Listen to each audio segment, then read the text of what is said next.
This is Magical Twilights, a Blueberry Beach novel. Blueberry Beach, Book 7. Written by Jesse Gussman. Performed by J. Dice.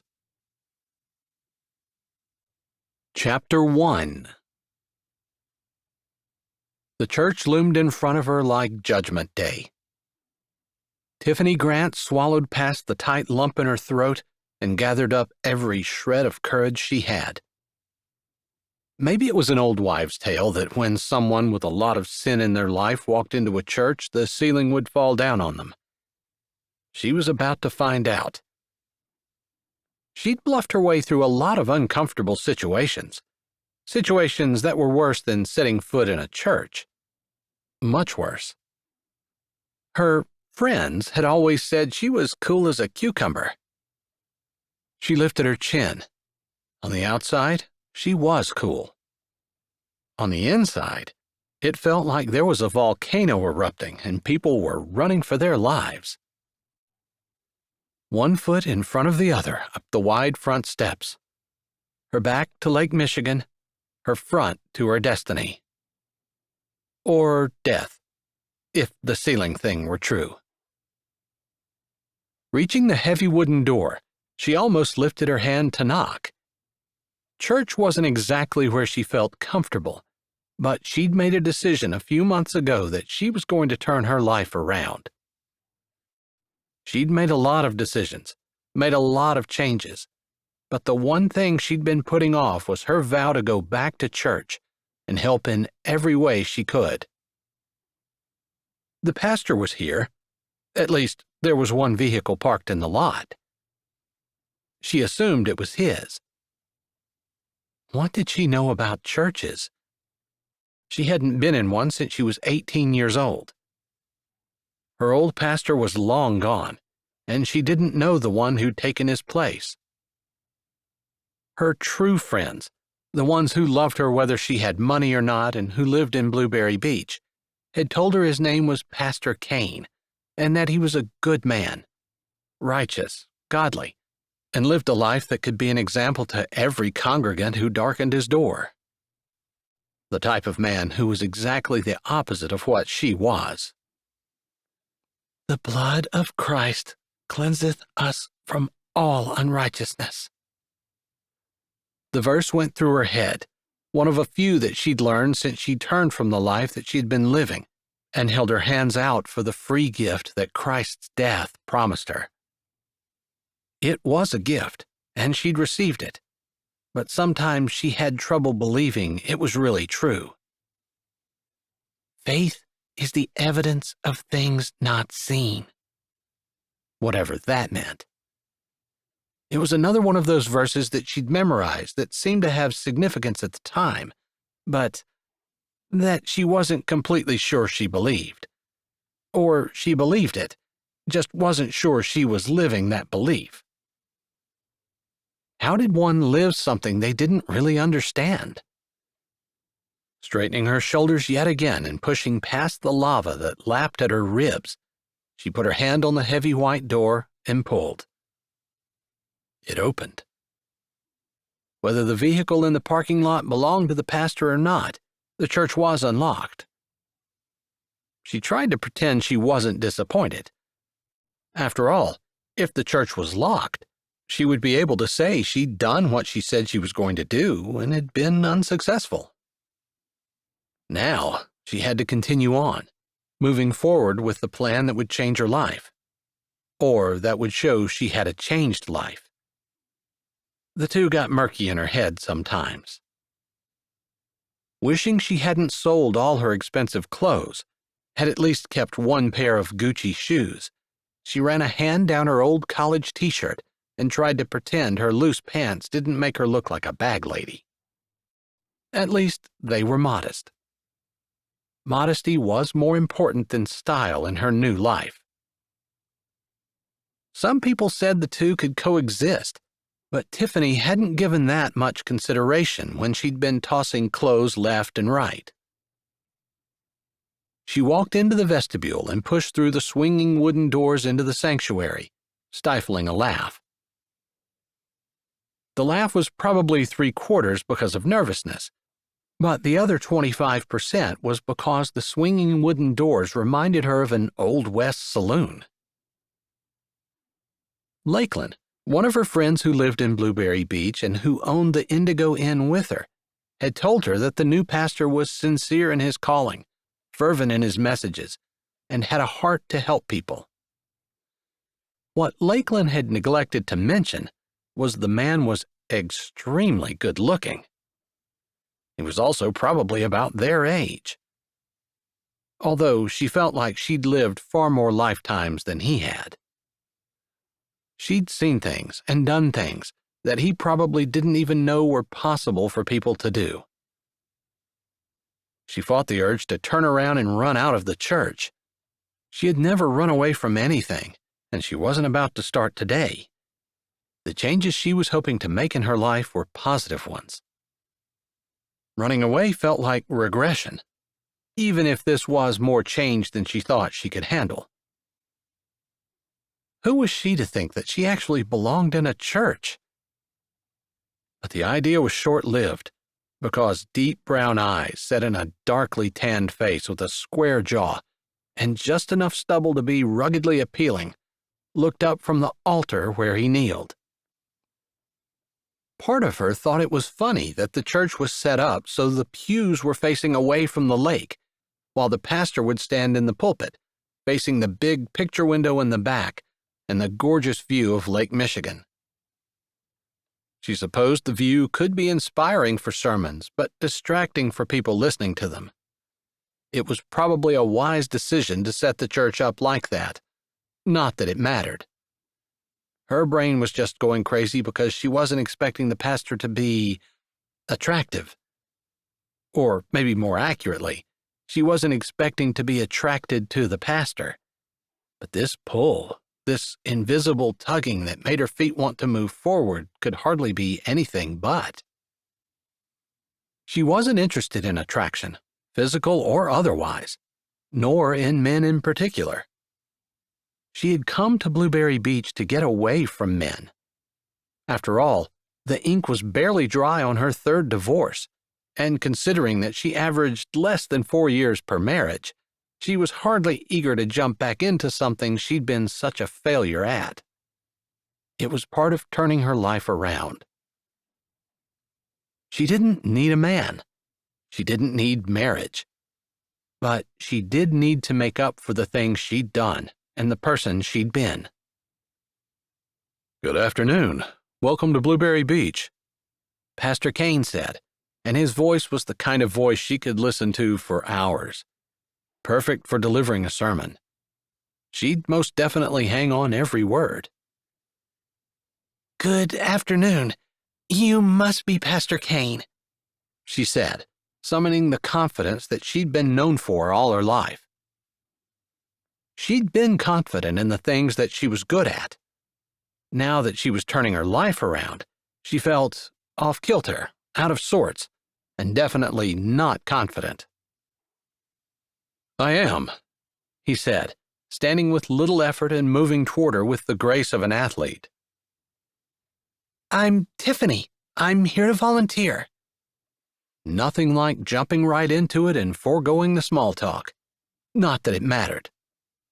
She had time to make up.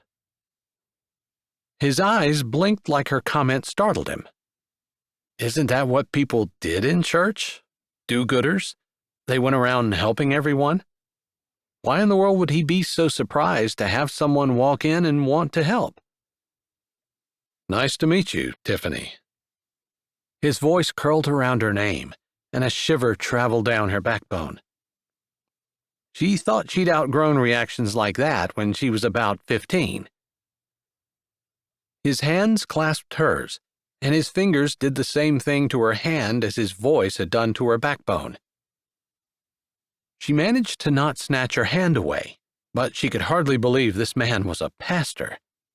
She absolutely couldn't believe that Lakeland hadn't mentioned how appealing he was. Although, considering Lakeland was in love with Ethan and had just gotten married a couple of months ago, she supposed it shouldn't surprise her that Lakeland hadn't noticed. Although, Willin could have said something. Except Willin was in the same boat. Maybe that was her problem. All of her friends were falling in love and getting married, and she couldn't stand it. Normally, she was the one who was getting married. But no, that part of her life was over. She wasn't going to rush into marriage again. Not for money, not for lust, not for anything. We're always looking for volunteers. Did you have anything in mind? Everything. I want to help with everything. Sign me up, put my name down, and tell me when to show up. I want to do it all. I see, Pastor Kane said, nodding thoughtfully. If he was still surprised, he'd managed to contain it and had a serious look on his face like this was a conversation he had every day. As Pastor Kane studied her, she fought the urge to squirm. What would you say you're good at? Your strengths? Pastor Kane asked, his voice serious and his look, while welcoming, also holding interest and consideration. Like he was really going to listen to what she had to say. There had not been too many times in her life when she felt like someone was actually listening to her, deeply and sincerely, as Pastor Kane was now. But she didn't know what to say.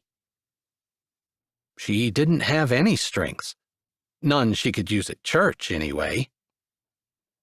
She could host a luncheon, get a man to propose, plan a pretty doggone nice wedding if she did say so herself, but none of those, except for possibly the wedding, applied to this situation. Chapter 2. I'm sorry, I didn't mean to stump you, Pastor Kane said, a bit of a glint in his eye. No, you didn't. Not really. Normally, I'm much quicker at responding, but I just thought I would come in and help with whatever you're doing. Does it really have to be something I'm good at? We like to match people up in a ministry that takes advantage of their strengths. Do you cook? She managed to answer without snorting. No. I see. Pastor Kane nodded. Do you sew or do crafts? She wasn't sure which was more ridiculous, the idea of her cooking or the idea of her sewing. No. She just discovered she had a really good acting ability, though, since she was answering these questions seriously, like there wasn't anything hilarious about them. Have you ever been in the hospital? She took a breath as though to answer, then hesitated. She wanted to lie. It was on the tip of her tongue. But this whole thing about turning over a new leaf and becoming a new person, she had to own it. But she also realized why many people didn't want to become Christians. They had to give up their old way of life, and they knew it. Most of the time, she knew she was happier and she definitely felt better about herself living a life that was beneficial to others. But still, she really wanted to lie. I have outpatient surgery. She couldn't help it. She lifted her nose a little, putting it in the air because there was a stigma to what she was about to say. I had a chin lift and a tummy tuck and also breast implants. I didn't realize I was going to have to fill out a medical form. She added that last part because it was her old nature taking over, a little bit of sarcasm to cover what was a very sensitive subject. And I have some varicose veins I'd like to get taken care of, but I think I've gone under the knife enough. Shouldn't I be filling this out on a written form somewhere? She finally asked. How long had it been since she applied for a job? She'd been a teenager, at least. The jobs that she'd done since had paid cash. But she wasn't going back that way, and if this was what she needed to do in order to atone for her past sins, then it's what she was going to do. maybe she'd been too defensive to realize that her words had been slowly making Pastor Kane's jaw drop until it hung open, and he stared at her. She got the feeling that his eyes wanted to wander, but he was keeping them firmly fixed on the spot right between her eyes on her forehead. He cleared his throat. I was just trying to figure out if you had been in the hospital and might enjoy visiting other people and could show compassion and empathy. I wasn't looking for the list of your surgeries. I'm sorry that wasn't clear. Tiffany's cheeks heated, and she could only imagine they were bright red. She felt like an idiot, like she had most of the time back in school. She'd never understood what was going on like everyone else. Math went over her head, reading was a chore that gave her a headache, and she could never get her dates down in history. She used low-cut, tight shirts and short shorts to take people's mind off the fact that she was stupid. God made you the way he did for a reason. She heard the voice in her head, and most of the time she agreed with it. But why did everyone else get things, while she constantly misunderstood, couldn't figure out, and was the last person to know? Of course, she said, lifting her nose just that much higher, wishing she had her own clothes once again as a buffer between her and the world. Something to make her feel better about herself, something to hide behind. Expensive clothes gave her confidence, made her feel like she looked good, so that if her intellect was lacking, at least her physical attributes were on display, and they weren't lacking. She'd spent a good bit of money to make sure of that. So, you've never been in the hospital because of illness or disease or even a car accident? Pastor Kane asked slowly, and there was something else in his eyes now, something that had changed a little from the unguarded friendliness to a more conservative look, like he'd figured that she wasn't the typical Christian who had grown up in church and who'd never stepped a toenail off the blessed narrow way. Good grief, she'd practically taken a bulldozer off the narrow way and run through the wilderness her entire life. Feeling like this was a big mistake, she tried to figure out how she could turn around and leave. Blueberry Beach was a small town, and while this wasn't the only church, it was the one that Lakeland and Willen went to, and if she wanted to go to church with her friends, she needed to figure something out. Something that was not going to make her look like a stupid idiot again. Ready to slink out, she stopped herself. If she was turning over a new leaf, beginning a new life, she couldn't leave every time she felt uncomfortable or did something dumb. She tossed her hair over her shoulder and grinned at the pastor. I guess it's not every day that you get the lowdown on someone's plastic surgery history, is it? He was surprised at her change of subject, but he recovered quickly and gave a grin. Gotta say, that's the first time. But in this job, I've kind of figured out that I should expect to be surprised, because I often am. That's something I might like to learn how to do. Expect to be surprised. Seems like that's the opposite of what being surprised actually means. Maybe I said it wrong. What I should have said is, I brace myself and hang on, because while I know God's in control, sometimes it feels like He has me riding a roller coaster. And you know that feeling you have when you're stuck at the top of the hill, just ready to go down the other side? It had been years since she'd ridden a roller coaster, but she knew that feeling well, and she laughed with him. I sure do. It's scary but exhilarating at the same time. That's pretty much the way being a preacher feels. Scary but exhilarating at the same time, interspersed by moments of great joy and extreme sadness. There was something in his eyes that spoke to having seen more, maybe, than he wanted to, but he didn't elaborate, and she didn't want to talk about sad things. She'd been through enough hardship in her life. None of her marriages had been about love, necessarily. Money had been the most important factor, and maybe lust. but it still didn't make it easy to walk away from something that, in the back of her head at least, she'd hoped was going to last forever. I don't have any aspirations on being a pastor, but I do want to help. But I guess you've kind of figured out that I really don't have any talent or ability. Do you play an instrument? No. She hadn't even paid attention in music class when they'd been taught to play the recorder. She'd been too busy flirting with her seatmate. She certainly hadn't been interested in band or orchestra, for what it was worth. Her life had mostly revolved around cheerleading, but she hadn't even been great at that. Do you have experience with children? No. Cleaning? No. She had a hired cleaner for most of her life, but how hard could it be? Surely scrubbing toilets was great penance. Do you have a cleaner for the church? She looked around. The place looked clean enough, but it only got used once or twice a week, and people were probably mostly clean and in their best clothes, so it probably didn't get that dirty. No, people from the congregation usually clean it on a rotating schedule. That's great. Can you put me on the schedule?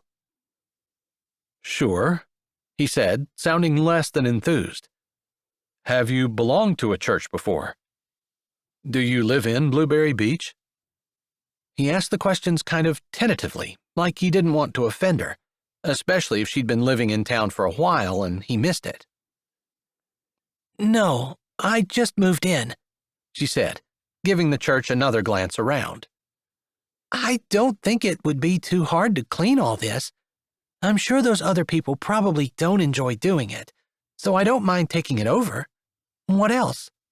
She said, her natural take-control personality rising to the surface. Well, actually, I think that some people probably do enjoy cleaning the church. It's seen as service to the Lord, and they feel like they're giving back to Jesus by cleaning his house. Her head swiveled around, and she stared at him. Really? They weren't paying for their sins? They were doing it because they loved Jesus? That was new. Are you telling me that I'm not allowed to clean? No, I'm just saying usually people from the congregation do it, and they take turns. So, I'm here to help. I'm always hearing about how churches want people to help. Can you give me a job? She hadn't expected it to be this hard, but he'd been right so far. Nothing she was able to do would be of any use in a church. I'm trying to figure out what kind of job you can do. What were you doing right now? I'll help you. As she said that, the vestibule door squeaked, and heavy footsteps sounded behind them. She turned around to see two teenage boys walking in. Hey, Pastor Kane. The bus dropped a bunch of us off. The other guys are coming in, one of the kids said. Tiffany turned her eyes toward Kane and raised her brows. You're doing something? We're going to the children's center to visit some of the kids there. It's right behind the hospital, and one of the boys has a grandmother in the Alzheimer's wing. We're going to see her, too. I can help with that. That would be like penance, visiting children, the sick, and elderly. The two boys came over and stood beside him while several more trooped in. Pastor Kane seemed to come to a decision, and he nodded his head. All right, you can join us. She's coming? One of the kids said. She is, Bill, Kane said, and then he looked at Tiffany. Tiffany, this is Bill and Cody, Ezra and Liam. Hi, Tiffany said, wondering why the boys were staring at her like she was doing something wrong. Boys, this is Miss Tiffany. She's going to come with us. Is she... One of the boys started, but Kane put his hand up. She's going to do what we do, and his tone allowed no argument. The boy shrugged, and Tiffany felt like maybe there was more going on than what she had realized. A sliver of that I'm stupid vibe from high school wrapped around her ribs. She fought it back. Still, she'd accomplished exactly what she wanted to do, which was moving back to Blueberry Beach and immediately volunteering at the church. She had a lot of things to make up for, and she might as well get started. Chapter 3. Pastor Kane Burton shook his head at himself as he walked with a group of boys into the hospital. He'd never quite met someone so determined to help at the church in his life before. Of course, he'd only been in church ministry about 5 years, but still, normally getting people to help was like pulling teeth. About 10 people in the church did the work of 100. So when Tiffany insisted on helping, he could hardly turn her down, even if it was a teen boy activity. Do you think my grandma will really be out of the hospital next week like she said? Liam asked as they walked down the hall and across the open-air bridge that connected the hospital to the children's center just over the rise. I don't know. It's possible, because with God all things are possible, but I don't think that's probably what the doctor said to her. He probably shouldn't say anything, but he didn't believe in beating around the bush with kids. He wanted to be honest and open and forthright with them so that they knew that when he said something, he was telling them the honest truth. He found, and he himself believed, that he would prefer to talk to someone who he knew was going to tell him the truth than to someone who was just going to make him feel good. There was nothing worse than feeling betrayed by someone who would lie to him on purpose. He'd done enough lying in his life. It was one of the things he hated, one of the things he changed when he'd become a Christian, one of the many things. So we're going to see the children now? Tiffany said, coming up beside him. She'd hung back in the ladies' room, looking uncomfortable in a hospital room with 2 elderly women who were in the last stages of dementia. Both of them normally resided at the nursing home, but both of them had had falls and broken their hips. Liam's grandmother had been in for 4 weeks, and her hip fracture was probably only half healed, so the idea that she would be going home probably wasn't going to happen. But, like he told Liam, sometimes God could do the impossible. We are. Have you ever visited children before? He asked as the boys walked 2 abreast ahead of them. No, I've never visited elderly people in the hospital either, although I guess that was probably obvious. He nodded. You have to start somewhere, though. After you've done it a few times, you'll get the hang of it. She sounded like she knew what she was talking about, but I don't think she did. She ended uncertainly, and he smiled a little at her. I'm sorry. I should have warned you before we walked in that she had dementia.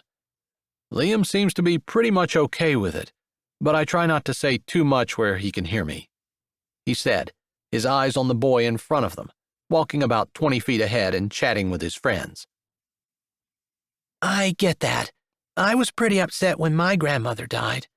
I was in junior high. She was the one person in the world I felt cared about me. He jerked his head over, looking at her. She snapped her mouth closed and jerked her head forward like she wished she hadn't said anything. The lady was gorgeous.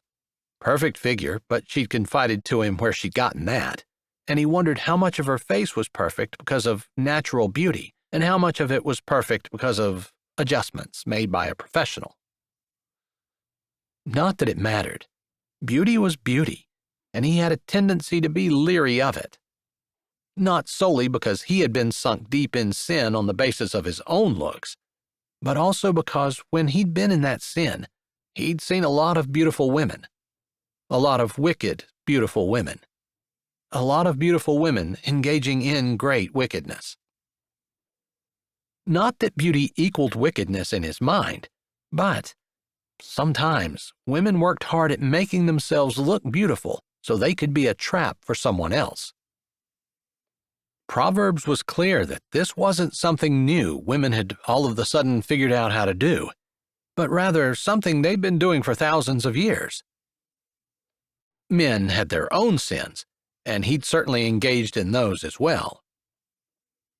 Still, he wasn't sure what was up with this woman who was here, seemingly from nowhere, wanting to jump in and do everything. 90% of him thought that maybe she was trying to do something to trip him up in his ministry and make him have to resign.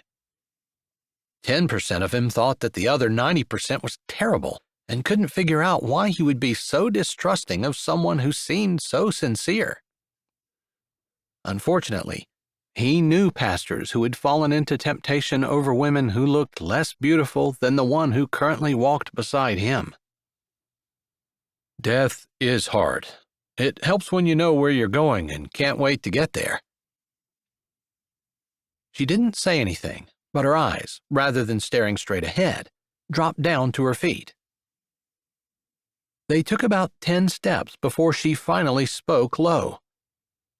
"I know we're supposed to look forward to going to heaven, but I dread it."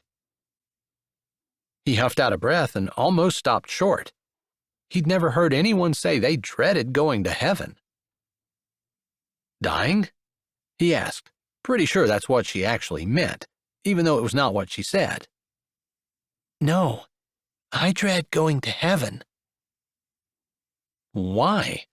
I mean, I know streets of gold may not be the most exciting thing to look forward to, but no more pain, no more sickness, no parting. You won't ever say goodbye to anyone again. I mean, it's perfection. You'll not need plastic surgery because you'll look perfect. Maybe he shouldn't have said that. She had been extremely embarrassed when she realized what she'd done, that he wasn't, apparently, asking about her medical history.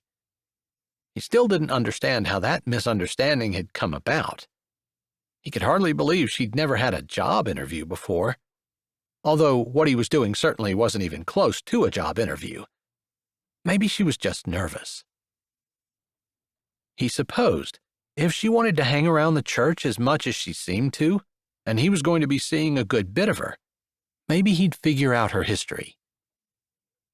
Blueberry Beach wasn't a big town, and he might hear things about her, although he had the tendency to shy away from gossip. There wasn't any more time to talk, because they'd arrived at the children's home. The boys had already knocked on the door, and Miss Kendall held it open. "Hello, come on in. The kids have been expecting you and are excited you're here," she said as she held the door open wider. Kane stopped as Tiffany and he reached the door. "Miss Kendall, this is Tiffany. She volunteered to come with us today." "So nice to meet you, Tiffany," Miss Kendall said, holding out her hand. Tiffany shook it. "It's nice to meet you, too." She peered inside. "I'm a little confused as to what a children's home is." Miss Kendall tilted her head at Kane, like she was surprised he hadn't explained, but she said, "It's new to Blueberry Beach, and we don't have many kids or staff. Actually, just 6 children, one of whom is going back to family tomorrow." "Is this like an orphanage?" Tiffany asked, truly perplexed. "I'm sorry, I'm not explaining very well." "It's my fault. I hadn't thought to tell her what exactly was going on. I can do it. It smells like you're cooking." Kane sniffed the garlic-scented air and gave Miss Kendall an easy smile. She was a sweet woman, and he'd been told by more than one person in Blueberry Beach that they'd make a perfect couple. She would make an excellent pastor's wife, but he didn't think she was any more interested in him than he was in her. He definitely considered her a friend, though. "Thank you. I'm pretty sure if I don't get back to my sauce, it's going to stick." Her smile never wavered as he nodded and she turned, walking back into the large building, leaving Tiffany and him standing at the door. "I'm sorry. It didn't occur to me to explain. This children's home is a place where parents who can't take care of their kids but don't want to give them over to the government via foster care can bring them, either permanently or just until they get back on their feet. We're completely privately funded, so we can teach them Christian values and raise them in the church. I see. I've never heard of anything like it. There aren't too many like it, really.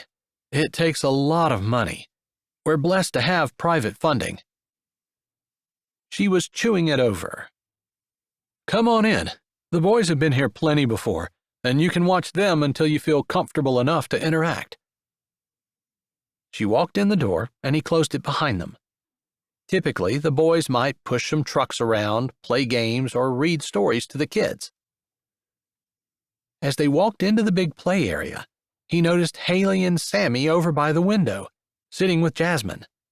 All three looked glum. Checking to make sure that the boys had found something to do and didn't need his help, he said to Tiffany, "Let's go over there and you can meet some of the girls who would love to talk to you." She didn't look sure, but she followed him over.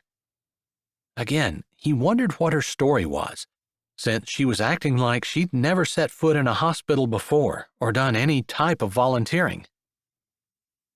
He'd ask her later, get her story straight from the horse's mouth so he didn't have to rely on town gossip. And he'd tell her that, straight up. Chapter 4. "Hey there, girls," Kane said, coming over and scrunching down on his haunches, eye level with them. After a moment's hesitation, Tiffany scrunched down as well. "Why the long faces?" he asked. Jasmine has to go back to Chicago, Haley said, her long hair sitting on her shoulders, her eyes sad. "That's good news. Her family's able to take care of her again." He tried to infuse some cheerfulness in his voice. We know that. We're just sad because she's going to be leaving, and we'll miss her.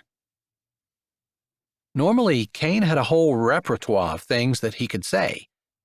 Things to calm, things to ease, things to make small talk when small talk was necessary.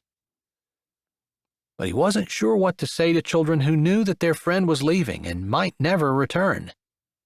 He could suggest they write to each other, but it's possible Jasmine's situation could deteriorate, and they would lose touch. He couldn't pull the wool over their eyes, because all three of them were savvy enough to know that. When kids came to a place like this, he'd worked at one in Chicago, they had often been abused and neglected, and were wiser in the ways of the world than children should be. Pastor Kane, can you come here for a minute?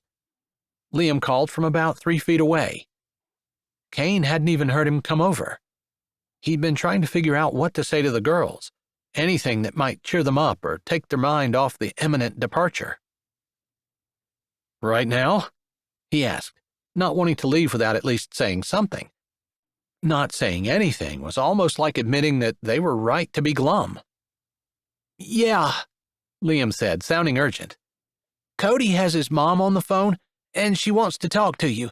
He said she needs to talk to you right now. Kane looked back to the girls. He hated it when his mind went blank like this, but he was wondering what in the world Cody's mom could want. She was a member of their church, though, and a single mom. He'd helped her out a time or two, but never with anything urgent. The girls were all looking at the ground, except Jasmine, who had 2 streaks of tears running down each side of her cheek. He wanted to reach over and brush them off and do something that would turn her look up into a smile, but nothing came to mind. He needed to go. Pastor Kane? Liam prompted. Go ahead and go. I've got this, Tiffany said softly. He'd almost forgotten she was even there. She was obviously uncomfortable, and he didn't blame her, exactly. He just wasn't depending on her to help. Her eyes were sure. The same confidence that had entered into them when she thrust herself into the activity he had planned for the teen boys tonight. It kind of made him smile at her confidence and her take-charge attitude. Back at the church, he hadn't had the heart to tell her that it had been boys only. Thankfully, None of the boys had let loose on the secret either. And while he wouldn't say that she was having a good time, at least she didn't seem to feel out of place. He held her eyes for a moment, that same odd feeling that he'd felt back at the church when he was looking at her, coming over him again. It gave him a feeling of uncomfortableness deep in the pit of his stomach, made him feel like his past wasn't as far behind him as what he wanted it to be. Not a good feeling when it was mostly all things he wanted to forget. Finally, he tore his eyes away as Liam said his name again. "You'll be okay?" he asked, unaccountably concerned for her. "I will. Go on." Her lips tugged up just a little, and he almost got the feeling that she wanted to shoo him away. Another odd feeling almost made him hesitate again. This was what he wanted. A helper. A woman to stand beside him in the ministry, allowing him to do his job and supporting him. Women like that were few and far between, and he couldn't even admit out loud that was something he craved. He craved it because God made him to need it, to need a helper expressly fitted for him. He shook his head. He was hardly going to find a soulmate in this doctored-up Barbie doll, with her megawatt smile, angled jaw, and baby doll blue eyes. Funny that she would inspire that desire in him. He jerked his head down without saying anything, straightened, and strode away. He took the phone from Cody and spoke to Kathy. She worked in the nursery and was scheduled to be in on Sunday. She wasn't going to be able to since she'd just been given an extra shift. The urgency was because she was using her break at work to call him and let him know. After assuring her he would find someone to take her place, he clicked off.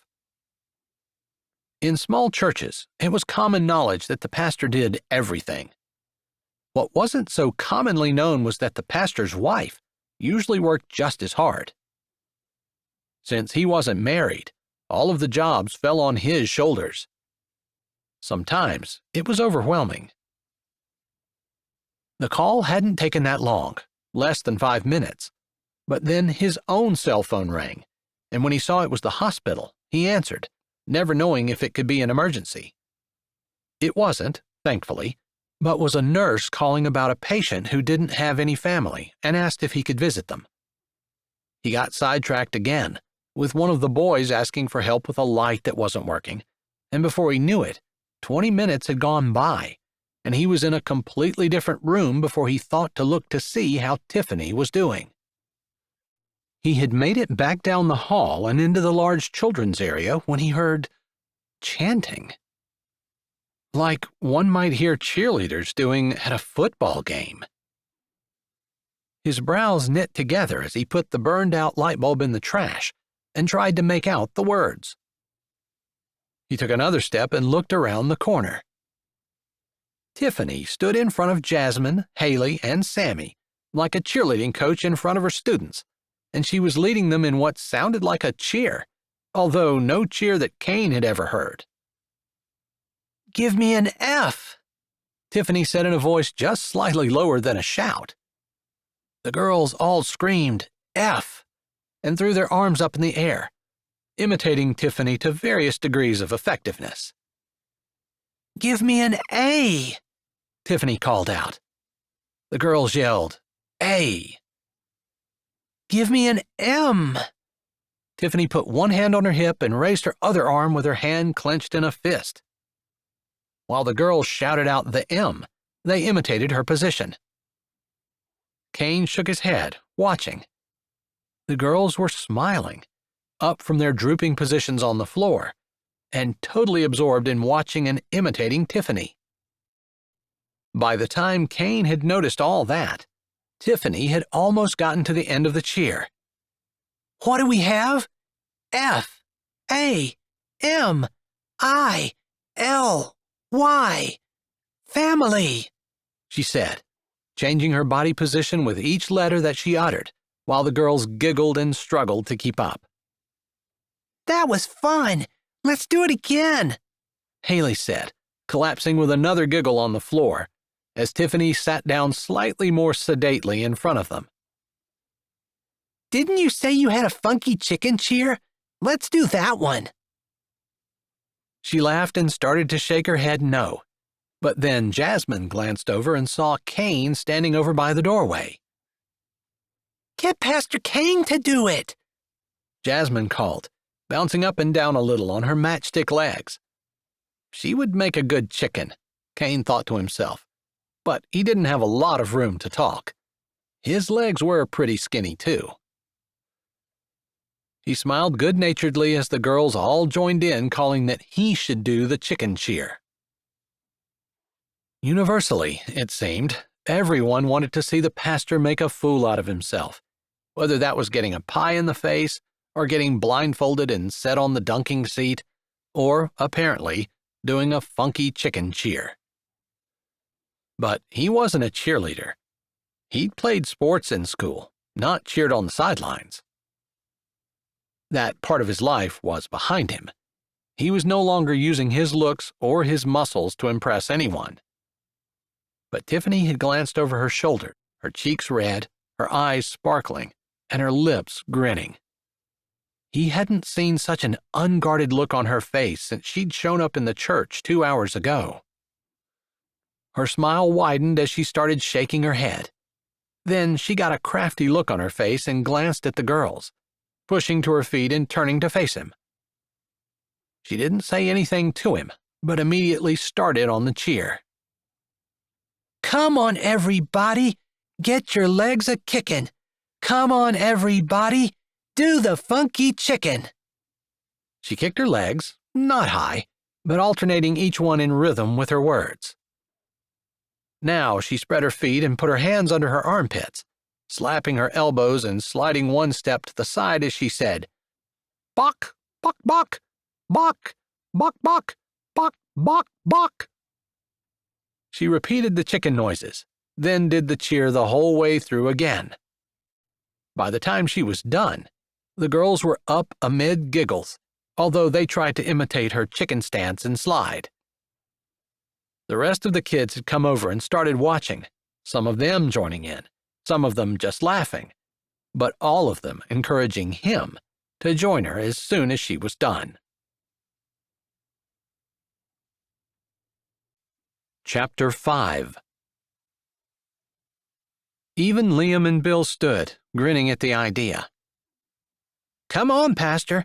You always tell us not to be afraid to jump in wherever you can, Liam said, his arms crossed over his chest, almost as though he were challenging Kane as to whether or not he was actually going to do it. Kane grinned. What I actually always say is, don't be afraid to jump in and help, he said, emphasizing the word help. Same deal, Ezra said, taking Ryan, who was riding on his back, his bare little legs sticking out, one shoe on, one shoe lost somewhere, over and standing beside Tiffany. We're in at least. We're not scared.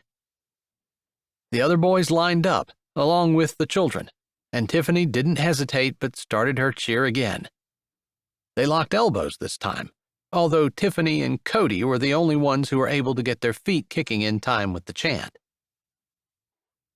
Kane had done a lot of things to look foolish in his time as a pastor, far more than he had done before he became a man of God. But this was up there in the top 5 or so of things that were going to make him look especially stupid. Nonetheless, by the time they got to the bok box, he had his hands tucked up, and he did the box and slide with them, to the delight of the children. He supposed the giggles and grins were worth it, and he had to admit this had been a very effective way to get the girls' mind off the fact that Jasmine was leaving tomorrow. Tiffany had said she wasn't good at anything, and truthfully, if she had told him that she'd been a cheerleader, he probably would have fought the urge to roll his eyes, wondering what in the world a person would ever need a talent like that for when volunteering for the church. It would have just shown how wrong he was and proven, once again, that God could use anyone and anything, even a funky chicken cheer. When the cheer was over, The girls collapsed in a heap, giggling, while Tiffany grinned and unhooked her elbow from Liam and Ezra. The kids talked a bit more, and they did the cheer one more time. The kids were begging to play a game of hide-and-seek when Miss Kendall came out and said, "All right, kids, time to go wash up for supper. Haley, your job is to set the table today, and Ryan, you need to move the bench over." Her face was wreathed in smiles, and her eyes looked lovingly at the children. Miss Kendall was maybe 10 years younger than Kane, but maybe the different people who had suggested that they might make a good match had been right. She was sweet and kind and had a servant's heart. She'd given up a life of wealth and privilege to come here and open the children's home, and she was doing an excellent job. She would be a perfect pastor's wife. They'd strolled along the lake several times together, but she didn't seem any more thrilled about him than he did about her. Still, she was his friend, and he went over, holding his hand out. "It was good to see you. Thanks for letting us come and get the kids all wound up." Her easy smile broke across her face as she clasped his hand. "It's always nice to see you and your boys. The kids have a great time when you're here, and they talk about your visit for days." She had just a slight southern accent left from her time growing up in Savannah, and it added to her charm. Gracious as always, Miss Kendall turned to Tiffany and held out her hand to her. "It was good to meet you. I hope you can come back." "I hope so, too." Tiffany seemed to think better of saying anything else and snapped her mouth closed, taking Miss Kendall's hand with much more reserve and just a small tilt of her lips. Kane hadn't met too many people who could withstand Miss Kendall's charm, but Tiffany seemed to view her as competition or an antagonist. Definitely, there was mistrust in her eyes. Interestingly, that made Kane curious. Why would she look suspiciously at someone as sweet and nice as Miss Kendall? "You are certainly welcome any time, and if you're looking for something to do, we're always looking for help." "I'll keep that in mind," Tiffany said, making it sound like she wouldn't give it another thought. The conversation felt stilted, so Kane stepped in. "This home just opened earlier this fall. There's a larger one in South Chicago, but the kids there only have the city experience, and an anonymous donor here in Blueberry Beach gave a large sum of money to fix this place." He used a hand and swept it around, indicating the building they were in. "It was an old warehouse that wasn't bulldozed when the hospital went in, and it's only partially fixed up now, but there's plans to expand next spring, and the possibility of having more children come." "We can always use more help," Miss Kendall added with a small laugh that sounded sweet and musical. "I see," Tiffany said, still sounding and looking completely disinterested. "Okay, boys, let's head out," Kane said finally, unsure what was going on with Tiffany, but figuring it might be something he needed to get to the bottom of. She'd been fine with him, mostly, other than her awkward degeneration into her history of plastic surgery, good with the boys, and excellent with the kids. He supposed he'd seen once or twice women who didn't seem to be able to get along with other women, but they weren't typically women that were in church. He'd seen more of them in his previous profession, the one he tried not to think about, other than knowing he didn't want to go back to it and appreciating what he'd been saved from. They walked out, the boys gathering around them and saying, "We're playing ping pong now?" Ezra said. "Pizza first, right?" "And soda," Cody said. "My mom doesn't let me have soda except when I'm doing something with the church." "That's because she doesn't know you're having soda." "And she's not finding out," Cody said, giving Ezra a dark look. "I didn't know your mom doesn't let you drink soda," Kane said easily as they walked to the church van. "That's because he wasn't going to tell you, and he made us all promise not to tell you either," Liam said with a smirk at Cody. "I'll tell her today when I go home, but I know it's okay. As long as I'm at the church, she's okay. After all, I could be out drinking beer with my friends instead of soda with the pastor." That's a good line.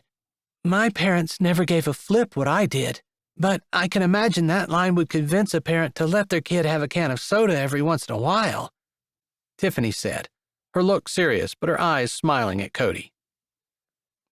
Interesting that her parents never gave a flip. He tucked that info away. "You must have been a cheerleader," Kane said as they reached the van. He debated with himself for just a moment before he continued around and opened her door. It was typically considered a romantic gesture, he knew, but also a chivalrous one. And while it wasn't one that he had been brought up to do, he felt that when a person had a choice of whether or not to be kind, it was never wrong to choose kindness. Her brow shot way up when she realized what he was doing, but she mumbled a thank you as she got in and didn't yell at him or berate him, telling him that she could open it herself, that she wasn't completely helpless. Maybe because it surprised her, or maybe because she was trying to change what she used to be, too. He had the feeling, had gotten it from the beginning almost, that she wasn't a churched person but had found Christ and was trying to change. He couldn't fault her. Plenty of Christians spent their entire lives trying to figure out how to live like a Christian. It wasn't easy for someone to start midlife and completely change their life, giving up the old things that they loved and that pulled them, and finding new things to love, and new things to build a new life on. With God's help, all things were possible, but it still wasn't easy. Otherwise, everyone would do it.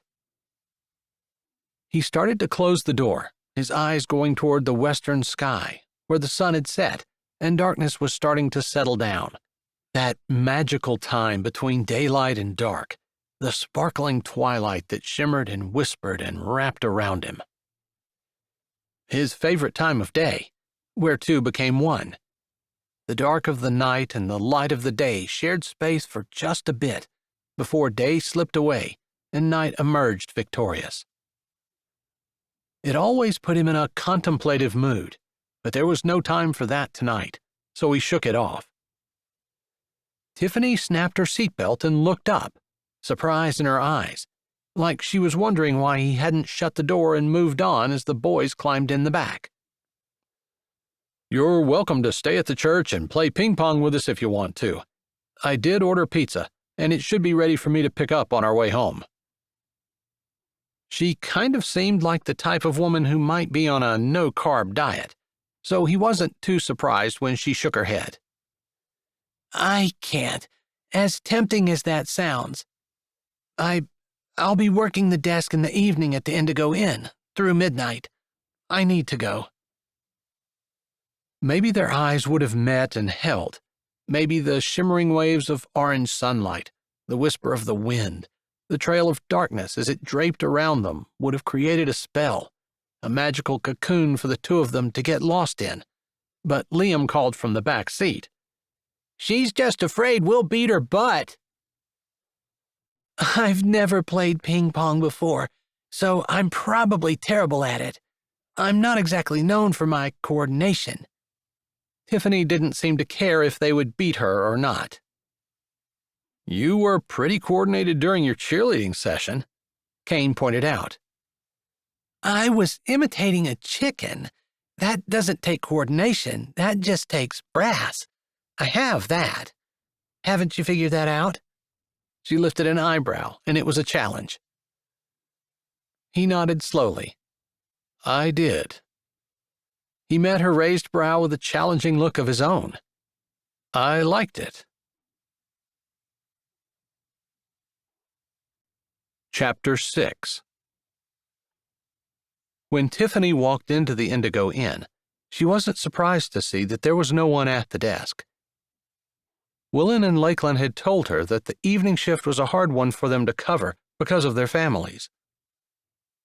She had just set her purse down behind it when Lakeland came bustling out, her son, Trent, following at her heels. "Tiffany, you made it," she said, throwing her arms out and grabbing Tiffany in a big hug. Tiffany returned it, even if she wasn't used to hugging people quite so freely and with such exuberance. She always had to have a guard between her emotions and the people around her. People who were too nice made her nervous and suspicious. People like Miss Kendall. Nice people normally weren't nice deep down inside. It was just a front they put on to fool everyone around them. Tiffany had seen more than one angry wife who was normally nice turn into a raging shrew, chasing her man out of the house and into the arms of a woman like Tiffany. Mostly, though, she just heard tales of what wives did behind closed doors, from husbands who'd walked away from those closed doors and found a woman who wouldn't criticize every word that came out of his mouth or every action he took. Over the years, though, she'd come to realize that those men really did love the women they talked about, for the most part. Their frustration came from the fact that they didn't feel like those women loved them. Not that any man ever articulated anything like that to her. It's just what she'd figured out. Someone who spent as much time as she did with men had a tendency to notice things. Men wanted to be respected and admired, not henpecked and criticized. Even when the criticism came with a smile, it was still criticism. "I thought you were going to get here earlier," Lakeland said when she pulled back. "I did, and I'm sorry that I missed Willin for the day, but I told you guys I was changing, and I decided I needed to do that first." "You stopped at the church first, didn't you?" Lakeland said with a knowing smile. "I did." "And Pastor Kane?" Lakeland said, stopping just short of batting her lashes. "He was there." "Isn't he a godly man?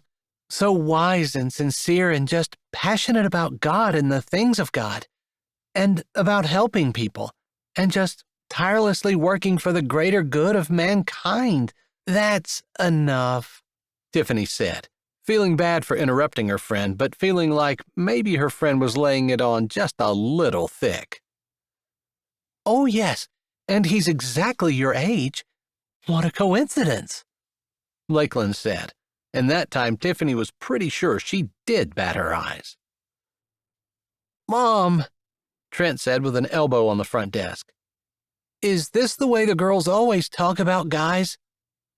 "No, just your mom," Tiffany said quickly. "Of course it is. Do you think girls want to talk about anything else?" Lakeland said, giving Trent a wink, and he grinned up at her. "I don't know who to believe, or what." "That's exactly what girls want you to feel. Confused," Tiffany said, exchanging a grin with Lakeland. "Then you're supposed to shrug your shoulders and walk away and think to yourself, 'I'll never understand women,'" Lakeland said. "What are you teaching that poor kid?" Ethan walked out into the hall and came to the front desk, stopping with his arms around Lakeland and putting his cheek down next to hers. It was such a sweet embrace, so familiar and so affectionate, that Tiffany looked away. "I'm teaching him to stay away from girls until he's old enough to be wise." "You don't want him to get married until he's 80? Ethan said, and Tiffany bit back a snort. "Because that's about the time we get wise, isn't it?" Ethan continued. "You're right as usual," Lakeland sighed. 80 might be a little old, but 60, we could go with 60. "Mom, you're not even 60.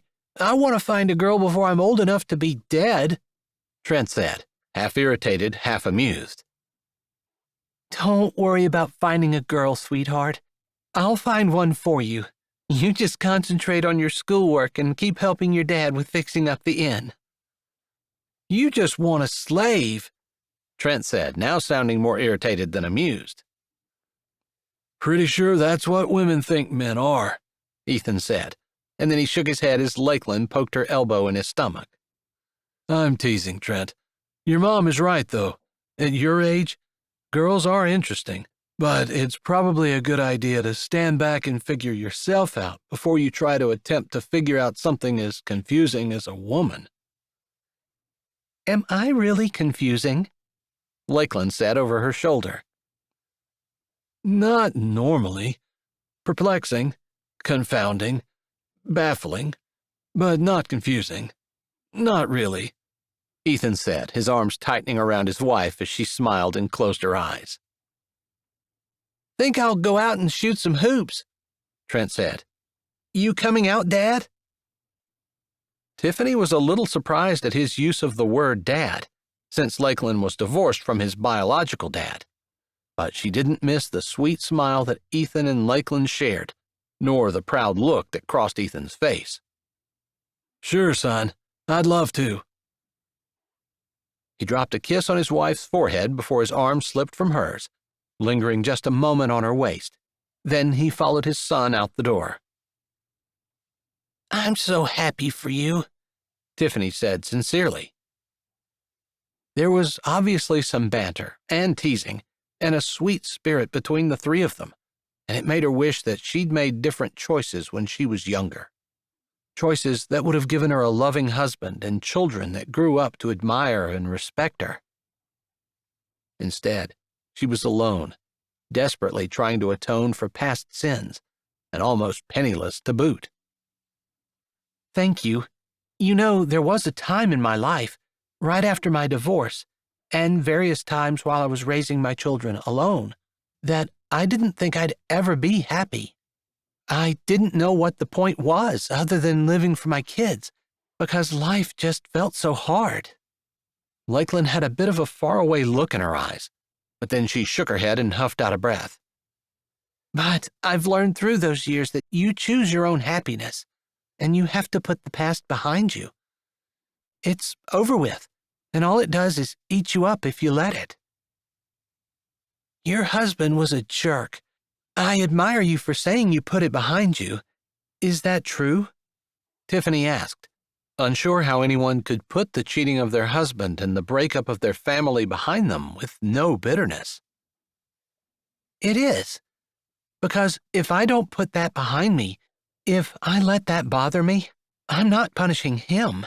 I'm punishing myself. He doesn't give a flip whether I'm still angry at him or not. But my anger eats me. That's why forgiveness is so important. Maybe no one had ever explained it to her quite like that before, or maybe she just had refused to listen. But it made sense. Forgiving someone was less about letting them get away with it, and more about freeing herself to not be bitter and angry, and not allow those emotions to destroy her health and her peace of mind. My forgiveness needs to be pointed more directly at myself than anyone around me. I've made a lot of stupid mistakes that hurt myself. Tiffany moved the mousepad so that it was exactly square on the low counter behind the high desk. Sure, her husbands hadn't always been completely kind to her, but she'd made bad decisions too. It really wasn't her marriages that haunted her, although they definitely had left her gun-shy when it came to men. It was the things she'd done she had a hard time getting over. That made it hard for her to believe that God had forgiven her. She could accept that. She just couldn't get over the guilty feeling and the regret, and the desire to go back and redo her life, being smarter than the first time. The same thing applies, although sometimes we want to punish ourselves, don't we? Lakeland shook her head and laughed a little. We feel guilty, and so it almost makes us feel better to think that our guilt is hurting us, hurting our health, hurting our mental ability. But honestly, who wants to be miserable? You're not really helping anyone when you're in that state. There she was, being wise again.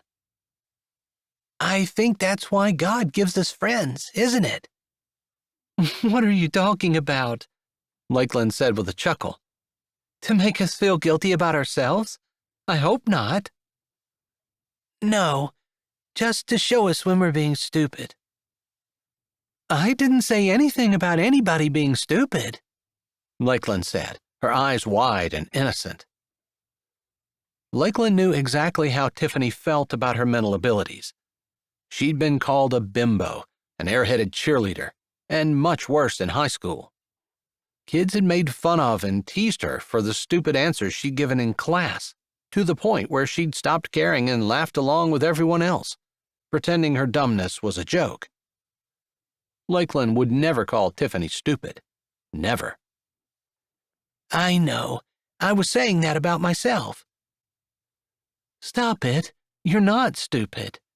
You're just smart in ways that a classroom can't measure. Really? And what ways are those? You put clothes together and make things look gorgeous. Lakeland ran her eyes over the baggy shirt and puffy pants Tiffany wore. Except today you apparently got up and went in someone else's closet. What's with the outfit? I sold most of my high-dollar stuff. I have a few bags left in the car that I figured I would donate to the second-hand store. I have a few things in a storage unit yet. Things I knew wouldn't get much at a consignment sale. You need to get those things back out and wear them. That's part of your gift. Knowing what looks good. Design, style. Those are gifts. Not everybody has that. It's a worthless gift. Design just draws eyes to you and sells your body like merchandise. She wanted to clasp a hand over her mouth, because her words had made Lakeland's jaw drop. But to her credit, Lakeland didn't say anything, just shook her head. It's not like that. There is a difference between making yourself look good, between stylish and being trampy. You know the difference. I know you do. You've got that eye. Lakeland was right. She'd always had an artistic eye and a craftiness about her that was just natural. You also were quite artistic in high school. Lakeland crossed her arms over her chest and gave Tiffany a look that dared her to contradict her. She enjoyed doodling and drawing cartoonish figures, flowers, even a dog or person. Kane's face floated into her head. If she doodled tonight, that's probably what would come out. Strong jaw, the manly stubble, the glint in his eye. She'd have trouble catching that glint, but she'd try, because that's what made his expression so appealing. His face was almost too handsome, but that glint turned it from hard to charming and approachable. I'd forgotten, she said honestly. She hadn't done anything but doodle for a long time. You should get an easel, some paints, chalks, or whatever, and get back into it. I'd hardly be a famous artist. You don't have to be a famous artist. But right here. Lakeland lifted a hand and indicated the inn. Indigo Inn sees all kinds of visitors. We'll put your artwork up in the hall, put price tags on it, price it crazy expensive so people think you're someone really amazing, and people would buy it. Souvenirs for their trip, or because they fall in love with one of your pictures. Do you think? Of course. And you know, people with artistic brains, creative brains, they do terrible in classrooms because everything is so structured. Following a certain set of rules is tough for their creative bent, and there's no room for coloring outside of the lines. But sometimes coloring outside the lines is where you get your best pictures. Exactly. Lakeland nodded. After all, God doesn't color inside the lines when he makes a sunset, does he? He just takes a big brush and paints the whole sky. Broad strokes, big and wide. Sometimes even splashes it down on the lake and on the houses nearby. Whatever happens to be in the way gets hit with the beautiful colors, and he ends up with a masterpiece each and every night.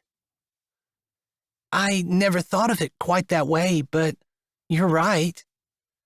Of course. That's what you need to do. Get yourself a canvas, maybe do watercolors or chalks. You've never done that before, have you? I tinkered around with it a little bit in college, but not for more than a decade. Take your canvas out and be inspired. Sunsets over the lake are gorgeous, absolutely stunning. You don't have to be here until 8 o'clock, and at this time of year, the sunset is already over.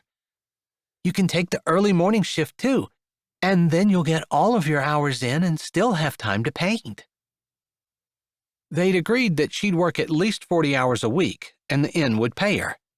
The inn was also providing a place for her to stay, since Ethan and Lakeland had moved out of the cottage and into a home they'd bought not far away. Lakeland had explained that got them away from work, because when they stayed at the cottage, all they thought about was working on the inn, and they needed to focus on something besides work.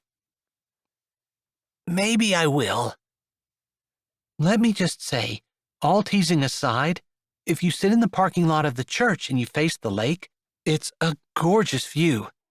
If you're volunteering there, I'm sure Pastor Kane would let you hang out there in the evening and work on your painting. He really is a good man. And even if you two don't end up together, I know you'll be friends. You'll like him. Just give him a chance. Tiffany nodded, thinking that she liked him too much. That was the problem. He wasn't the kind of man she wanted to be friends with. He was the kind of man she wanted to be more with, and she'd had enough of that kind of man to last a lifetime.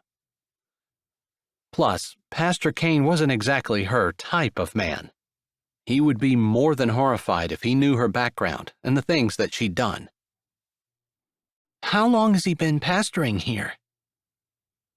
He was an assistant pastor for 2 years or so somewhere else, but I think he's been in Blueberry Beach about 3 years, Lakeland said, moving her hands off the desk and shoving one in her pocket. Why? I was just wondering what he did before he moved here. Blueberry Beach is a pretty small town and a small ministry. You'd think he'd want to go somewhere big, somewhere where his ministry has the potential to grow into a megachurch. That's just it. He has the ability to do that, but that's not Pastor Kane. He's not looking at the money, and he's not looking at the prestige. He just wants to serve. And he said this is where God wants him, so this is where he is. You have to admire a man like that. I see. Tiffany's words were non-committal, but she agreed with Lakeland. A man who would give up the idea of a lot of fame, a big congregation, and a megachurch to hang out at Blueberry Beach was a man who was serious about his job and serious about the Lord. It was the kind of pastor she wanted, if only she were looking at him as just a pastor and not with that annoying sense of attraction. Regardless, she'd made a lot of decisions, and she'd stuck with all of them. She would simply decide that she wasn't going to feel anything for Pastor Kane, and she would stick with it. Chapter 7. Thank you, Iva May. You're looking chipper this morning, Pastor Kane said as he took his change from Iva May, who stood behind the cash register at the Blueberry Cafe and stuck the coins in his pocket. He usually left his wallet and all his cards behind when he walked in the morning, but thankfully most of the stores in Blueberry Beach, including the Blueberry Cafe, still dealt in cash. You're welcome, Pastor Kane. The older lady smiled, reminding him, as always, of Mrs. Claus. Not that he believed in Santa Claus or even had strong feelings toward the man, considering that he was a pastor. If anything, Santa Claus sometimes distracted from the true meaning of Christmas, and he resented him at times. Mrs. Claus, on the other hand, if she were as sweet and nice as Iva May, might convince him to believe in fairy tales. He wasn't sure why the idea of Mrs. Claus brought the image of Tiffany into his head, but it did. What kind of woman would she be in 40 years from now, 30 years from now? Would she be smiling, with her eyes twinkling, a kind word for everyone, and a little wisdom to share with anyone who was interested? Or would she be more like a sour, bitter old woman who held her Bible against her chest like a shield and wielded it like a club against anyone who dared to disagree with the doctrine she knew to be right, as she turned up her nose and stormed away from anyone who didn't look or act like a proper Christian. He knew plenty of old ladies like that, some old men as well. He hoped he didn't turn out like that. Not that sin should be winked at. Not that he felt that they should turn a blind eye to egregiously wicked behavior either. But it was the behavior that they needed to hate, because the command was clear to love the sinner. He understood the idea that if a person who was sinning was ostracized from the group, it could make them see the folly of their ways and make them change. He supposed there was a time and place for that. It was biblical, after all. But Jesus taught a love that would draw people to him by its very warmth and inclusiveness, and inspire them to change, to see their sin and wickedness and want to do better, not because they felt guilty and were doing penance, but because they loved him and wanted to serve him and be more like him. Sounded kind of far-fetched when he thought about it in his head, but he'd seen it happen in people's lives. Knew it was possible. Experienced it himself. God still worked that way, and he didn't want to be the kind of person that kept God from working because he was so busy judging everyone he forgot to love them first. "When I grow up, I want to be just like you," he said to Iva May, who chuckled. Her cheeks got even redder, if that were possible, and she waved a hand at him. "Go on, Pastor. You're too young to flirt with this old lady. You go find someone young enough to appreciate your flattering words, and then marry her quick. We need a pastor's wife." "There aren't a whole lot of unmarried ladies in this town," Kane said, thinking that recently the town had just gotten one more, one that he was very interested in, except she was completely unsuited and totally unacceptable. Not for what she'd have to do and be as his wife. "I know one," Miss Iva May said, reaching behind her and grabbing a cup for the coffee that he'd ordered. "Well, there's this thing that happens," Kane said. "A funny little thing, that not only does she have to be my age and available, but she also has to like me in that way. People tend to look at their pastor and see spiritual things, not carnal." "And that's the way it should be. You're a man of spiritual things." But he was also a man. Just a man. He wanted the same things every other man wanted. Something to do with his hands. Worthwhile work that made him feel valued and appreciated. A family who admired and respected him. A wife who looked at him with adoration, who covered his weaknesses, made him look better than he did alone, gave him air, and helped him soar. Not that he thought a wife was just someone to come along behind him blowing so he could look like a big shot. He wanted to be able to turn around and do the same for her. That together they were better than they were apart. That they looked after each other, and he protected and provided for her, and gave her room to be creative and incredible in her own right. There weren't too many women around who were interested in the biblical roles of men and women. The world had taken something that was beautiful and right and twisted it, convincing a lot of minds that it wasn't the best thing. Funny, the same thing had happened when Eve was deceived with the fruit. Instead of having God's best, she ended up with less. He couldn't be a one-man show to try to right that wrong, though. Knowing that didn't keep him from longing for it. Didn't keep a lot of men from longing for what they were made to crave, made to need, what they required in order to be complete. "Pastor?" Iva May asked, uncertainly, the napkins she'd been trying to hand him still hovering in the air as he gazed unseeing at them. I'm sorry." He reached up and took the napkins. "It's okay. I know you're probably looking for someone to see you as more than just a spiritual leader. Miss Kendall speaks very highly of you, and while she's a bit younger than you two have a lot of interests in common." Iva May smiled sweetly, and then her head turned as the bell jingled and another customer walked in. "You're right. She's a nice lady, and I like her." All true, but not exactly what Iva May might think. Miss Kendall didn't make his heart race, didn't inspire him to gaze into her eyes and fight the totally inappropriate desire to spend every waking second with her. Her image didn't pop into his brain before he went to bed at night, and wasn't there when he woke up in the morning. Every night for the last week, he had had an image in his head, for the first time in a long time. It was still there in the morning as well. He waved again at Iva May as he walked out of the diner, coffee cup in hand, steam coming out of the little hole at the top. He walked down the sidewalk, the cool fall wind rustling leaves and dead grass around his feet.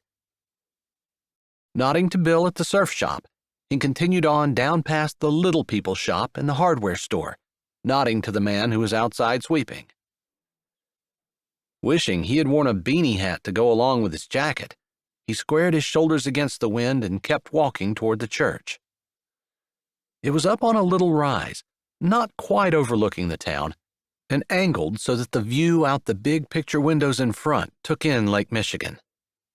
A gorgeous place for church, and he'd fallen in love with it the first time he'd seen it. Although, of course, he hadn't come to be the pastor because he'd fallen in love with the location of the church. He'd come because he knew this was where God wanted him. "Lord, send someone to labor with me." He supposed it shouldn't have surprised him when, 3 hours later, while he was kneeling at the altar, he heard the vestibule doors swing. He finished his sentence, told the good Lord he'd get back with him in a bit, and raised his head to see Tiffany standing in the back. He pushed to his feet and turned. She didn't move. "This is the second time I've interrupted you in that position. Is that all you do all day?"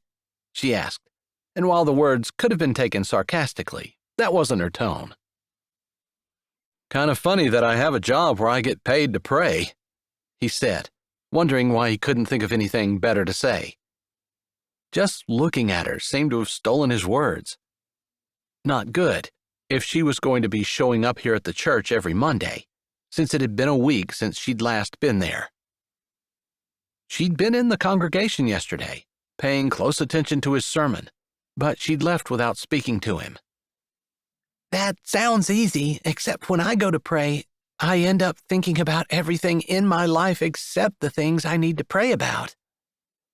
I still have trouble concentrating sometimes, even though I've gotten better at focusing on just having a conversation with God. That's really what it is. Sometimes it's being quiet listening to Him talk to you. "I thought that's what the Bible was for." Sure, it is. But prayer too. God doesn't want us to have a one-sided conversation with Him. "How do you know it's God talking and not yourself thinking it?" Good question.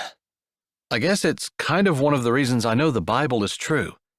If I were going to write a Bible, the history of my people, I sure wouldn't have made up a history like the Israelites have, where they're constantly rebelling, constantly not believing, constantly turning to idolatry, constantly doing all the things they're not supposed to do.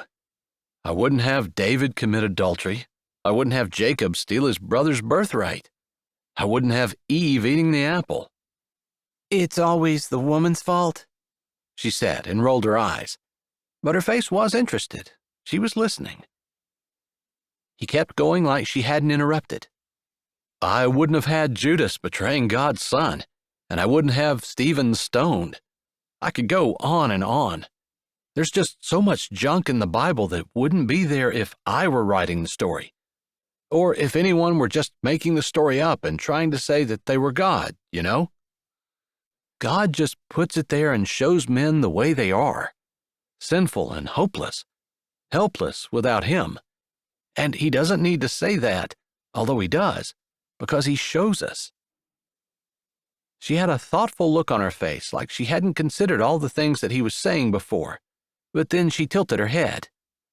"I don't understand what that has to do with hearing what God has to say to you.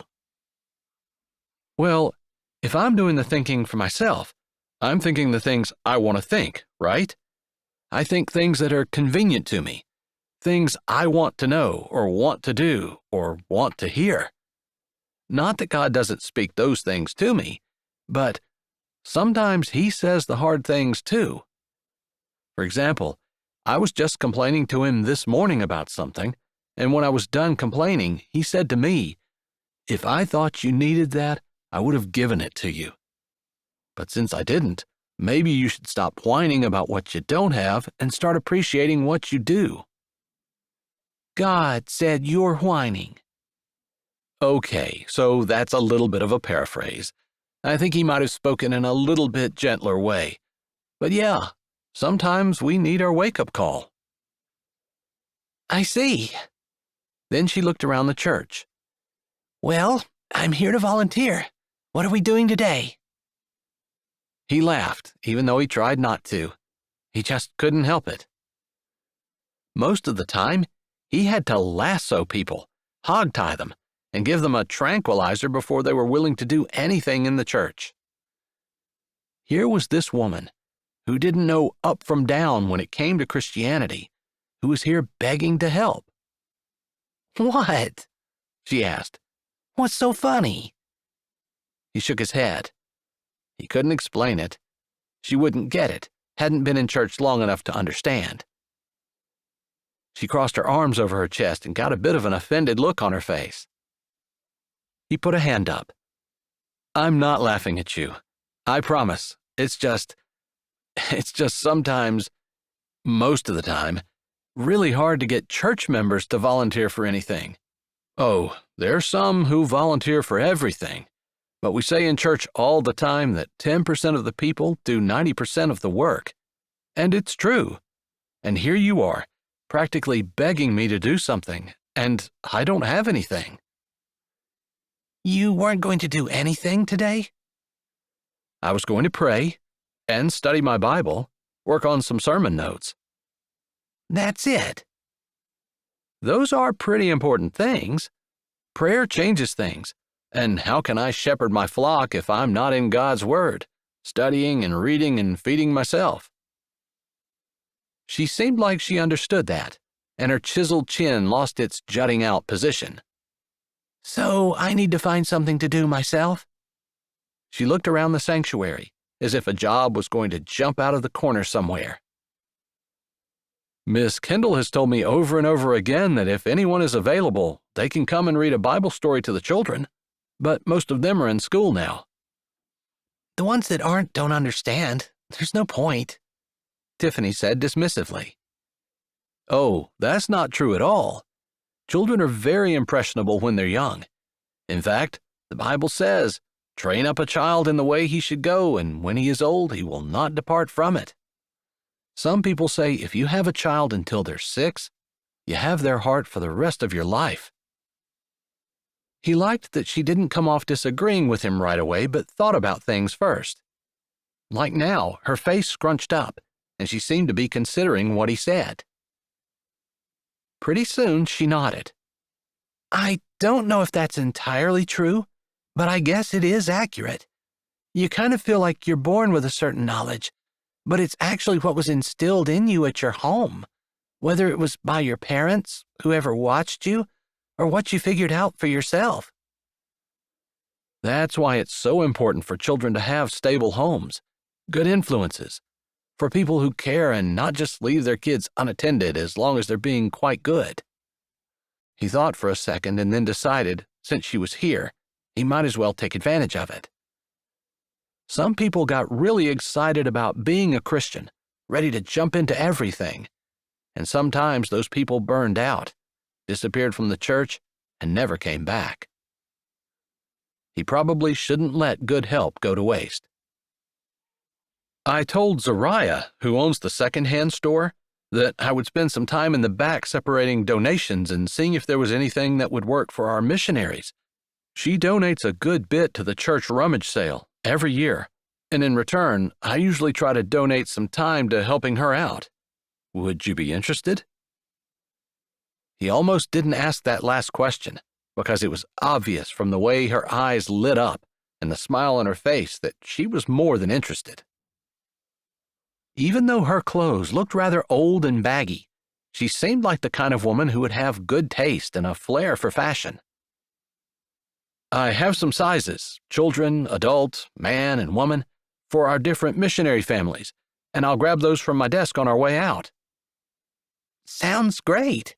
If you have the sizes, I can fix nice clothes up for them. I actually have some in the trunk of my car that I've been meaning to donate anyway. We can go through those too. You carry around clothes in the back of your car?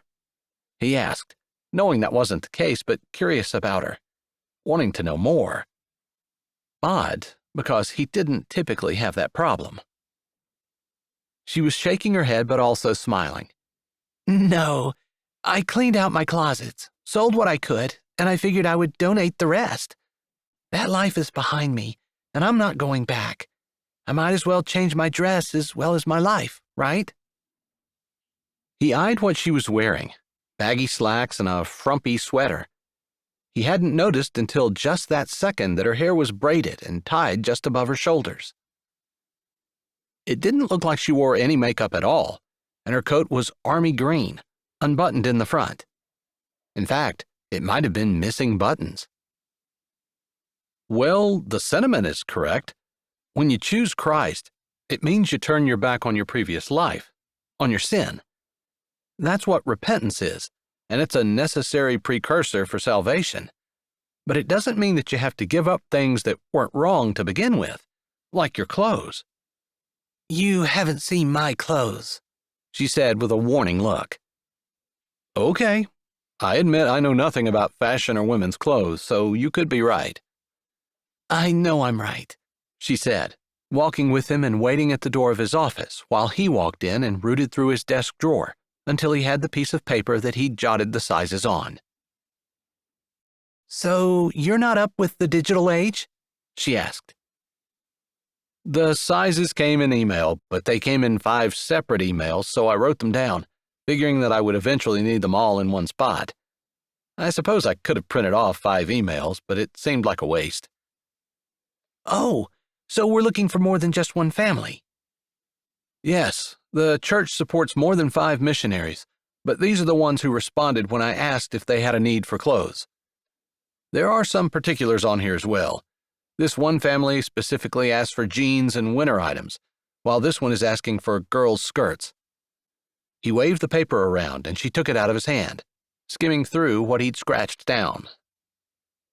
As she squinted, he wished he had taken time to write a little bit neater, but at the time, he figured it would just be him going through it. Honestly, he hadn't been looking forward to it. Picking out clothes was not something he enjoyed. He spent as little time as possible on his own, let alone trying to find some for someone else. I see a couple of sizes that will work with the clothes I have in the back of my car. She held the paper in one hand and tapped her chin with her other finger, sighing. I don't have a whole lot of things that will probably work for missionaries, but some tops and a few bottoms.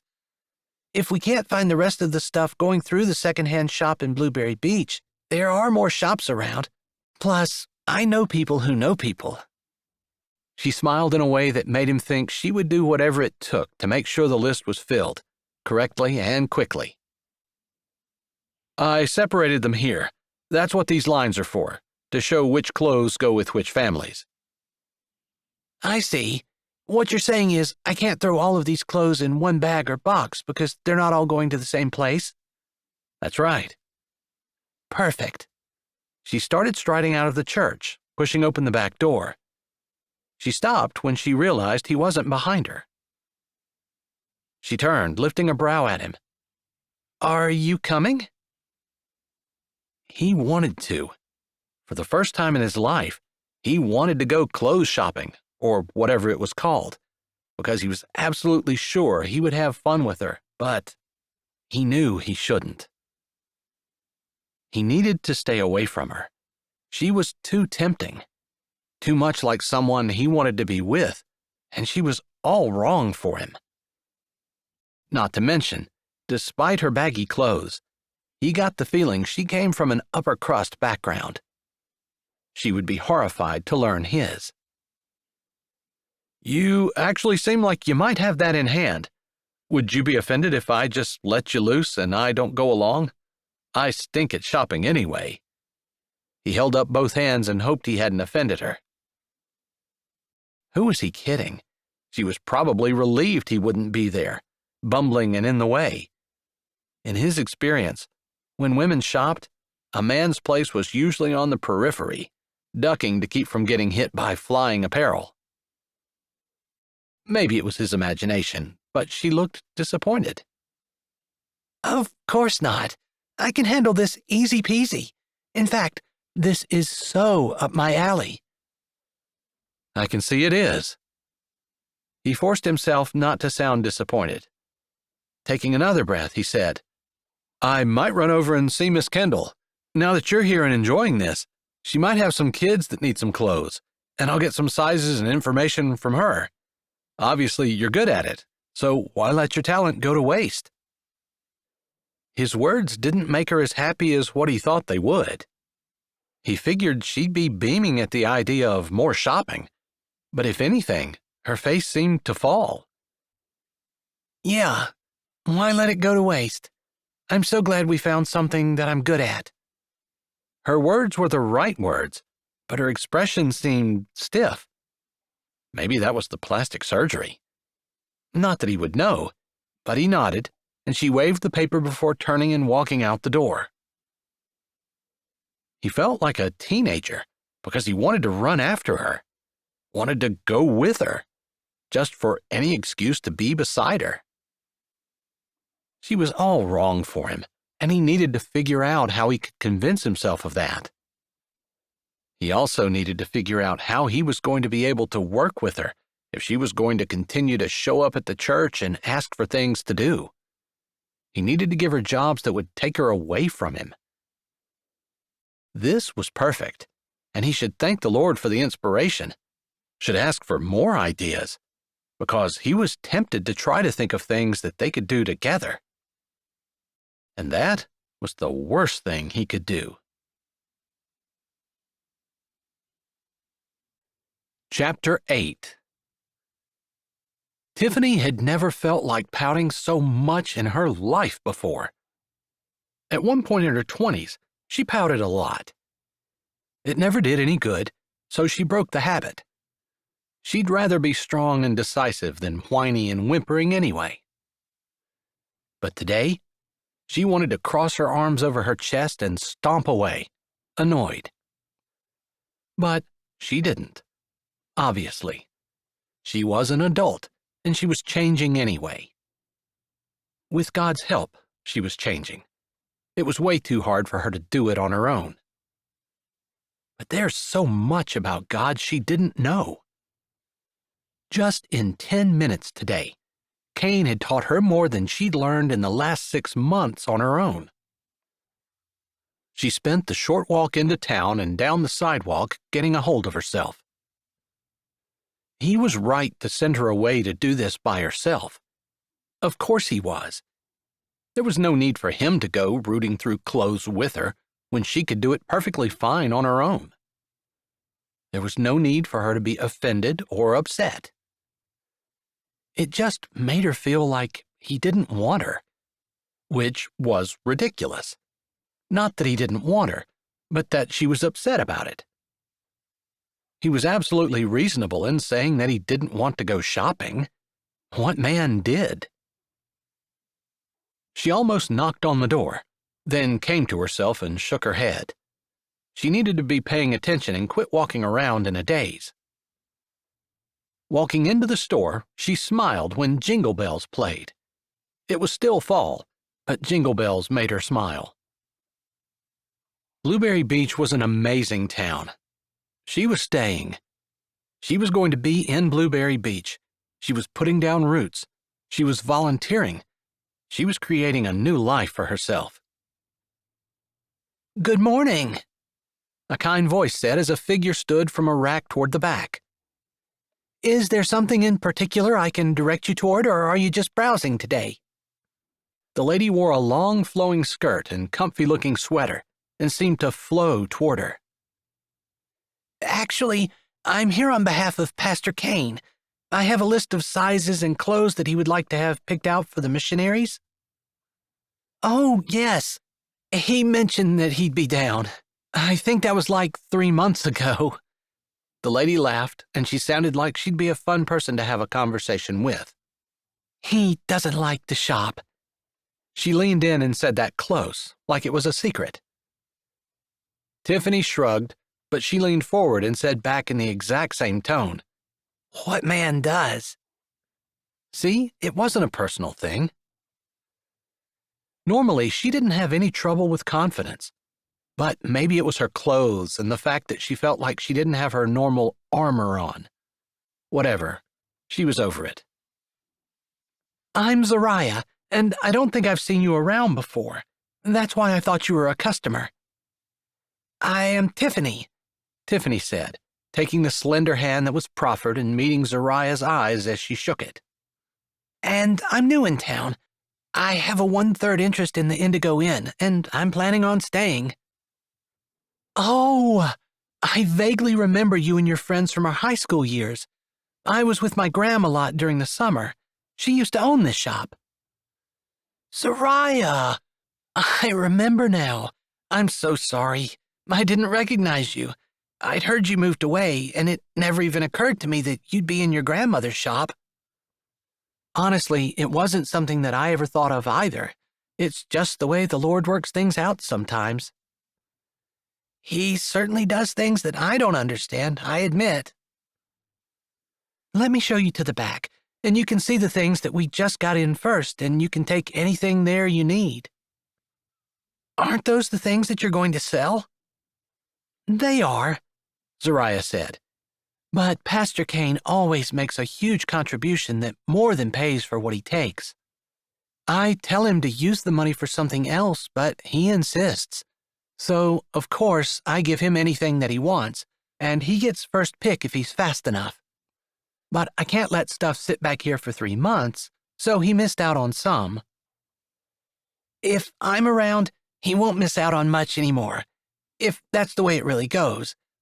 Does the church really donate that much money? That felt like a gossipy question, but it seemed like one she should be able to ask if she were going to be a part of the church. She should know what they did with their finances, right? The church does well. There are some people in town with money, a couple of doctors and a few other people associated with the hospital. Not a whole lot of people know, since she does most of her donating anonymously, but Beverly, you might remember her. She grew up in town, although she's much older than we are, amassed a big fortune and then semi-retired. She's back in town a good bit and donated for the children's cancer wing at the hospital. She also donated money to start the children's home that Miss Kendall runs. If you're hanging out with Pastor Kane, I'm sure you'll meet Miss Kendall.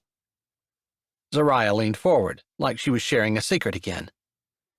I think Miss Kendall and Pastor Kane are perfect for each other. I'm not sure they've realized it yet, but the town kind of has this thing going where we keep trying to matchmake, so now that you're in on it, you can jump in on any opportunities to push the two of them together. She winked and straightened back up. Thanks. I appreciate being included. Tiffany tried to inject enthusiasm into her words, but it was tough. She wasn't even sure why. Miss Kendall was a sweet, godly woman who was selflessly doing good in the world. Pastor Kane deserved the best. Miss Kendall was perfect and much better for Kane than Tiffany. Plus, she'd just met the man a week ago. But this odd feeling she had when she was around him, not just attraction, although she felt that for sure, but more like rightness. Like a comfortable feeling that made her feel content, despite the prickling sensation that hovered in the back of her neck when she was around him. It had only been a couple of times. Maybe it would go away. All right, follow me and I'll show you where you can start. Wait, I have clothes in my car to donate, although I didn't get this list until after I had packed them up, and I think I have some things I can use for it. Can I bring them in and go through them in the back along with everything else? Sure, Zariah said. I'll go out with you and bring those in. We'll just walk through the store right now. I can give you help with that, a deep voice said, startling Tiffany. She turned her head. A tall man, handsome with intelligent eyes, stepped out of the back and walked over to Zariah. Putting his arm around her, he leaned down and pressed his lips against her temple. She leaned into him, and Tiffany got the same feeling from watching them that she got from watching Lakeland and Ethan. It was super sweet and nice to watch two people who were obviously in love be with each other. But it was also discouraging. She'd been married 3 times and never had anything close to what they had. The idea of a 4th marriage was repugnant. The idea of actually finding someone that special seemed totally out of reach, like a daydream or fairy tale. This is my husband, Gage, Zariah said, smiling with her arm wrapped around his waist, hugging him close. Gage, this is Tiffany. She looked up at her husband. She's new in town and she's here for Pastor Kane, but she has some clothes in her car to donate first. That's what I was giving a hand with, Gage said, humor in his voice. I left it right out front when I walked up to the church. Tiffany turned and walked out the door, smiling again as jingle bells played above her. She hadn't even noticed the displays in the window until she was going back out, but they were cute too. One of a bunch of people ice skating, and another with a bunch of sledders sliding down a snow-covered hill. She popped her trunk, and Gage came around, taking all the bags but 2. Zariah and she grabbed those. Gage held the door, and they walked to the back of the shop, past racks of clothing, some antiques, shelves of books, and a few electronics. There was some furniture scattered around the periphery, and kitchenware as well. You have a bit of everything, Tiffany said as they walked through the doorway into the back room. We do. Growing up, if you remember, my grandmother just had apparel. It just didn't work out when I first came here, although that's what I was originally going to do. I'm so glad it didn't, because I'm really loving this. Every day, you never know what's going to come in. Just interesting stuff.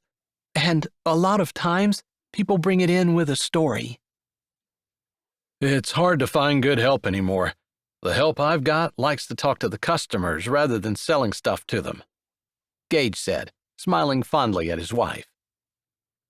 I'm in charge of customer relations. Oh, is that what that's called? It is. Now get back to work. She did a shooing motion with her hand. Both of them were teasing, and Tiffany felt like she might have stepped into a private joke. It was sweet to see them laughing and having fun with each other. It was a marriage like she'd never seen before, not growing up and none of her own. Nice to meet you, Tiffany, Gage said as he lifted a hand and walked out. Does he work here too? Tiffany asked as Zariah adjusted the bags and turned around. He does. It turned out that shortly before we got married, he lost his job. He does a lot of buying and selling online, and during the spring and summer, we're often busy going to yard sales and cleaning out storage containers, people's attics, and even whole houses. Her eyes lit up as she talked. It was obvious she loved what she did and loved being able to work with her husband. We're always busy, too busy, probably, but my niece and nephew, who are like my children, help out when they can, although he's in school right now and she's away at college. I love it. A family business. It sounds wonderful. It is.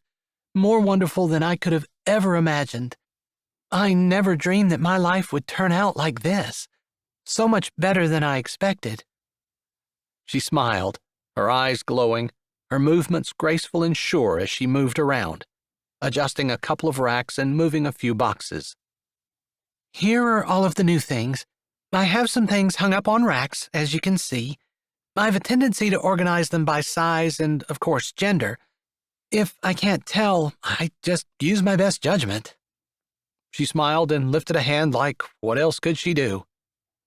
If you don't mind, I'll work a little bit alongside you, doing some sorting, while you go through figuring things out.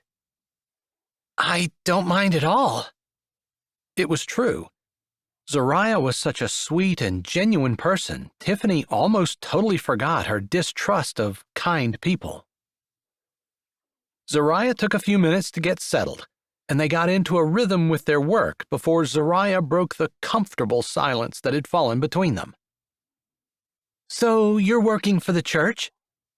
No, I'm working at the Indigo Inn. I own 1/3 of it, and I'm the only one that hasn't been doing anything. When we decided to come back and open it, it took me a while to get my loose ends wrapped up, but I'm here now and ready to pull my weight. It's pretty amazing how quickly they've been able to get the inn fixed up and open, and customers just rave about it. She folded one shirt and set it on the pile, then grabbed a hanger for a second. It used to be this time of year was completely dead, but with the inn, we have a steady trickle of customers all fall. It's been a real benefit to us. I'm so happy to hear that. I know my friends will be too. Oh, they know. Trust me, we make sure to tell them. They said the town has helped them a good bit with getting the inn fixed up. They've had several town-wide work days. They're so grateful. That's just the kind of town it is. It wouldn't be Blueberry Beach without that pulling together spirit. So you're working for the inn and volunteering at the church? That's right, although I just started volunteering last week. I've never actually done it before, and maybe I was a little pushy to begin with. I think Pastor Kane was scrambling to find something for me to do. Why do you say that? Well, I walked into the church and asked to volunteer, and he seemed a little flabbergasted. Yeah, I don't think he normally has people beating the doors down to help. I'm sure he appreciated it. Maybe he will, once he gets used to it. But for now, I think, like I said, he was scrambling to find things for me to do. She folded another pair of child's jeans, size 6, and put them in the pile she had started for that missionary family. Looks like he's found a job you're good at. It's really fantastic, too, because when Pastor Kane had to come in and do it, he hated every second. He did it with a smile, but you could tell that he'd rather be watching sand drain out of an hourglass than sitting here looking at tags on clothing and trying to pick out stuff that worked for the missionaries. Tiffany laughed. Well, this is right up my alley. I just love this kind of thing.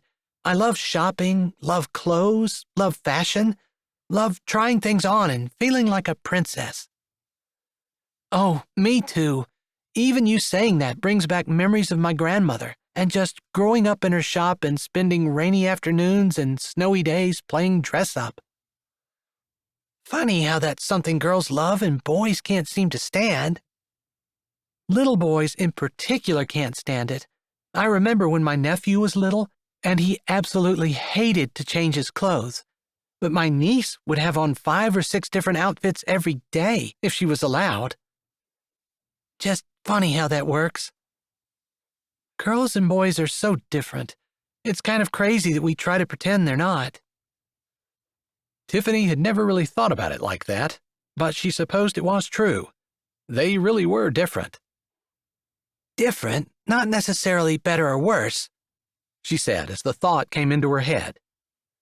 Of course, everyone has their different abilities, and you do what you're good at. When it comes to a family, moms are designed for certain things, and dads are designed for certain things. Not necessarily things we like, but it's the way God designed it. Tiffany nodded, because it all made sense. Chapter 9. Tiffany had made it through the first bag and started into the second. Her last husband had children from a previous marriage, and she had packed up some of their clothes, glad now that she had.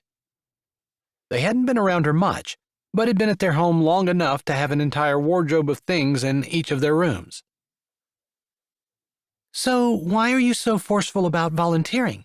Is it a passion of yours? Tiffany didn't want to talk about that. She'd have to talk about her past, and the things that she'd done, and things she didn't want to admit to anyone or have anyone know about. So she didn't say much, just, Yeah, it's a good thing, right? Sure is. I bet if you give Pastor Kane a few more days, he'll have all kinds of things thought of for you, and you'll be busier than you know what to do with. When do you work at the inn? Tiffany told her schedule, and they chatted for a while Tiffany managed to get through a second entire bag before Jingle Bells chimed in the room, and Zariah looked up. Excuse me. She straightened from the pile of clothes she had been bending over. I'll see if this customer needs help, and then I'll be back. Take your time. I'm fine here, Tiffany said, enjoying the company but fine working by herself as well. She didn't really pay attention and so was startled when Zariah said, She's right here. Of course you're welcome to help. There were some footsteps, and then a familiar voice said, Hey there, how'd you make out? Kane stood in the doorway, tall, with broad shoulders that she didn't associate with a preacher, and if she were guessing, she would say he looked a little sheepish. Like he was slightly embarrassed that he was showing up when, for all intents and purposes, he told her he wanted her to do it herself. Is there a problem? She asked. Had she done something wrong? She had been in the church for a few minutes and hadn't touched anything while she was there, other than taking the paper in his hand from him. No, nothing's wrong. I just figured I'd come help you. You hate doing this. You have to be ecstatic that you found someone who would do it for you, Zariah said in disbelief. I know. You'd think, he said, kind of enigmatically, and Tiffany wasn't quite sure what to make of that. Jingle Bells started playing, and another customer walked in. If you'll excuse me, Zariah said. Pastor Kane, you know you're welcome to anything. Thanks, Zariah, Kane said, coming in. Is it going to bother you if I'm here? He asked after Zariah had walked out. He took another step into the room, making it feel like the walls were closing in and the air was being sucked out. It was just her imagination. She had to own it. It's fine, of course. I'm just a little surprised because you seemed adamant that I was doing it by myself. I know. He didn't say anything more, and she was disappointed. She wanted to know why he'd come. What had changed his mind? Can I see the list, and I'll start to look for something in particular, if you want. He wasn't going to say anything more, wasn't going to tell her why he'd decided to come back. So she put her finger on the list, showed him the things he could look for, all the while wondering if he'd decided that she needed to be supervised. Did he think she was going to steal something? Was he concerned that she might not get along with Zariah? Didn't he trust her? She kept her mouth closed for a few minutes while he started digging through some piles of clothes. His movements were jerky, and she was pretty sure he put at least 2 pairs of pants aside that wouldn't work, and she almost laughed. But she didn't, because there were a ton of things she wasn't good at, and last Monday was a case in point. He hadn't laughed at her when she didn't know what to say at the hospital with the patient suffering from dementia, and he hadn't laughed at her when she'd gone to the children's home and felt uncomfortable. It would be rude for her to laugh. But eventually, she couldn't take the suspense anymore, and she said, I thought you were going to the children's home. Was Miss Kendall away? No, he said, and didn't say anything else. She picked out another top, a perfect size and a conservative pattern. She folded it, setting it down carefully before she said slowly, I thought pastors were supposed to be a little bit more personable. Huh? He said, his head snapping around, his eyes narrowed. What do you mean? You've just been answering all my questions with monosyllables. You have a thing against one-syllable words? He asked, looking back at the clothes in front of him. Not at all. I love one-syllable words. However, typically when one answers a question, unless it's a yes or no question, one answers with a sentence, not a monosyllable. Although I suppose it's rude of me to mention it because it sounds an awful lot like complaining. No, you're right. You're not complaining, you're being truthful. Kane's hands stopped moving, and she noticed for the first time that they were a little rough, a little brown, slightly calloused, and not necessarily the kind of hands that she would expect to see on a preacher. Her eyes got caught on his fingers, and she watched as they moved across the fabric, turning the tag and holding it while he read it, then turning it back and folding the shirt up. I'm sorry. I'll try to do better. He took a breath. You're right. I was going to the children's home, but I decided to come here instead. And I guess the reason I answered you with a monosyllable is because I don't really know why I changed my mind. And I kind of feel like I shouldn't have, and I'm annoyed with myself about it. So that's why I was short. I thought maybe you didn't trust me, and you feel like you need to come back to supervise me, like I was going to steal something or be unkind to Zariah. No, he said immediately, jerking his head up and twisting to look at her. Then he deflated a little, like he knew his reaction had been over the top. No, that's not it at all. Far from it. In fact, you might not be the typical type of person who darkens the door of the church, but there's something about you that makes me think I can trust you. Maybe that's wrong, but I don't think so. Typically, my gut is right, although I don't always go with it. That's more of a woman thing, isn't it? Woman's intuition, she said, folding a skirt and for the first time losing track of which pile was which. She was way more into him than she should be when he could distract her so easily. She'd always been serious about clothing and loved organizing as well. She should be able to do this in her sleep. So, since we're in here together, and you're upset with me for being monosyllabic, how about you tell me what you did before you moved to Blueberry Beach, and I'll listen to you, and I'll learn how I should talk. Oh boy. He'd asked her the last question she wanted to answer, then almost challenged her not to answer it by telling her to do better than what he had done.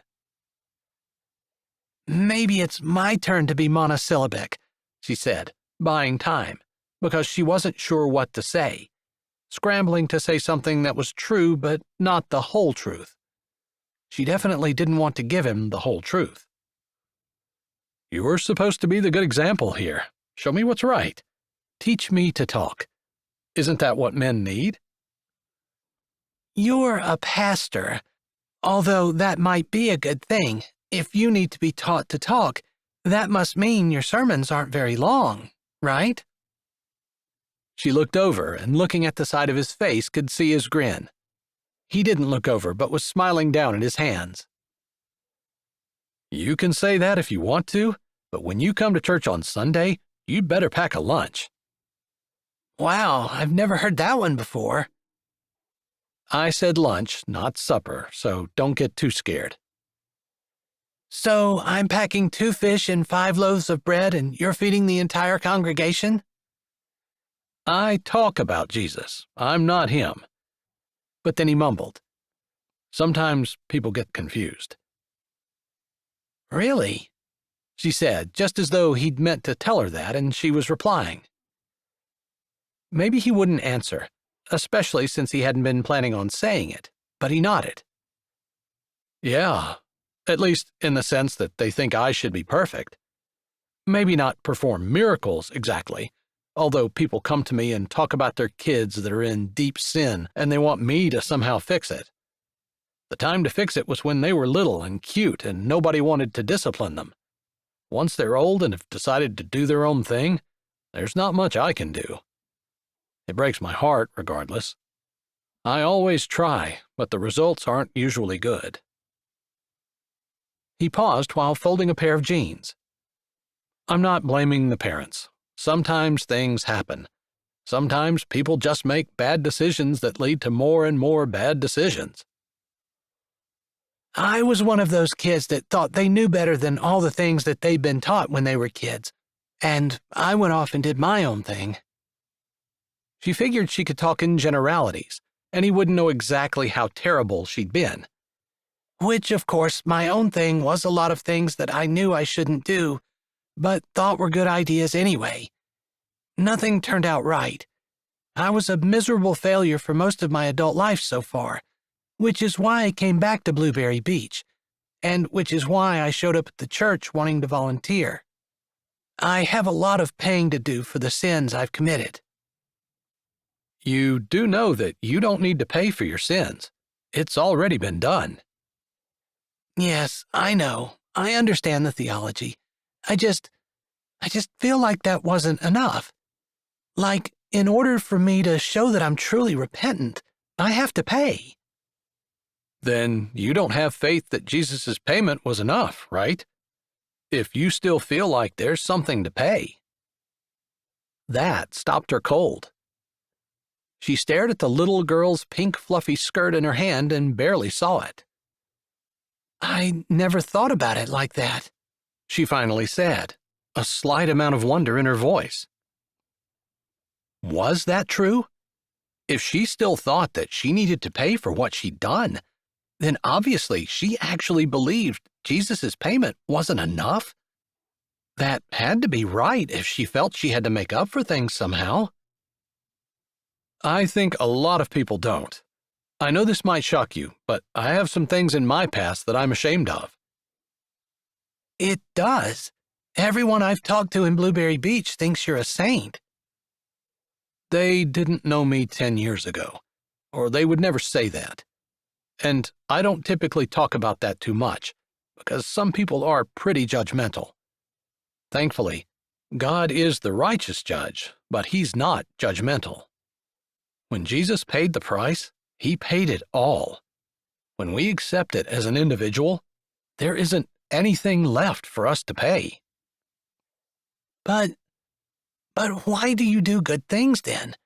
Isn't that to make your good things weigh more than your bad things? He grunted, and then he said, Not at all. There is no such thing as making your good things weigh more than your bad things. There is no way that your good could ever outweigh your bad. It's just not possible. Or maybe I should say it's not possible for your good to ever be good enough. Because your good will never be holy, and that's God's standard holiness. So you can try all you want to, but your good works won't get you anywhere, and neither will mine. But I don't get it.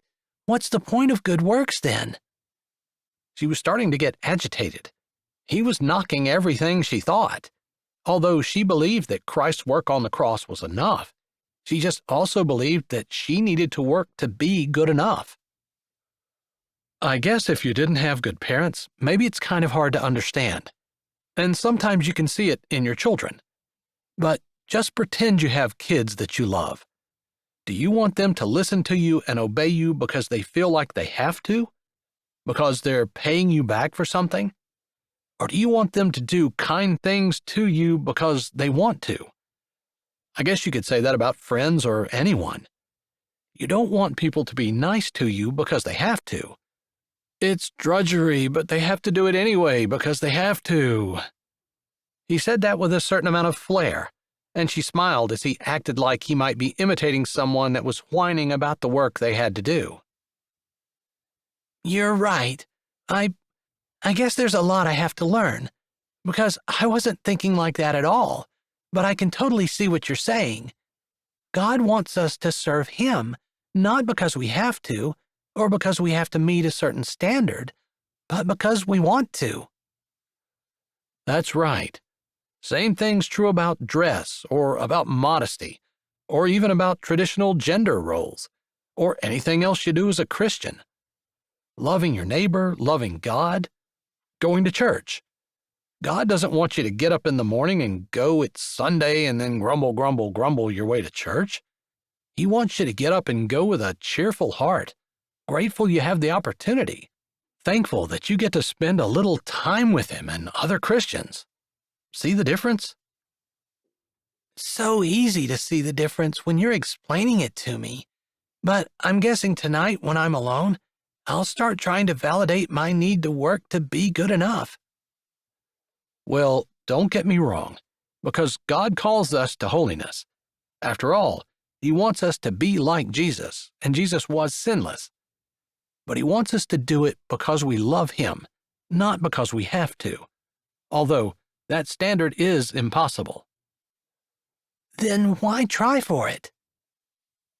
Because we're supposed to constantly want to get better. And I do. But in my own power, I can't do it. I need to remember that everything I want to be, comes from God. My very breath. I couldn't take another without Him. I can't sustain my life at all. Think about it. What are you doing to keep yourself alive? Again, he was right. He'd been right about everything. She laughed. I didn't wake up this morning and give one thought to whether or not I need to keep myself alive. I didn't even think about waking up. Come to think about it, it just all happened. Exactly. And you can believe that's chance, which a lot of people do, or you can believe that there is a loving Creator sustaining your every breath, keeping you and loving you. And that's the thing. God loves us more than we can ever know. I don't understand how He could love me. She didn't want to say more. She didn't want Kane to think so much less of her, although she was curious as to exactly what was in his past that he had been hinting about that the people of Blueberry Beach didn't know. I was so terrible.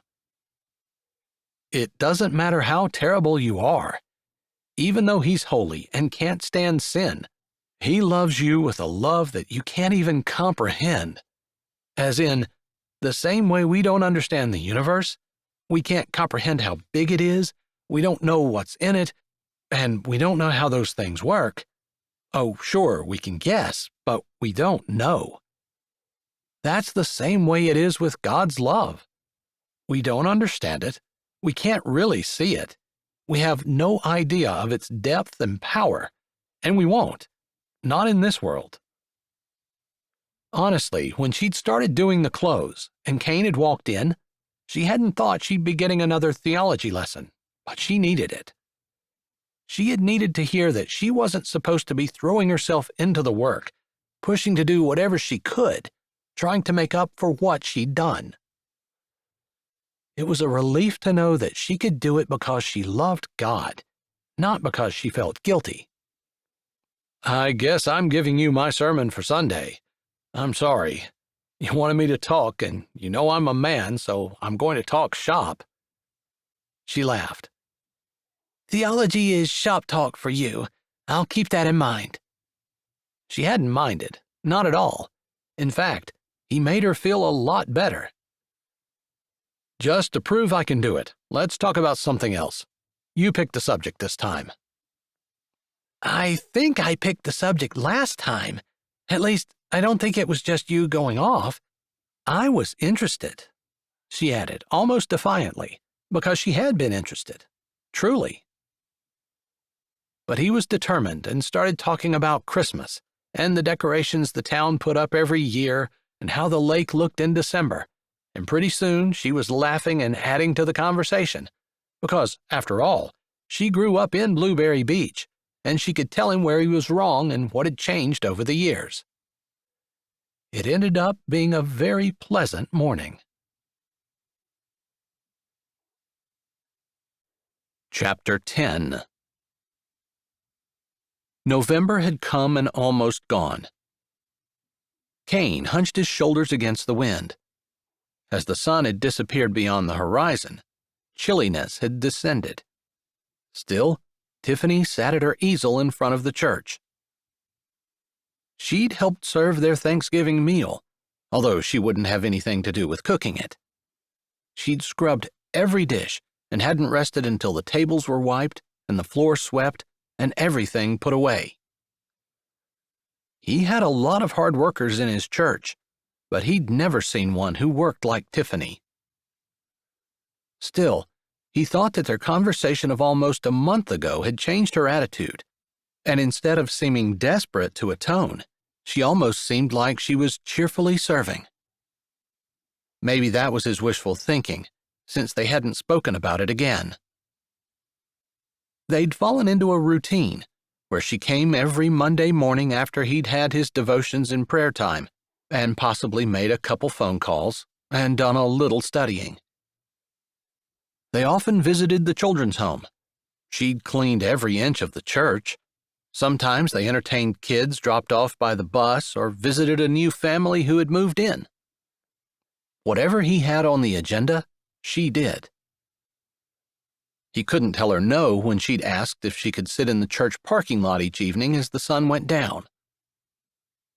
She couldn't have known it was his favorite time of day, and he loved nothing more than to stand in the sanctuary in front of the big window and watch as day and night did their daily dance, twisting and moving and shimmering until day finally bowed gracefully out and night took over.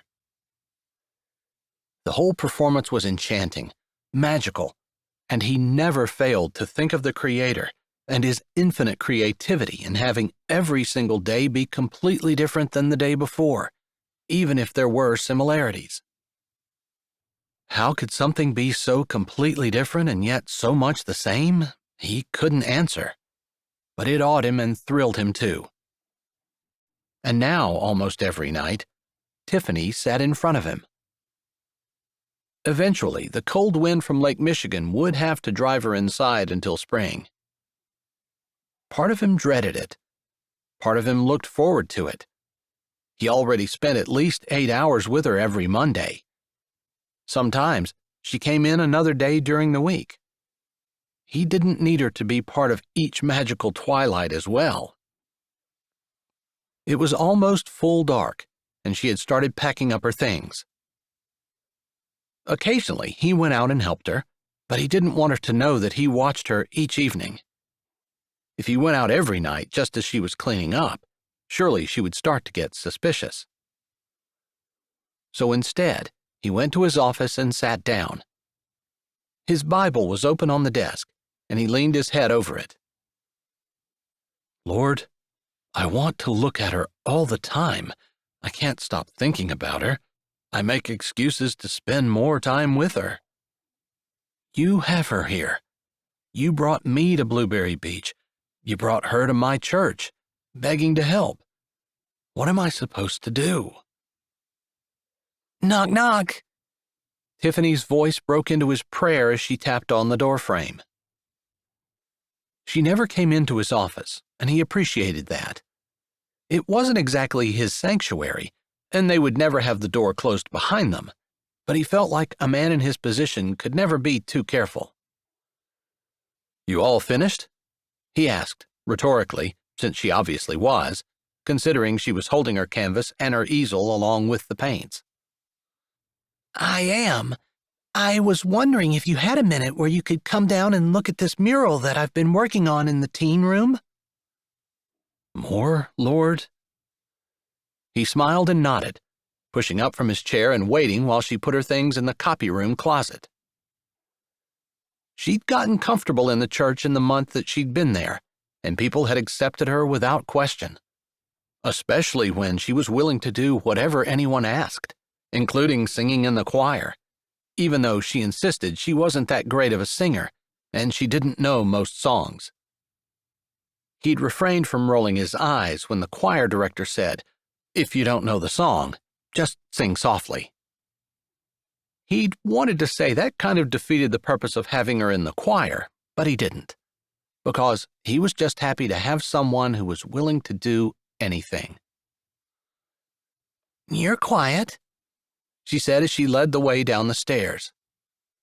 Thinking, he replied, figuring not in a million years would he tell her what he was thinking about. Although he believed in praising people and complimenting them and giving them credit where it was due, he couldn't do that with her. couldn't do that without her knowing how he truly felt. She led the way to the teen room, flipping on the light, walking in, and saying, "Ta-da!" He promised her he wouldn't be in the room until she finished it, and it hadn't been a hard promise to keep. Adam and Lindy Coates taught the teens each Sunday, and he had no need to be down here. "Wow," he said, looking over the flat Michigan landscape, blueberry plants hanging thick and ripe, full dark blue against green, touched with the dew of the evening, the sun setting in the background over the lake, shimmering, and somehow she caught the dance. That dance of light and dark, and even though the painting was not heavy, a person standing looking at it could still tell the night was coming, still see the subtle entwining, the mixing and the shimmering and the invisible waves twisting together. Is that wow in a good way, or wow in a I can't believe this is in the teen room and how am I going to find a color dark enough so I can paint over it way? She asked, her voice uncertain. "It's a wow as in you're incredible way," he said, remembering too late that he couldn't give her compliments. But she smiled, pleased, and looked back at the wall.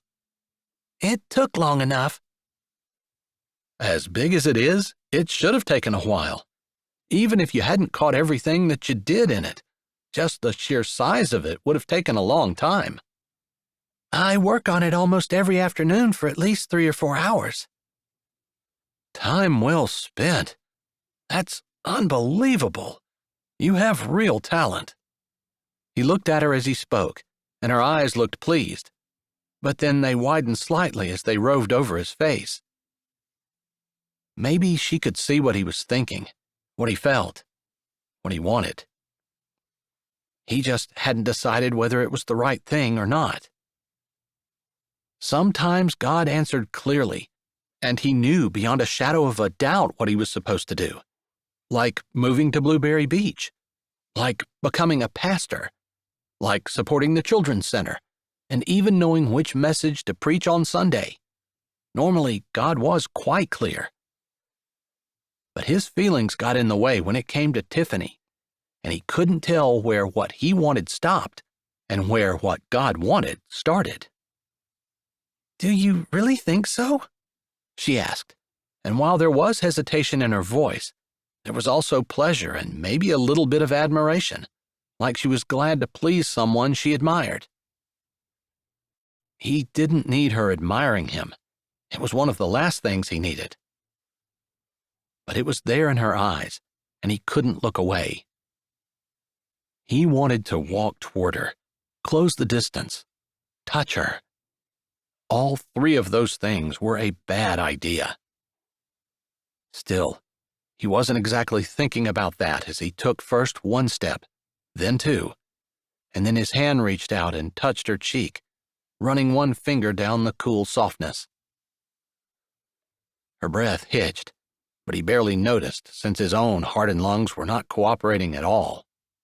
His heart had somehow taken the place of his stomach, which felt like it had fallen at his feet. "You are beautiful," he murmured, running his thumb over her cheekbone but not necessarily talking about the physical attributes he was looking at. Rather, the person as a whole, because of who she was, because of what she was, because of everything that made her up, all the things that were unseen. She was beautiful to him. There was way too much emotion in his voice, way too much everything. But he couldn't back away, couldn't stop touching her, couldn't stop wanting her to touch him. The words to ask, or maybe demand, that she do so trembled on the tip of his tongue, but she didn't need them. Her hand was already moving, landing just below his rib cage, her touch soft, gentle. Knowing that he shouldn't, his head started moving down, and he didn't even try to stop. Their breath mingled, and he breathed in her air. Her eyes fluttered and closed, then his did too. Oh, I'm so sorry. Wow, I'll just go upstairs and wait. Kane jerked back. He didn't mean to, but the voice had startled him. His hand dropped, and Tiffany stepped back as well. They both stared toward the door where Miss Kendall stood with her hand to her throat before she whirled around and practically ran down the hall toward the stairs. "Miss Kendall, wait!" His voice was completely different, commanding and somewhat lower, loud, and even Miss Kendall, in her flight, listened, almost screeching to a stop. "Come back here," he commanded.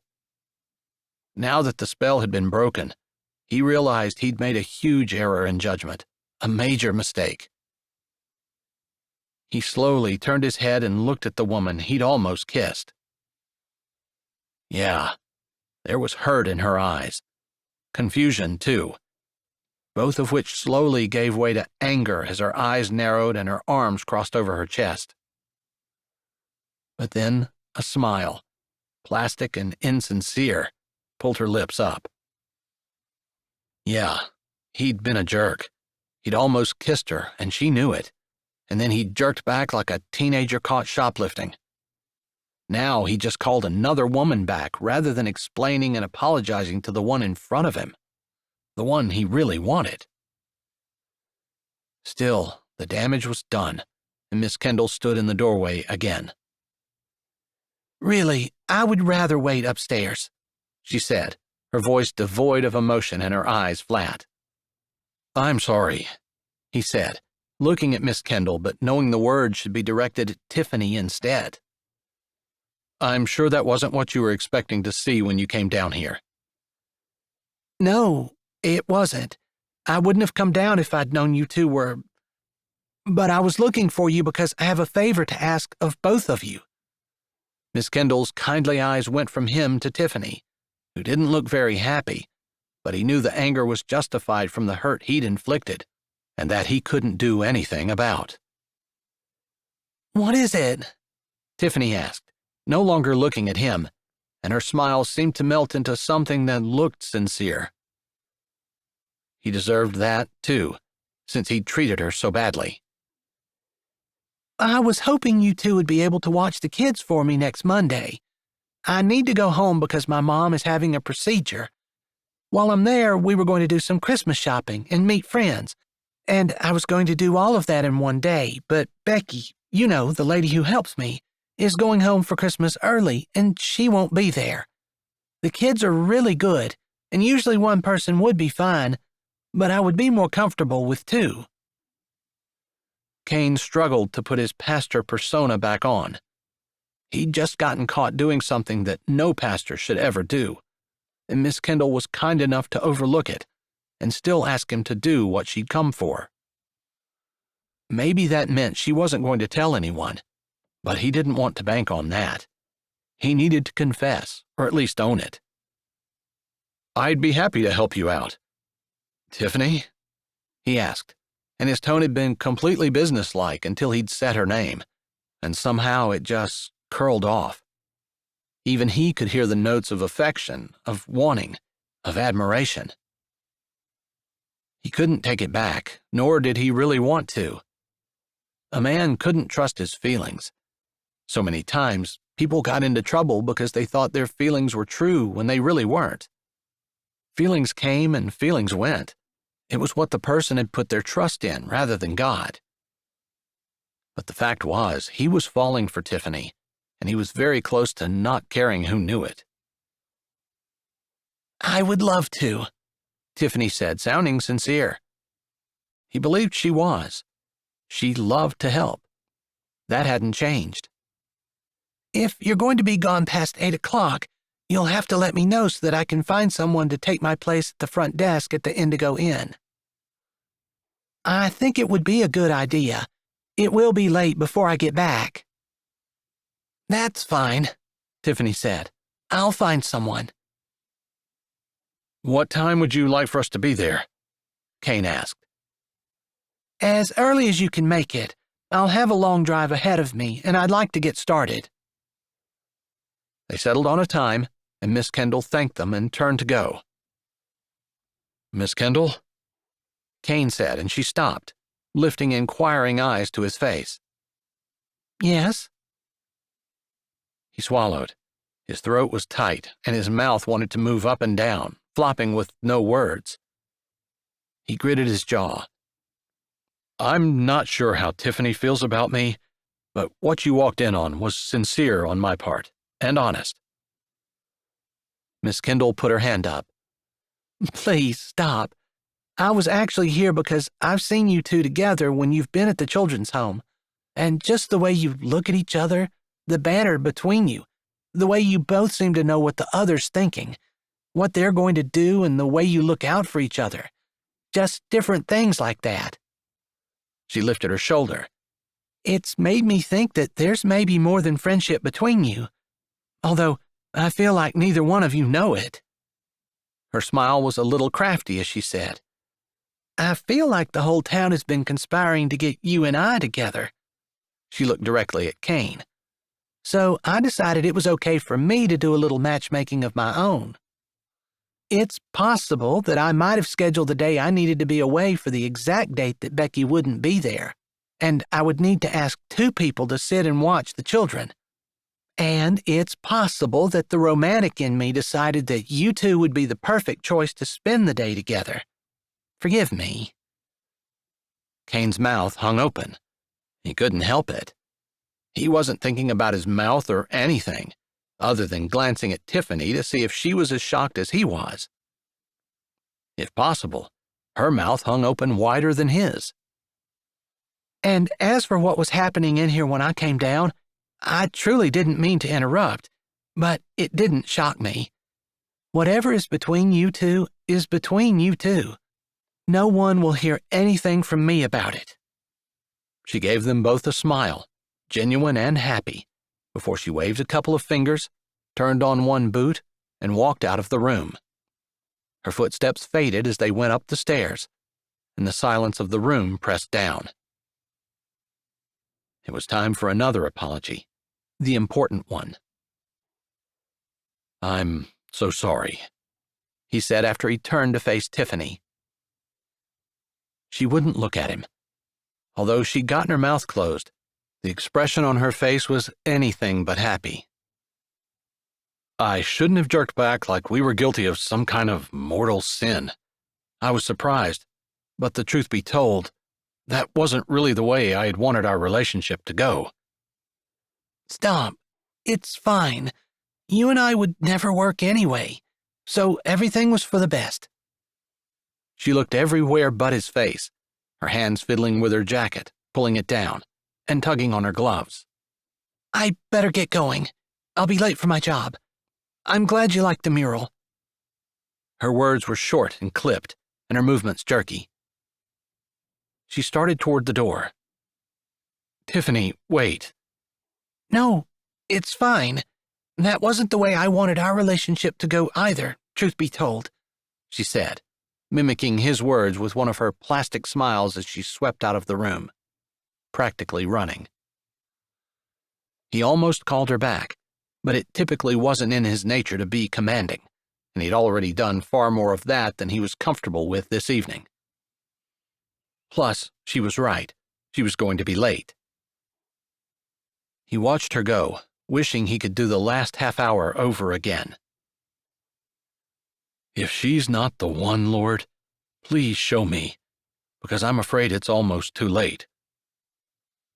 He'd barely spoken the words when he realized the Lord might possibly show him that she wasn't the one for him by having her not return his feelings. The thought was painful. Chapter 11. And I think he almost kissed me. Iva May nodded, sitting behind the front desk with Tiffany, the rest of the hotel silent and dark. Asleep. Only the tiny light at the top of the desk gave a glow to the downstairs. It was well past midnight, and normally Tiffany would be considering leaving, but Iva May had come around 8 o'clock, sat down, and they'd been talking about how the town had changed over the years and different ideas for next year's Blueberry Festival, and discussing the new Christmas decorations the town was considering buying and how much they loved the old ones. Tiffany wasn't exactly sure how they'd gotten onto the subject of Kane, except somehow she found herself admitting that he was on her mind constantly, and she knew she wasn't good enough for him, wasn't cut out to be a pastor's wife, for sure, wasn't spiritual enough to be a pastor's wife. Iva May had mostly been nodding and listening, but finally, when Tiffany confessed what had taken place in the teen room earlier in the evening, and Miss Kendall walking in, and how Tiffany was afraid that any budding romance between Kane and Miss Kendall had been ruined by her because Kane had almost kissed her, Miss Iva May finally spoke. And would that have been a bad thing? Of course. Haven't you been listening to me? She cried. He's a pastor. He's almost perfect. He's everything that I'm not. I can't have him kissing me. And it's even worse because the person that he's supposed to be kissing walked in on us. But you said that she said she was matchmaking between you two. It sounds to me like she doesn't want to kiss him. Miss Iva May, you know how women are. She was probably just saying that to save face. The whole town has been trying to get them together, and she knows it. And yet, there he is, almost kissing me. What else was she supposed to say? Did it ever occur to you that if the entire town was trying to get them together, and she knew it, and they still weren't together, maybe they weren't meant to be together? Oh, wow. Tiffany stared at her hands clasped tightly in her lap. Could Miss Iva May be right about that? Sometimes our brains trick us into believing the worst-case scenario. Sometimes we look at people and see only the bad, assign bad motivations, the worst, and most of the time it's just a lie. It's a lie that we convince ourselves we need to believe. I know. She'd caught herself doing that more than once, assuming the person who cut her off in traffic did it on purpose, and forgetting that she constantly cut people off, just because she was a bad driver and not because she had it out for anyone behind her. So many times, people didn't mean to do the unkind things that they did, but it was hard to remember that and give people the benefit of the doubt, as she would want for herself. It's all about what we do to others, really, when it boils down to it, Miss Iva May said. I know. If I want other people to think the best of me, I need to think the best of them. How do you feel about going to the children's home and watching the kids for the day with Pastor Kane? She asked hopefully. I could take your job at the cash register at the diner if you have to work. Hopefully, the pleading in her tone wasn't too noticeable. Iva May shook her head, a smile on her face, determination in her eyes. You can't run from this.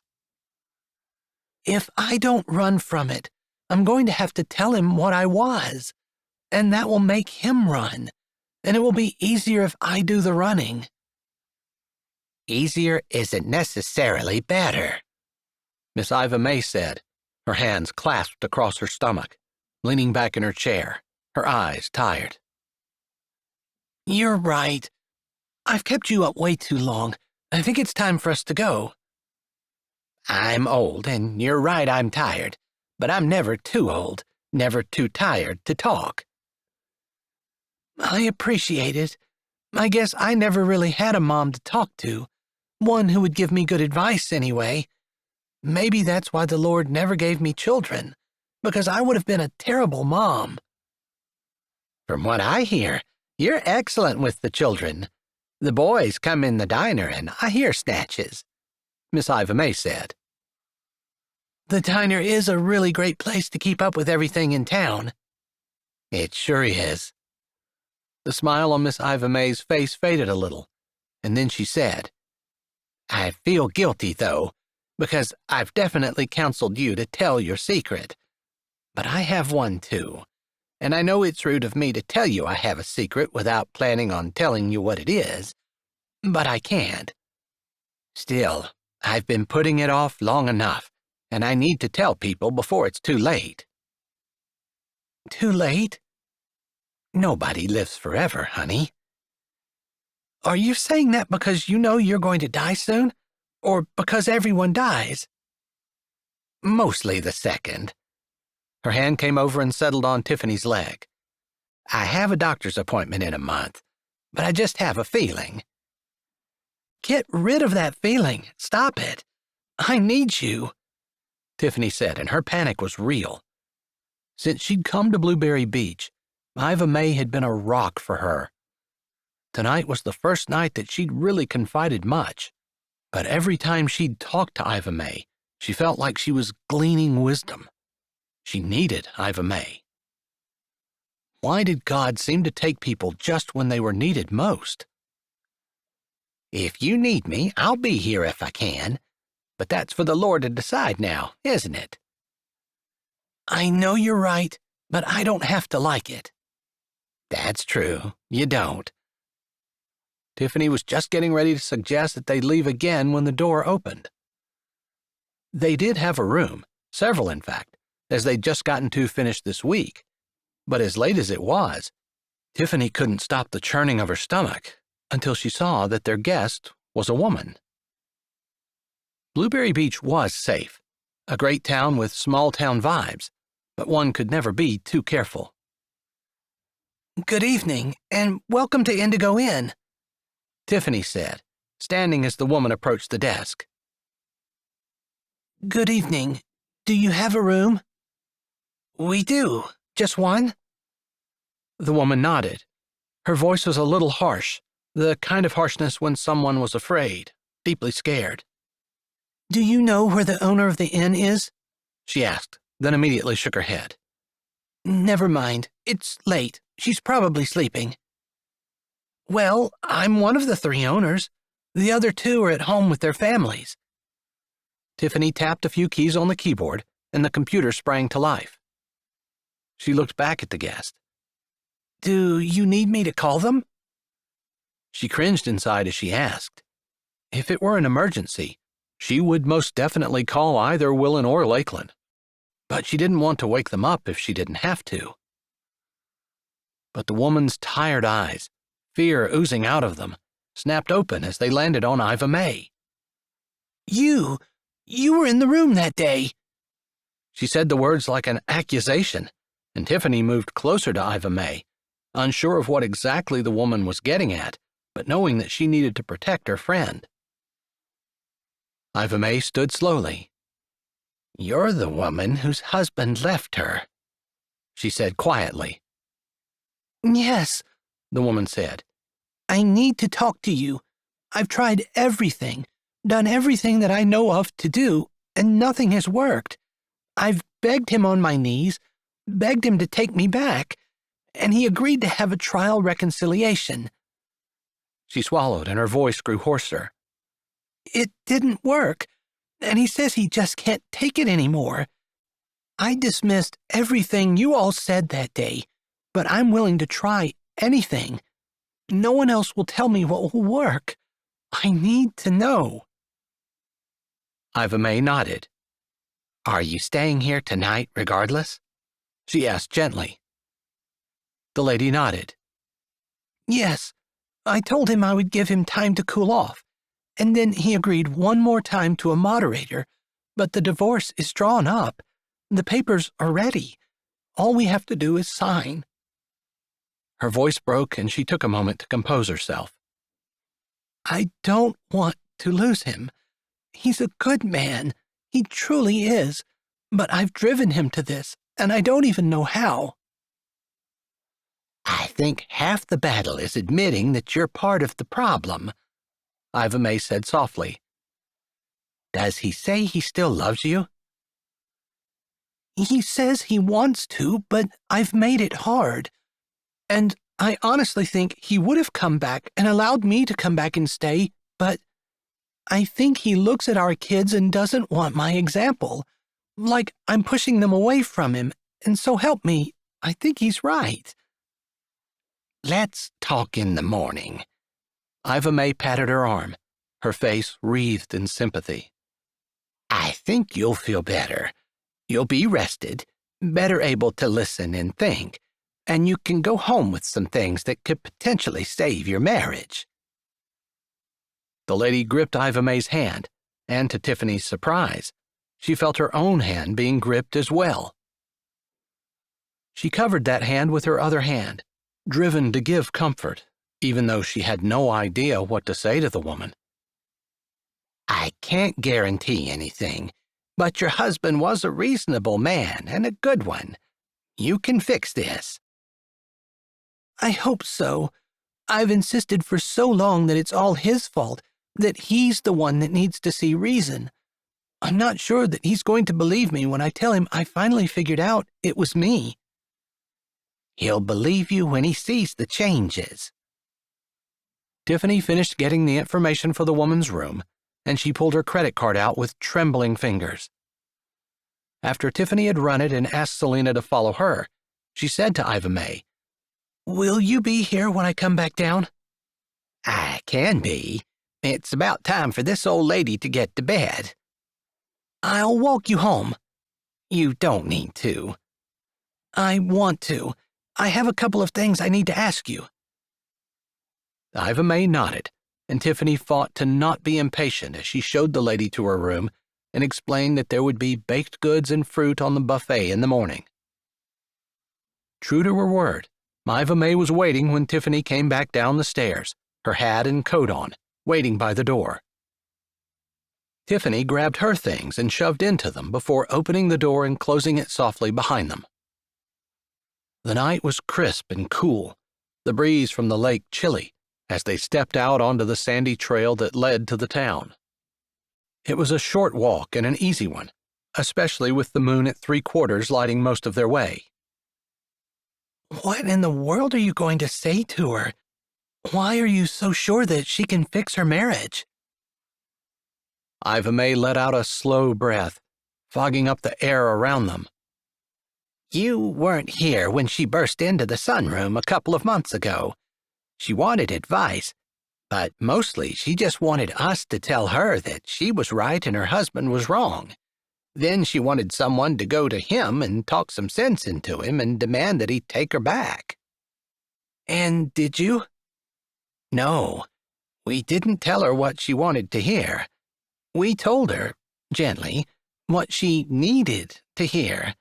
She didn't want to hear it. How did you know what she needed to hear? She'd been around the inn.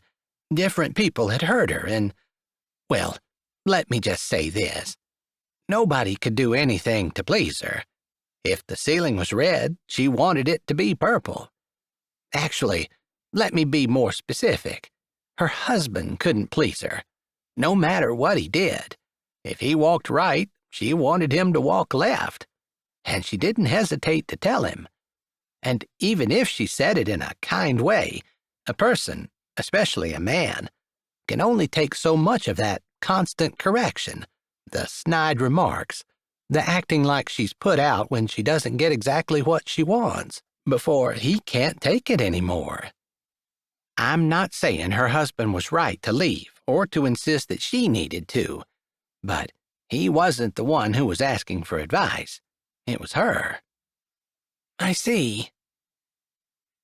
If you're going to be a pastor's wife, people will want counsel. It might be a good idea for you to sit in tomorrow, whichever way it goes. I know last time she wasn't very interested in hearing us. Sounds like it's going to be different this time. Wait. Pastor's wife? I thought we decided I'm no good for him. And here I thought we decided you were going to tell him your secret. Iva May said as they stopped in front of the door to her house. Tiffany laughed. I think you're being obtuse on purpose. And I think that's you, Iva May said. Her voice held humor. I guess the bottom line is I'm scared. That's probably the bottom line for all of us. Now, do something about it." Iva May gave her a hug, squeezing extra tight, and Tiffany just wanted to lose herself in the warm embrace. But Iva May was right. There came a time in a person's life when they had to stand up and do the right thing. She supposed this was her time. Chapter 12. Kane dabbed a small bit of glue on the shower towel he held in his hand before carefully turning around and pressing it against the wall next to the 3 tiles he'd already placed on the bottom row. Doing shower tiles was exacting work, and one that took a good deal of concentration, especially to get started. If the bottom row wasn't square, the entire thing would be completely crooked, obviously crooked, by the time he was finished. It was the kind of job he needed right now. Behind him, Dr. John Chambers was putting the same kind of tile, slightly smaller and in a slightly different pattern, above the sink. Kane made sure the tile was square, pressing it in. He and Dr. John had already talked about the weather, Dr. John's daughter, and the fact that Dr. John and his wife had another baby on the way. They'd lapsed into silence, which Kane was completely comfortable with, since he felt like he had a lot to think about. Pastor Stewart, the man who was usually his mentor, was on a mission trip, or he would have called him last night. He wasn't exactly ashamed of being caught almost kissing Tiffany in the church, and he certainly wasn't afraid of Miss Kendall telling everyone about it. He hadn't been doing anything wrong, even if it probably was behavior that most people didn't expect their pastor to engage in. The problem was he wasn't sure whether he should pursue a relationship with Tiffany, or whether it was just him wanting something God didn't want him to have. "So all we've done so far today is talk about me, my wife, my kids, and I think I even threw in a few baby tips there. They were free, by the way," Dr. John said after a few minutes of comfortable silence. Kane paused with the glue in one hand and a tile in the other. "It's a good thing. Pastors don't make a lot, and I can't afford much advice on my salary. I cut way back from the big salaries and everything that went along with them. In fact, I would say there are a lot more important things in life than making a lot of money, my family being the main one." "That's good. So many men are confused about what's important. It's refreshing to talk to someone who knows the value of the people in his life." "I know I'm blessed to have Anitra and our little girl, soon to be 2 little girls." It was obvious that John was super proud of his family, and honestly, that made Kane happy. The church, the country, and the world in general needed more men like John. People who were willing to sacrifice whatever it took to be a good husband and father. Of course, it helped if a man found a good woman. One who was willing to stand beside him, one who would build him up instead of tearing him down, one who was equally willing to do whatever it took to keep her marriage together and to love her husband and support him. Maybe there was no such woman for him. Maybe because of his past, he'd lost the opportunity that God had for him to find someone. "What about you? Is there a reason you've never married?" John asked, his question casual, his attention focused on the tile in front of him. Kane kept his sigh from being audible, but still blew his breath out, wondering how much to say. A pastor had to be careful. He couldn't treat the people in his congregation like his best friends. Best friends knew way too much about each other to want to listen to a sermon by one of them on Sunday morning. That's why he usually counseled with Pastor Stewart. Dr. John was a professional and a doctor, and he'd seen more than his share of life and suffering. John was a godly man who would give him advice based on what the Bible said, and not what was currently popular in the world. "If I'm being too nosy, you can say so," John said, breaking the silence that had fallen when Kane didn't say anything. "No, I don't know how much to say. I'm kind of struggling with something, and I was really thinking about how to present it so that it doesn't make me sound too terrible. Well, don't let the doctor title fool you. I could say lots of things I've done that would make me look awful. I guess that's reassuring, Kane said dryly. Dr. John laughed. There are lots of reasons why people might not want to get married, and don't feel like you have to talk to me about them. It's not that I don't want to. It's that I'm sure about what God wants me to do with my life. I know I'm meant to be a preacher. Kane picked up a tile and flipped it over, ready for the glue. And I know I'm meant to be here in Blueberry Beach. That's as obvious to me as anything. God clearly showed me those things. He paused with the glue brush in his hand. But I'd really like a wife. I've talked to the Lord about it a good bit, and I told him I'd wait until he brought the person he wants for me. I didn't have to rush ahead and just pick anyone. I'm willing to marry whoever God wants me to. In fact, that's the only person I want. The person God has for me. That sounds great. In fact, there's nothing I can say to that. If God has someone for you, that should be the only person you consider. I think the problem with a lot of people is they go with their feelings and whoever looks good. And that's probably a bad way to pick a wife. He paused for just a moment. I'm just as guilty of that as anyone. Only the Lord worked it out for the best. You were married before Anitra? No, but our relationship definitely started out based on feelings. Still, there was always something about her that felt different, that felt like she wasn't the same as every other girl. But I'm not going to lie and pretend I knew when I laid eyes on her that she was the one that God had for me. That's just it. I've found someone who feels like that to me. But again, I'm dealing with feelings. When I look at facts, she doesn't look like a pastor's wife. She doesn't act like a pastor's wife. And I'm not even sure she wants to be a pastor's wife. And in my profession, I really need a woman who wants to be a part of my job and what I do. People will expect it, and not that we have to give people everything that they want, but I want that too. John was silent, carefully setting a tile, and Kane considered that maybe he'd said too much. Finally, John stepped back and looked at his handiwork, then grabbed another tile before saying, Did you ever consider that sometimes the way we expect God to work isn't the way he does? Kane paused, the ache in his knee as he knelt on the hard floor forgotten as he considered what John had just said.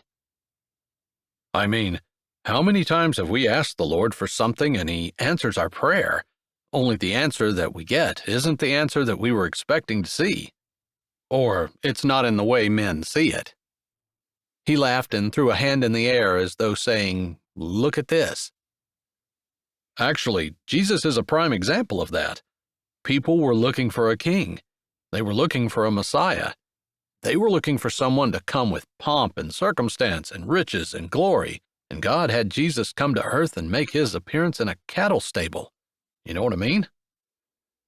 Yeah, I guess I don't really understand what the point is, though. You said that the girl you're thinking of, and I'm just going to take a wild stab at this and assume you're talking about Tiffany. Kane grunted. I wasn't very subtle about it, was I? No. And you're right. She doesn't look like a pastor's wife. But sometimes the way people look isn't what we should be using as our yardstick. For instance, take Saul. He was head and shoulders above everyone else, tall in stature and handsome, and everyone thought he would be the perfect king. But it turned out he was a terrible king. And David, who was the youngest of 8, and he wasn't even considered important enough to come to dinner to eat with Samuel. He was the one that God chose as king, and he made one of the best kings the world has ever known. God calls him a man after his own heart. So, I guess my point is, again, sometimes we ask God for something, a wife, for example, and yet we're expecting a certain kind of person to walk in our lives, and that's where we're expecting our answer. We don't realize God has the answer sitting right in front of us, and we can't see it because it doesn't meet our expectations or look like what we expected the answer to be. I see. It was like the light had dawned across the sky, like dawn when the sun rose and did that dance with the darkness, only this time the light won and the darkness went away. Is that true, Lord? Is Tiffany the one, and I've been too blind to see it? So you think that Tiffany would make a good pastor's wife? Maybe he shouldn't have asked like that. He was just begging for an insult to Tiffany, and he wished he wouldn't have uttered the words, but it was too late. They hung in the air, and he didn't want to pull them back in. I think whoever God has for the position will be the best pastor's wife that our church could possibly have. I think someone who went to 16 different Bible colleges and grew up as a child of missionaries in Africa and was surrounded by Christians all their life won't make a better pastor's wife than Tiffany, if she's the one that God wants you to marry. His words made complete and total sense, and Kane was kicking himself for not thinking that earlier. Although he wanted to hear what he wanted, and he was afraid to believe the truth. I guess I know that. I just know that I want her, and sometimes we have a tendency to make what we want God's will for our lives. I've done it before and had disastrous consequences. I know. I've manipulated my life into thinking I'm doing what God wants when I knew deep in my heart that I was just pleasing myself. It's an easy trap to fall into. Right. Which is why I wanted to be careful. The bottom row was finished, and it was exactly even with the plumb line he'd put up. He picked up another tile. What's it going to take for you to decide that you need to move forward with Tiffany? Maybe she's not even interested. Have you considered that? Dr. John looked over his shoulder, and Kane looked up and met his eyes. Yeah, all these hurdles, all these things have to work out for us to work out. I guess I just need God to be clear. But I don't know exactly what that means. It's not like he's gonna make the sundial go back 10 degrees or have the dew fall everywhere except my fleece. I think he's gonna be a little more subtle for me. I wouldn't be so sure. Sometimes God can really knock us up alongside the head to get our attention. True. Knock, knock, a voice said, and that's all it took for Kane's heart rate to double. Tiffany was in the doorway. He looked over his shoulder and raised a brow. A woman he didn't recognize was standing with her. Pastor Kane, would you have a few minutes to speak with us, please? She called him Pastor Kane. That felt weird. He thought they were at least on a first-name basis. Maybe she was doing it for the benefit of the woman beside her. I do. Let me stick this last tile on before the glue dries, and I'll be right with you. All right. If you don't mind, we'll just go to the room across the hall. It's empty and unfinished. I'll be right over. Pastor Kane? John said once Tiffany had left. That's a little formal. Maybe you need to worry whether or not the woman's interested in you. Yeah, that struck me as a little odd, too. He didn't figure there was any point in explaining that she might have just been showing respect in front of a stranger. He hoped that was it. He stuck the tile on and rinsed his hands off, taking his knee pads off and shoving his phone in his pocket, just in case he needed his Bible app. Then, he walked across the hall. Chapter 13. Tiffany stood with Selena, trying not to act nervous. Iva May had texted earlier and said she hadn't been able to leave the diner because it was Dr. John's day off and she didn't have anyone to cover for her. That would have been fine if Willem and Lakeland had been there. But Lakeland had texted her saying that Trent had a cold and she was going to keep him at home, and Willen was going with Mila to her 6-week postpartum checkup. Everyone had thought someone else would be able to work the desk at the inn, and to be fair, Tiffany was the only one scheduled. Regardless, she wasn't qualified to counsel anyone, so she did the only thing she could think of and went and got Kane. I don't want him to tell me the same thing everyone else has been telling me. I want him to tell me what the ladies were saying when I talked to them before.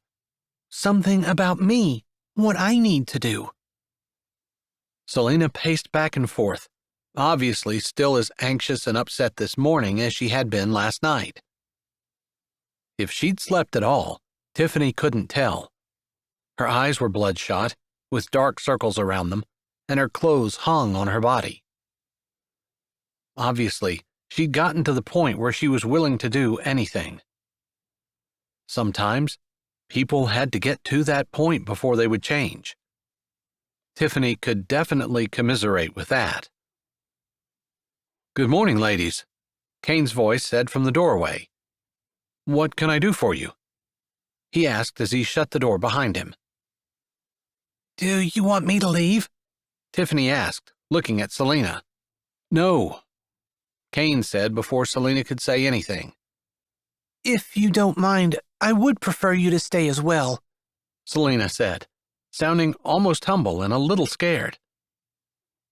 Tiffany nodded, a little scared herself, honestly, although she wasn't sure why. Pastor, I need you to help me.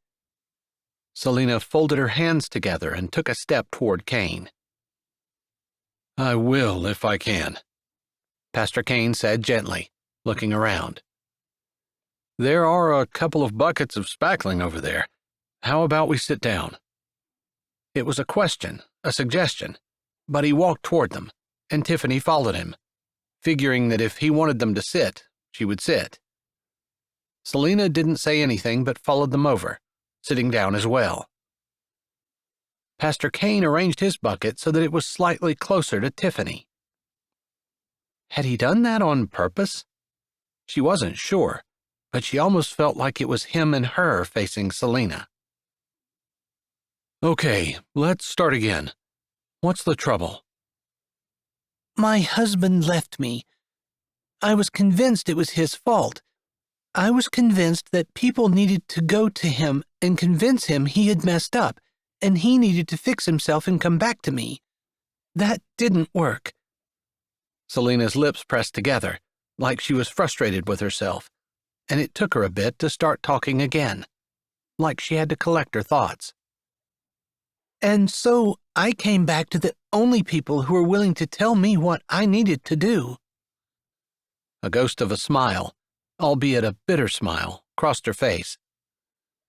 I guess everyone's scared of me. I wouldn't know why. Tiffany did not snort. Kane's face did not change. Selena looked a little guilty, but she plowed ahead. When I'd come here, asking for the ladies to help me, they were willing to, but they wanted me to do the changing. Apparently, they saw things in me that they feel might be contributing to the problem, and they wanted to help. I wasn't interested in that kind of help then, but I'm interested now. Her chin came up and her back straightened. Can you tell me what I need to do? I'll do whatever it takes to keep my husband and convince him our marriage is worth saving. Did you ask him what the trouble was? I did. Her lip pulled back, almost like she hadn't been satisfied with his answer. And what did he say? Kane prompted. He said I insult and belittle him all the time, but that's not the slightest bit true. I don't know what he meant by that, and I felt like he was just saying that so that he wouldn't tell me the real reason. At the time, I thought there was another woman. Even now, anyone who knows my husband says that couldn't possibly be true, and there's no one who will say that he has had anything to do with anyone else. But I don't insult and belittle him. Maybe you don't mean to, Kane said, and didn't say anything else. Of course I don't mean to. I think he's incredible. He's romantic, and he has great character, and he's the best husband in the world. Why else would I be fighting so hard to keep him? She said, throwing her hands up in exasperation. Well, if your husband is honest, then you have to believe that what he said was true. I'm sure he is, Selena said quickly, and then said, Wait, what do you mean? That I do insult and belittle him? But that can't. Her voice trailed off, and although there was no dawning light in her eyes, it was obvious she was thinking. Tiffany thought Kane would say something else, take advantage of the fact that she was wavering, but he allowed her to roll it over in her mind. That made sense to Tiffany after she thought about it, because she didn't mind being guided in the right direction, but she resented people coming down on her like a sledgehammer, demanding she do whatever it was that they wanted her to do, without giving her the choice. Most of the time, she would choose the reasonable decision if given time to think about it, but sometimes she would be completely unreasonable if she felt she were being pressured. She admired Kane's wisdom and his patience, because it took Selena an awful long time to think. I guess he must be telling the truth, she eventually said, her words slow, her voice much more subdued. But I don't know what he means. She lifted her shoulders. I'm being honest. I truly don't know what he means. Funny how Kane could be patient and kind, sitting on a paint bucket in the middle of an unfinished room, counseling with a woman who was having trouble with her husband, and still look rough and rugged and completely manly to her. Tiffany had trouble keeping her eyes off of him. His mannerisms were masculine but also compassionate. It was an appealing juxtaposition of traits.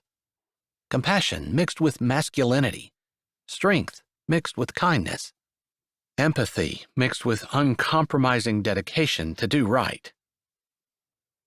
He was a man of character, a man who would stand by his word, who would do right whether anyone else was or not, a rare and valuable man. And he'd said he was interested in her. But she would never counsel someone like he was doing now. She had no idea what to say to Selena. She was practically chomping at the bit to get away and would have run out of the inn if anyone else had been able to do it. "I'll let you know a little secret," Kane finally said. He turned his head and lifted a brow at Tiffany, just a little acknowledgement of her presence, before he turned back to Selena. "Men have fragile egos. What might seem like a suggestion on your part may sound like an insult on his. So, you might be suggesting that he, for example, move his toothbrush to the other side of the sink. It sounds like a perfectly reasonable suggestion to you. But he might be hearing you say, 'I don't like where you put your toothbrush. You don't do it right, and that makes you a moron.'" Kane lifted a hand. "I know that's a silly example, but if you're constantly giving suggestions," he made air quotes with his fingers, "then that's constantly sounding like insults to him, and it could be part of your disconnect." Kane's voice was gentle and reasonable, and Tiffany almost forgot to listen to the words, no matter how wise they were, because of the soothing cadence. But what should I do if he's doing something that needs to be corrected? I mean, I don't care where he puts his toothbrush, as long as he puts it in the holder and not on the sink. Because if he did, I would say something about it. Should I not say anything? Selena asked, like it was obvious it was totally okay for her to ask her husband to move his toothbrush. "That's really not the point. I'm telling you, men have fragile egos. In a normal marriage, asking to move his toothbrush is not a big deal. But in a marriage where he feels insulted and belittled all the time, I would be very careful with the things I asked him to do. In fact, if you're really willing to do anything, then I would stop with all of my suggestions. He did the air quotes again. And I would only say good things to him. Selena looked like she was digesting that, and this time Kane went on. So let me ask you, if the toothbrush is on the counter, and you want him to put it in the holder, that's where it belongs. It's a perfectly reasonable request. But why don't you just pick it up and put it in the holder if that's where you want it? Because I'm not his mother. It's not hard to put the toothbrush in the holder instead of on the sink. Kane lifted both his hands, like he was innocent, because Selena's voice was getting a little irritated. Is it worth your marriage? He asked simply. Her erect posture slumped, and she looked down. No. You want to know what you can do to save your marriage? Give up a little. His words were spoken compassionately, but they made her jaw clench. I'm just supposed to give up everything while he gets everything? He gets a maid, cook, washerwoman, and someone who agrees with his every word and doesn't complain? I thought you said he was a good man. I did. She sighed and looked away. Do you really think he's going to take advantage of you like that? That's what you're telling me to do. If he agrees to give you a chance to show you've changed, then you need to show that you've actually changed. And part of that would be, if you said you're willing to do whatever it takes, then do whatever it takes. Don't give him any suggestions, no matter how badly you think he needs them, unless he asks you.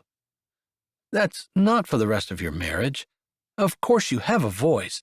Of course he should welcome your suggestions.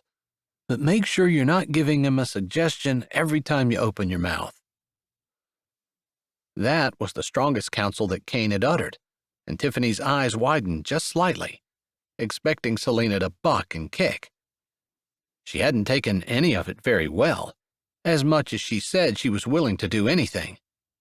But Tiffany supposed for some people it was hard to give up control. She was also impressed that Kane seemed to know that, and he seemed to have an intuitive sense of when he could push and when he needed to back off. He was born for this role. He excelled in it. Unlike her, with her history that would make the devil blush. She wanted to get up and walk out, now that she had proof right in front of her eyes that she would never be good enough. So you think I do this for a month or two, then I'll convince him that I'm not attacking his ego every time I ask him to do something? That's possible. But if you go into this thinking, okay, in a month or two I go back to being what I used to be, you're going to go back to having what you have right now. I see. So I have to become a completely new person. When you accept Christ, you do become a new person. Maybe it's just a matter of you growing into that person. Your counsel sounds an awful lot like the wife needs to be a doormat so the man can do whatever he wants. I don't think it has anything to do with men and women. Although there definitely are specific commands for husbands and wives according to the Bible. You can ignore them if you want to. Kane shrugged like it didn't make any difference to him whether she followed the Bible or not. But there are also specific commands that are gender neutral. If you're a Christian, you're commanded to serve others and to treat them like Christ, giving up your will for His. He spread his hands out, his elbows resting on his knees. Isn't that what this is? Giving up what you want for someone else. It's not a matter of the wife being a doormat. It's a matter of you doing what the Bible tells you to do. Becoming a servant and serving others rather than yourself. The others you're serving just happens to be your husband. The command is that we put others first, and we serve them in love, not expecting anything in return. If you do that in your marriage, I promise you, you'll have a good one. Especially if you're married to a good man." It was almost like he wanted to add something and then didn't. Tiffany figured there were probably men who would take advantage of a wife who was willing to serve her husband and not expect anything in return. It took another 10 minutes, but by the time Kane was finished, Selena was convinced that his way would work. Not because it was Kane's way, but because it was the way that God commanded. And since he was God, he could do those things. Selena shook their hands, her face looking happy and almost peaceful for the first time. "Thank you so much. I can't wait to go home and talk to my husband about this. I feel like my eyes have been opened for the first time, even though I've been trying for months to be able to see." She smiled at Kane and then at Tiffany. "Thank you for taking the time to talk to me." "It's my job," Kane said simply, and after another thank you, Selena rushed out. Kane turned toward Tiffany, but she spoke first. "You are amazing. I've never seen anyone counsel before, and that was just astounding. You seem to know exactly what to say and when to say it. And honestly, when she first came in here and started talking about being a doormat, I didn't think you were going to get through to her, but you did." You couldn't see, but I was praying. I don't have the right words on my own. I just pray. Pray that God will supply them, and He did. Despite me. "What do you mean, despite you? It's not despite you, it's because of you." No, it's because of God. It's because of what His Word says, and what He brought to my mind, and how He was working in her heart. He lifted a shoulder. And that was the prayer, that God would work. Through me, yes, but God working. "I didn't even think to pray. I should have been, shouldn't I?" she said thoughtfully, and then a little sadly. Not only was she a failure as a counselor, she couldn't even be a success as a support. "I wanted to thank you." "For what?" she asked, trying not to sound annoyed.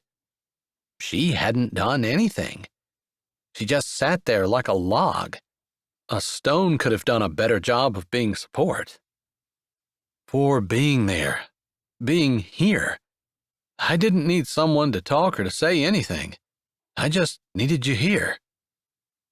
"So anybody would do," she said, sadness leaking into her words. She also didn't want to be just anybody. She wanted to be what he needed.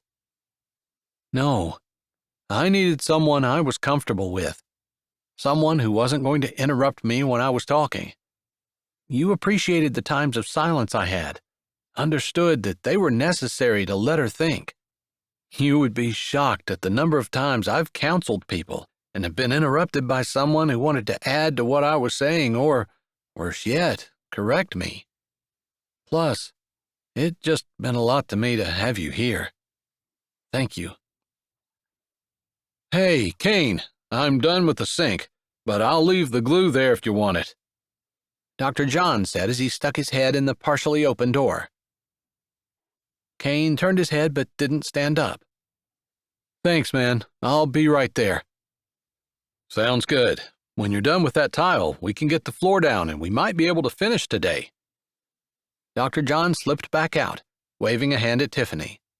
She waved back, but he was gone. I probably better go. "Yeah, I need to go too. There's no one else working the front desk." All right. We're still on to watch the kids? If she weren't so annoyed with herself, she might think that he was asking her just because he didn't want to leave or was looking for something to say to prolong their conversation. But that couldn't be it. So she just nodded her head and said a subdued, "Yes."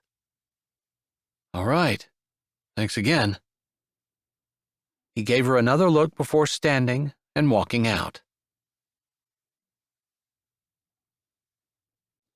Chapter 14.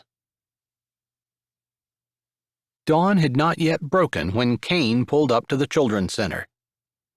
There were lights on in the window, and as his headlights swiped across the lot, they flashed across Tiffany's car in front of him. She'd beat him there. It didn't surprise him. If she said she was going to be somewhere, she was always 10 minutes early. She might not have a clue as to what she was going to do, but she was there and willing to do any job that anyone gave her. She also took instruction well. It was too bad he hadn't had more time to talk to her that day at the inn, because after the counseling session, she had been subdued and seemed off. They had the room that Dr. John and he were working on already booked, and he knew he wouldn't be able to work on it over the weekend, so he'd wanted to get it finished. Otherwise, he wouldn't have left her. Whether it was the counsel he gave or something else, he wanted to get it straightened out. He was almost positive she wasn't angry, just seemed distant. Probably that's why he was looking forward to today so much. He knocked on the door softly and tried the knob, which was unlocked. So he pushed in. Miss Kendall and Tiffany were standing in front of him talking softly. Tiffany was holding something that looked a little bit like a football, except Kane tilted his head. Tiffany was holding a baby. He was sure of it. He walked cautiously forward. After all, the last time he'd been at the children's home, just a few days ago, there had been no baby.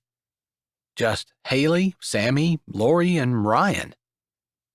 Jasmine had gone to her new home, and from what Miss Kendall reported back to them, she was mostly happy there. Another 4 siblings who'd been at the home for a few weeks had gone back to relatives in Chicago. He hoped it worked out for all of them. "A baby?" he asked softly, knowing he should be talking to Miss Kendall, but he couldn't seem to make his eyes go anywhere but Tiffany. Isn't he sweet? Tiffany asked, her eyes shining and looking up at him. "I guess," he said, almost sounding choked. You didn't even look at him, Tiffany accused, humor dancing in her eyes, but also a reserve that hadn't been there before, keeping them shuttered. How could he look at the baby when all he wanted to do was stare at her? He moved his eyeballs deliberately to the baby, counted to 3, and then looked back at Tiffany. "He's adorable," Kane said, clearly communicating to her that he would agree with whatever she said about the baby, since he knew nothing about babies. Absolutely nothing. But if she said he was adorable or sweet or whatever, he'd go with it. Okay, I'm sorry to spring this on you guys, but he was dropped off last night, and when I got the phone call, I couldn't turn him down. He's the full brother of Ryan and half-sibling to Haley and Sammy. It's a mixed-up family, but they're all together under this roof." Miss Kendall's eyes shone. If I have them all together, there is the possibility that someone might want to adopt them, and they could all go to the same family. Her voice was pitched low because of the 3 little kids who were still sleeping. Not to mention the baby was... Kane wasn't sure exactly what the baby was doing. The eyes were squinted, not really closed, but not really opened either. That would be amazing. When you don't have a stable home, at least having your siblings with you gives you some kind of foundation and grounding. A support system, if you would, Tiffany said, like she knew what she was talking about. He wanted to ask how she knew it, but not with Miss Kendall standing there. Exactly. So I'm working on that now, but in the meantime, like I said, I couldn't turn him down even though I knew I was leaving today. I have all the instructions on the counter. I have a casserole made, and all you have to do is put it in the oven, and all the baby's things are in his room. except the ones that are in the bag right there if you should happen to need to go anywhere. Which, since there are 2 of you, I assumed someone could just stay here. But whatever, the car seat and the baby bag are right there." "Got it," Tiffany said, acting like she really did have it. "All right, I'm going to get going so I can get back. It might be late before I get home. Bedtime is on the sheet, and I usually try to stick to it pretty closely. Otherwise, they wake up at the same time the next morning with less sleep and they're grouchy." She smiled, but her eyes held the seriousness of someone who expected bedtime to be obeyed. "Got it. Kids go to bed at bedtime, no exceptions," Kane said. He could handle bedtime. That would be the easy part. Miss Kendall raised an eyebrow at him, then looked between the 2 of them with a little smile before walking with businesslike strides out the door. "I can't believe that she does this by herself. I mean, this is her life," Tiffany said, her eyes on the baby as she swayed back and forth and bounced gently. "She does a great job, but you're right. This is a big job for someone. It's like being a single mom, only with no hope of help, and knowing that someone might come in and pull the children out from underneath you at any moment. I would think that would be hard," Kane murmured, not really wanting to talk about Miss Kendall, but completely fine having a conversation with Tiffany. Even if they were talking about tree bark, he'd be happy, as long as he was talking to her. He felt like he needed to add, "But she does have help. She just doesn't have someone helping her full time. I guess it's kind of like a mother's helper." "That makes it a little easier, and that's good for her, because it sounds like she's constantly trying to find parents for the children that are placed here." "I think so, although I don't think it's a priority." He took a chance and changed the subject. "You look like you've held a baby a time or 2 before." "I had a roommate once that had a little one. He would sleep all day and cry all night. Sometimes I would stay up with him so she could sleep. I couldn't get him to stop crying, but I guess it made us both feel better if someone was holding him while he cried than allowing him to cry by himself." "Did she take him to the doctors to see why he was crying so much?" he asked, unsure if that was normal. "The doctor said he just had his days and nights mixed up, and there was nothing to do but to try to get him to sleep less during the day and more at night." "It seems like it would be hard to reason with the baby like that." "Yeah, that's what we thought when she came home and told me what he said. But I guess he expected us to wake up the sleeping baby during the day, banking on the fact that it would help him sleep at night." "That worked?" "Actually, it didn't. He was just up more during the day and still cried at night. I think he did that for about 4 weeks, which felt like 6 years. "I haven't been around too many babies, but a baby's cry can make you feel like running." I guess that's the way God designed it so that someone would come and do something about them." "I can't figure out if he's awake or asleep. Do you know?" He leaned a little closer, and originally he was thinking about the baby, but he caught a whiff of Tiffany's scent, and it made him lean closer. Some kind of subtle, flowery scent, with just enough sweetness in it to make him breathe deeply. He'd smelled it often when working with her in the church, but this was the first time that he'd really been close enough and paying attention to think about it. It was a scent that suited her, and one that he associated with smiles and laughter and sweet support. "He's awake. Don't you see his eyes blinking every once in a while?" "He doesn't have his eyes open very far." "Some babies don't, although some babies' eyes are wide open. My roommate's was. From the time she brought him home from the hospital, he looked around at everything. Such a sweetheart. I've lost touch with her." Her voice trailed off, almost as though she didn't really want to talk anymore about her roommate, and just realized she shouldn't have been doing it in the first place. So how old would the baby be now? Elementary school age, I think. Maybe junior high. I'd have to sit down and think about it. Goodness, life goes by fast. Tell me about it. She started walking over to the couch. I'm going to sit down for a bit. I think as long as he's happy, I'm going to hold him. Miss Kendall said the other kids wouldn't be up for at least an hour. That's still really early. Did she say they usually get up that early? They do. And she said they get up at that time no matter what time she puts them to bed. So that's why she is so strict about bedtime. I see. Did she say what time bedtime was? He asked, wondering how much time he'd have to spend with Tiffany by himself once the kids went to bed. 8 o'clock on the dot. That's not bad. We can handle it, he said, his voice maybe lacking the conviction it might have had if he'd been talking about handling something that he was comfortable with, say, sermon notes or drywall. Babies, not so much. I got the feeling that you weren't very happy when we were done talking to Selena.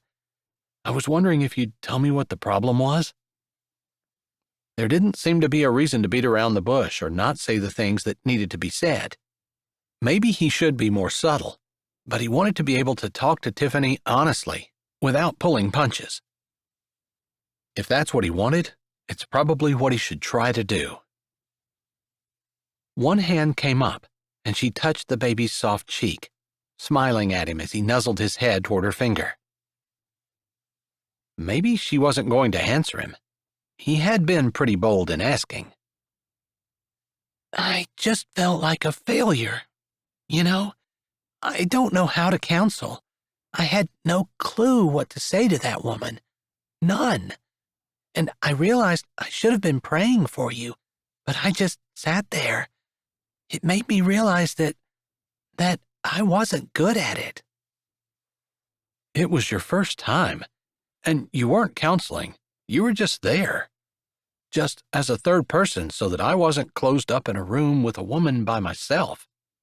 Because once a thing like that happens, it's her word against mine, and sometimes, I know it's hard to believe that sometimes people get upset with the pastor, but that's a really good way to get him fired.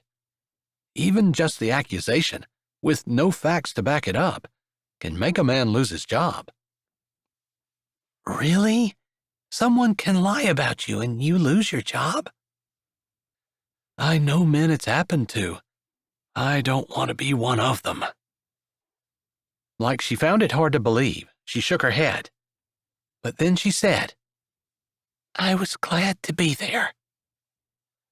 Sometimes that's all it takes. But you have a natural empathy, so don't sell yourself short. Also, you're great with kids. He nodded at the baby. You never had any? No. He wanted to push, wanted to talk more about moving forward, but he figured he didn't want to scare her. Still, rather than just assume she wasn't interested, there would be no harm in asking. When Miss Kendall walked in on us the other day, I told you I was interested. You never really replied, and I thought maybe that was the problem. I don't want to make things awkward today, because we're going to be working together with the children.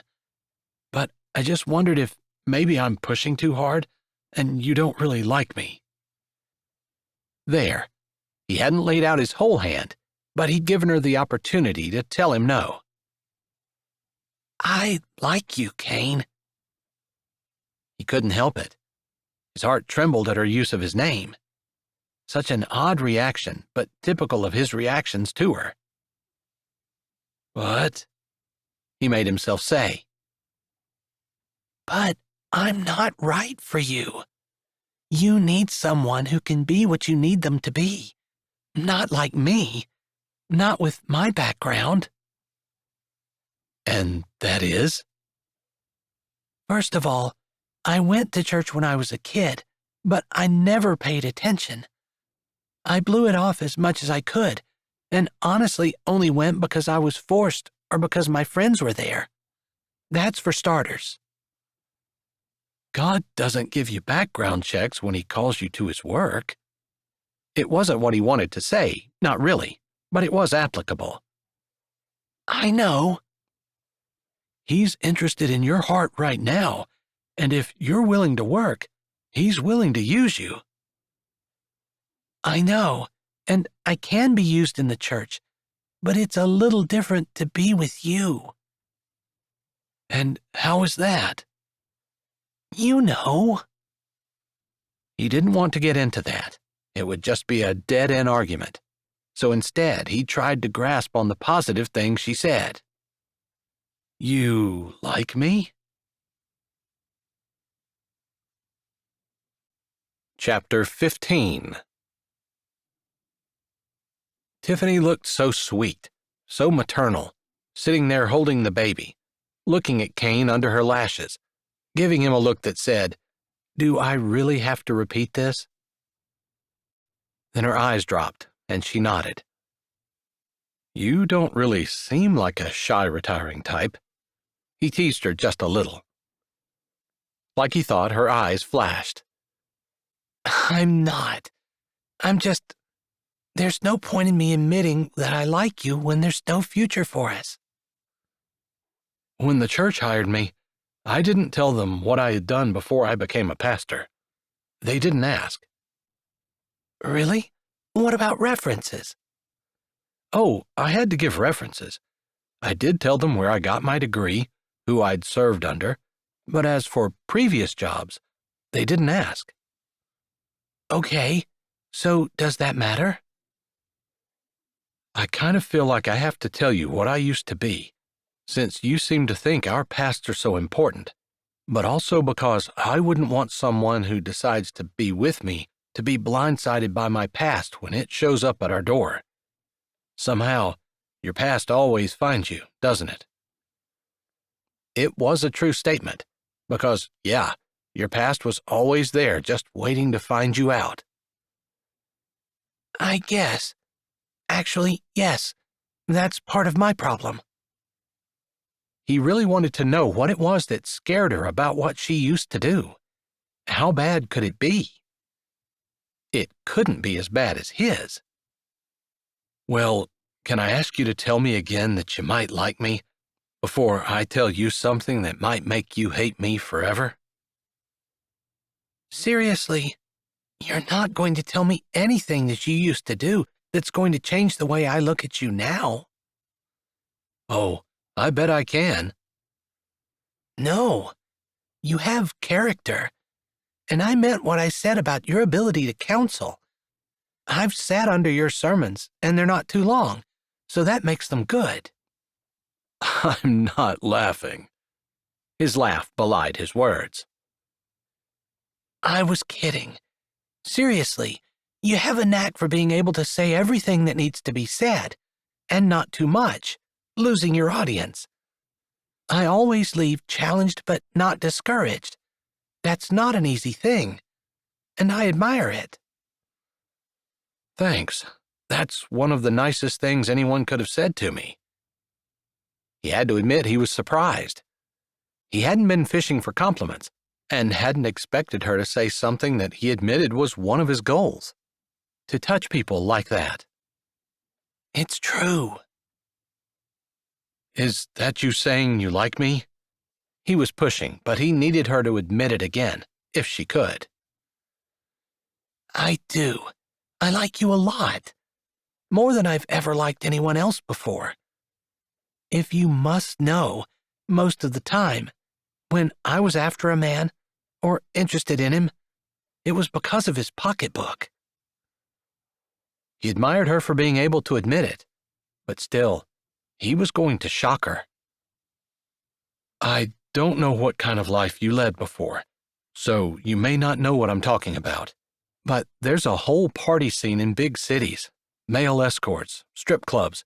You can hire a man for your bachelorette party. Get them to jump out of a cake if you'd like. You know?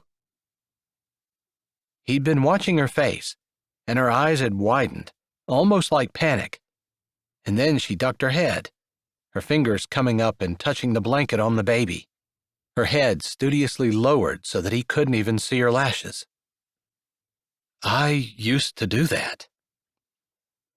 Her head jerked up, eyes open wide, mouth opened almost as far. "You were a stripper?" she asked, disbelief in her tone. "I was."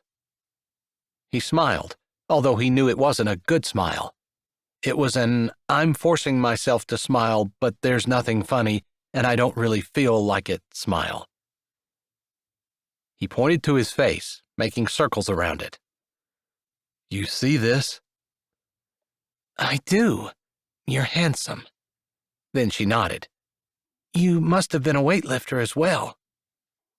He nodded, surprised, then thoughtful over her words. "Where's Miss Kendall?" A little voice said beside them. He tried not to look disappointed, or, even worse, frustrated, as he turned his head to look at the little one who had walked into the room, blanket trailing behind her. "Sammy, good morning," Tiffany said, giving him time to get his feelings under control. 8 o'clock tonight seemed like an awful long time to wait, but if that's what he needed to do, he would. "Good morning," Sammy said, one fist rubbing her eyes. "Where's Miss Kendall?" "She had to go home today. She's gonna come back late tonight. Do you remember that you have a day off school today?" Tiffany said, sounding excited and smiling at Sammy. I forgot she told me you guys were coming." She took the blanket and wrapped it around her shoulders, walking the rest of the way to the couch and climbing up. "Miss Kendall said you'd be keeping all of us, and Isaac too, and that Pastor Kane was going to help you." "That's right. She gave me a whole list of instructions, which I might need help reading. Do you think you can help me?" "As long as the words aren't too big. Big words are hard, but I can read little words." "I think most of these words are little. And I can't read cursive yet, so if it's in cursive, you'll have to read it." "I can do that if it's in cursive, and you can read it if it's not." Sammy smiled, snuggling closer.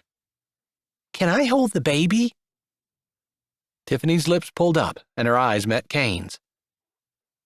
She didn't seem to be upset with him, didn't seem to be overly shocked or annoyed or disgusted.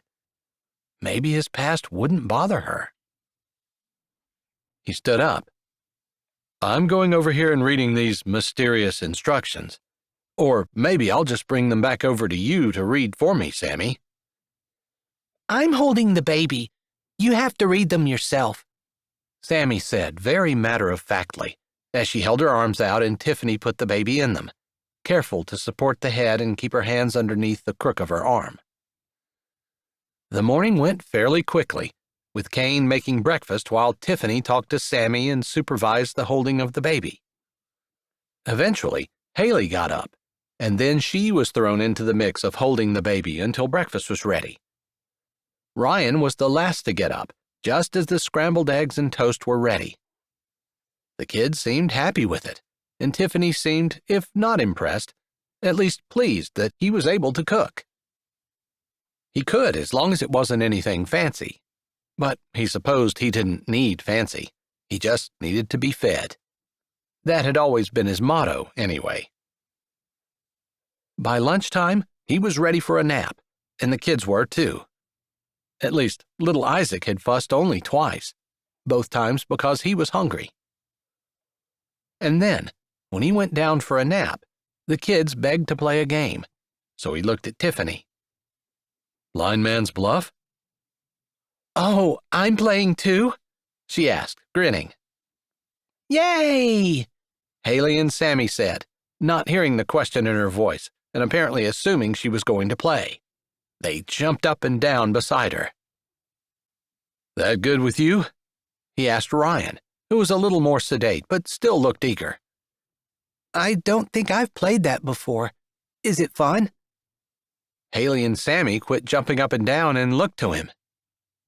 Is it fun? Sammy asked, as if the question had just occurred to her when Ryan gave it voice. 3 pairs of expectant eyes looked at him. Of course. I wouldn't have suggested it if it weren't. But we do need something long that we can tie around your face. It took a little bit, but they finally found a t-shirt that could be folded up long ways that fit around everyone's faces.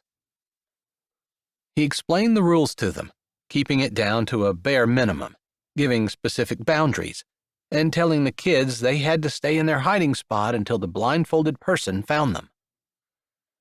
The few times he'd played growing up, they'd always ended up running around, but in his experience, the blindfolded person could get hurt because they would get excited and start running and forget they couldn't see and run into something. Each kid had had a turn being blindfolded, and he'd gotten one as well when Sammy tagged Tiffany, and it was her turn to be it. What if I'm afraid of the dark? She said as he took the blindfold from Sammy's face and walked toward her. It's not dark out. Look. He pointed at the window where the sun shone in. But it'll be dark under the blindfold, Tiffany said, which made Sammy giggle. Are you really afraid of the dark? Ryan asked. No, but I figured it couldn't hurt to ask.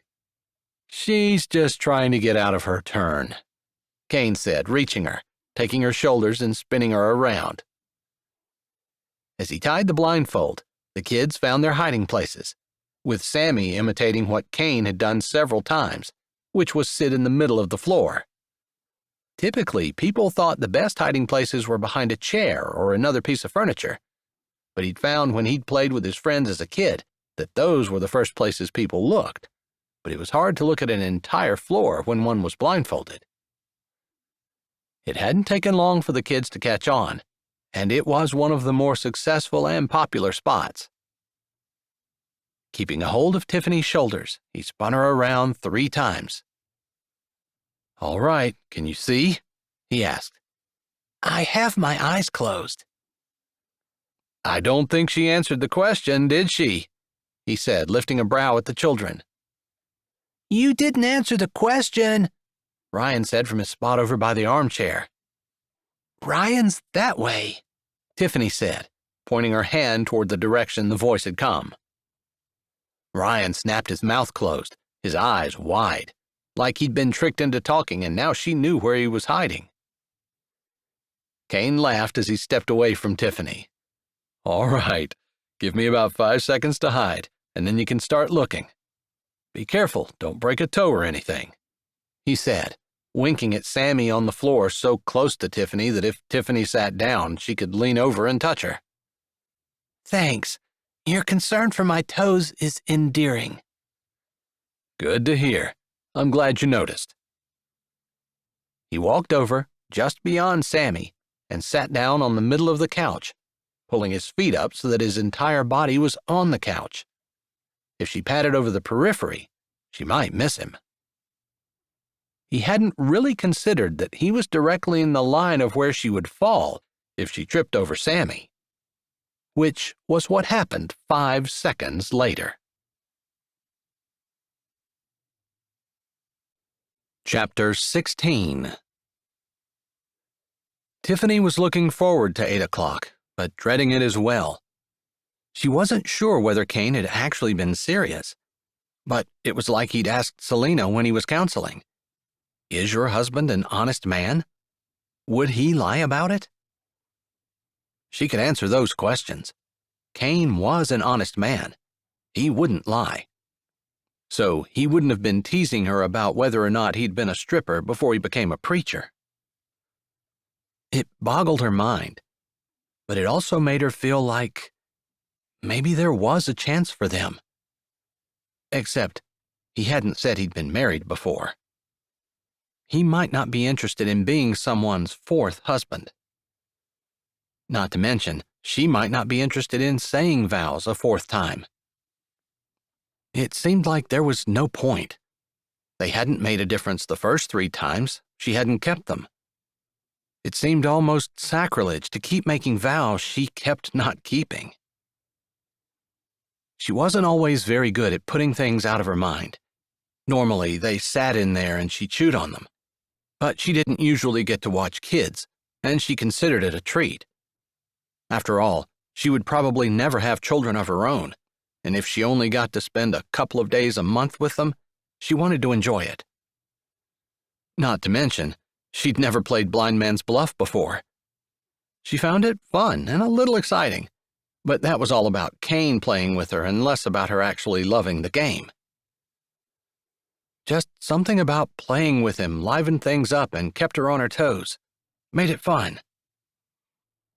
This was her first time being blindfolded, and she had to admit maybe she started out a little too fast, because she only took 2 steps and tripped over something she hadn't noticed on the floor before. Of course, she'd seen the kids hiding on the floor, but catching them on the floor pretty much meant she had to get down on her hands and knees and swipe her arms around, because if she was walking, it was pretty much a given that she was going to miss them.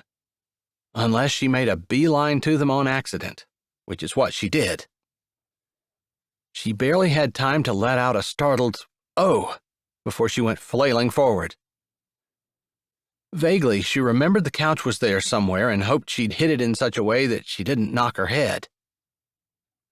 That was the last coherent thought she had before she went flailing forward and landed in a hard lap.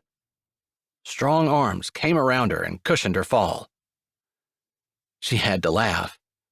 I think I found someone. Is that what you're doing? Finding people? Because I feel attacked. Kane's voice rumbled in her ear, and her grin widened. Women just throw themselves at you, don't they? There was definitely flirt in her voice. Why not? He said he liked her, and she liked him. Why not flirt?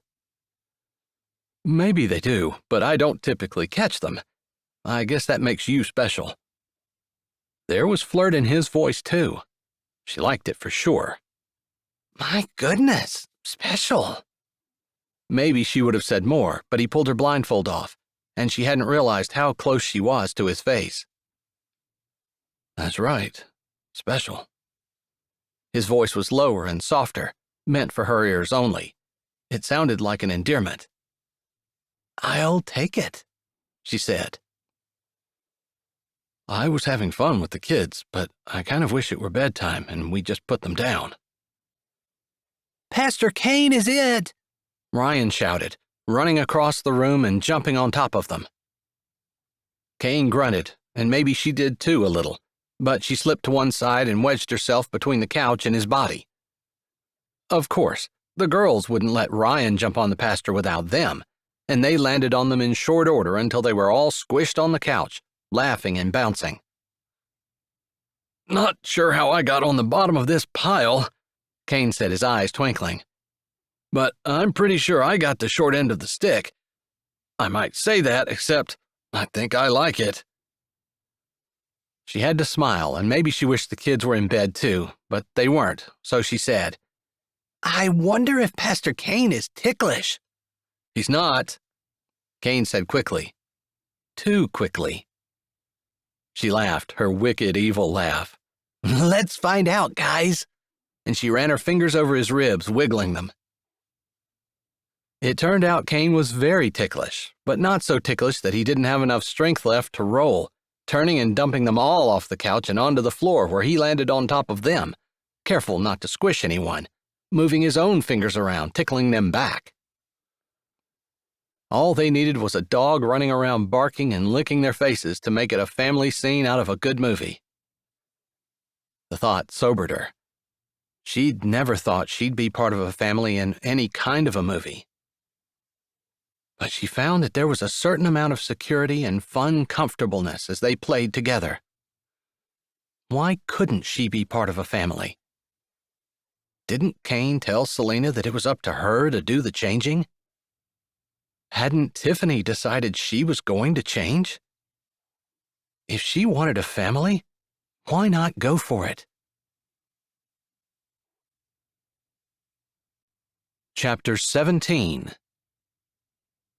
I tried to knock, but no one answered the door, a voice above them said, startling Tiffany, and she rolled over, looking over her shoulder at the elegant woman who was standing on the other side of the couch, purse over her shoulder, stylish hat set at an angle over her head, and a fitted jacket that looked like it had been made for style and not warmth. "I'm sorry, you knocked?" Tiffany said, struggling to get up and away from the little hands that wanted to keep tickling her. "I don't mean to interrupt you. I can come back," the woman said, looking a little tragic, like there was a deep sadness and sorrow in her life, and she'd never quite been able to overcome it. "No, truly, please stay." Tiffany felt a little off balance, since she was struggling to get to her knees before climbing awkwardly to her feet, with one kid hanging on her arm and Kane's legs getting tangled up with hers. He apparently hadn't seen the newcomer yet, or she assumed he would be trying to get into a slightly more pastor-worthy position. "Please forgive us. I guess we're just big kids, but we don't get to watch children very often, and we're having a pretty good time pretending we're still children ourselves, I guess," Tiffany said, rambling a little and struggling to remember a time in her life when she'd felt any more at a disadvantage. This woman was elegance refined, and Tiffany was most definitely not. "It thrills my heart to see you all having such a great time," the lady said, her voice cultured. She held out a perfectly manicured hand, and Tiffany wiped her hand, sticky from feeding the kids apples just before they decided to play blind man's bluff, on her leg, and resisted the urge to spit on it and rub it again. She grabbed the other lady's hand. "I'm Tiffany." "I'm Beverly." Kane finally realized someone was there, apparently, since the noise abruptly ceased, and behind her, all movement stopped until Kane struggled to get to his knees and then his feet. "Miss Beverly," he said, his words calm despite the struggle he'd just gone through to stand. "Pastor Kane, I don't think we've ever met each other under quite these circumstances," the lady said. "Nope, you're absolutely right. Usually I'm a little more dignified, but today's Kids' Day." He lifted a shoulder, and while he had been eager to stand, he didn't seem overly needful to impress anyone. Tiffany appreciated that about him, that, despite this lady's obvious elegance, which just screamed she had money, and Tiffany would know because she'd run in those circles for years, Kane was simply himself and not trying to impress anyone. He also wiped his hand on his pant leg before he shook Beverly's proffered hand. "Is there anything I can do for you?" Tiffany asked. "Normally, I stop in once a month or so, just to meet with Miss Kendall and make sure things are going okay.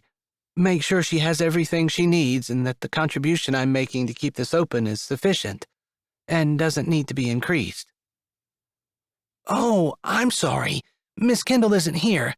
She went home to see friends and get some Christmas shopping done." "Normally, I let her know, but I was in town and wanted to stop here first. This is one of my favorite places." Just then, the baby started crying, and Tiffany gave an apologetic shrug. "I'm sorry, I need to go get him." "Do you mind if I come too?" "Not at all," she said, giving Kane a glance over her shoulder. He'd read the situation perfectly and was gathering up the kids, telling them that they could go into the other room where the bookshelf was and pick out some books to read for a bit. If the kids were upset that they were done playing blind man's bluff and having tickling contests, they didn't look like it as they cheered and ran toward the doorway. "So much life and energy and happiness," Beverly said, shaking her head. "It's hard not to be in a good mood whenever the kids are smiling at you and begging you to play with them. In fact, you can't play with them and stay in a bad mood." It's not that Tiffany had been in such a bad mood, although she had been shocked with Kane's declaration, but she'd been slowly starting to get used to it and realizing that everything that applied to her applied to him as well. That might be what he used to be, but it wasn't what he was now. She'd been around him enough to see his character, the grace and love he showed, the kindness and compassion, the empathy, the wisdom, the obvious dedication to trying to live a holy and blameless life. Those weren't things that grew overnight, and obviously they couldn't grow if he were still living a life of sin. Also, it just made sense that if he were still living that life, he wouldn't confess it. By the time they reached the edge of the crib, little Isaac had gone into full-throated baby screams that only diminished a little as Tiffany picked him up. I think he'll need his diaper changed, and then he'll need to be fed. She felt a little uncertain as she looked at Beverly taking off her jacket. On impulse, she said, Would you like to hold him? Could I? Beverly said, as though the thought hadn't occurred to her.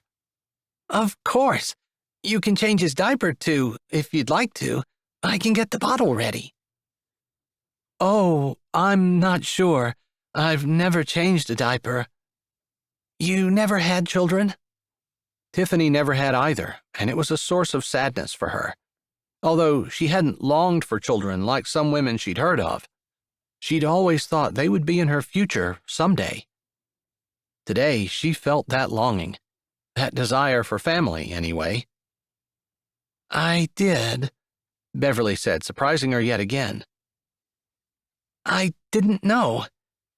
Not that she had heard that much about Beverly around town, other than she was a benefactor and a lot of the reason for Blueberry Beach's prosperity. Not many people know or maybe even remember. I was young. She lifted a brow and gave Tiffany a look as though wondering whether or not she should admit how young. 15, she said, and Tiffany bit back her gasp of surprise. She was born healthy, a beautiful baby, but she died in the night. Back then, and maybe even now, they just didn't know, couldn't explain. I couldn't afford an autopsy, and the insurance wouldn't cover it. Maybe it wouldn't have been conclusive either. Sometimes these things just happen. Tiffany stood still, not knowing what to do, because the memory was obviously painful for Beverly. I'm so sorry.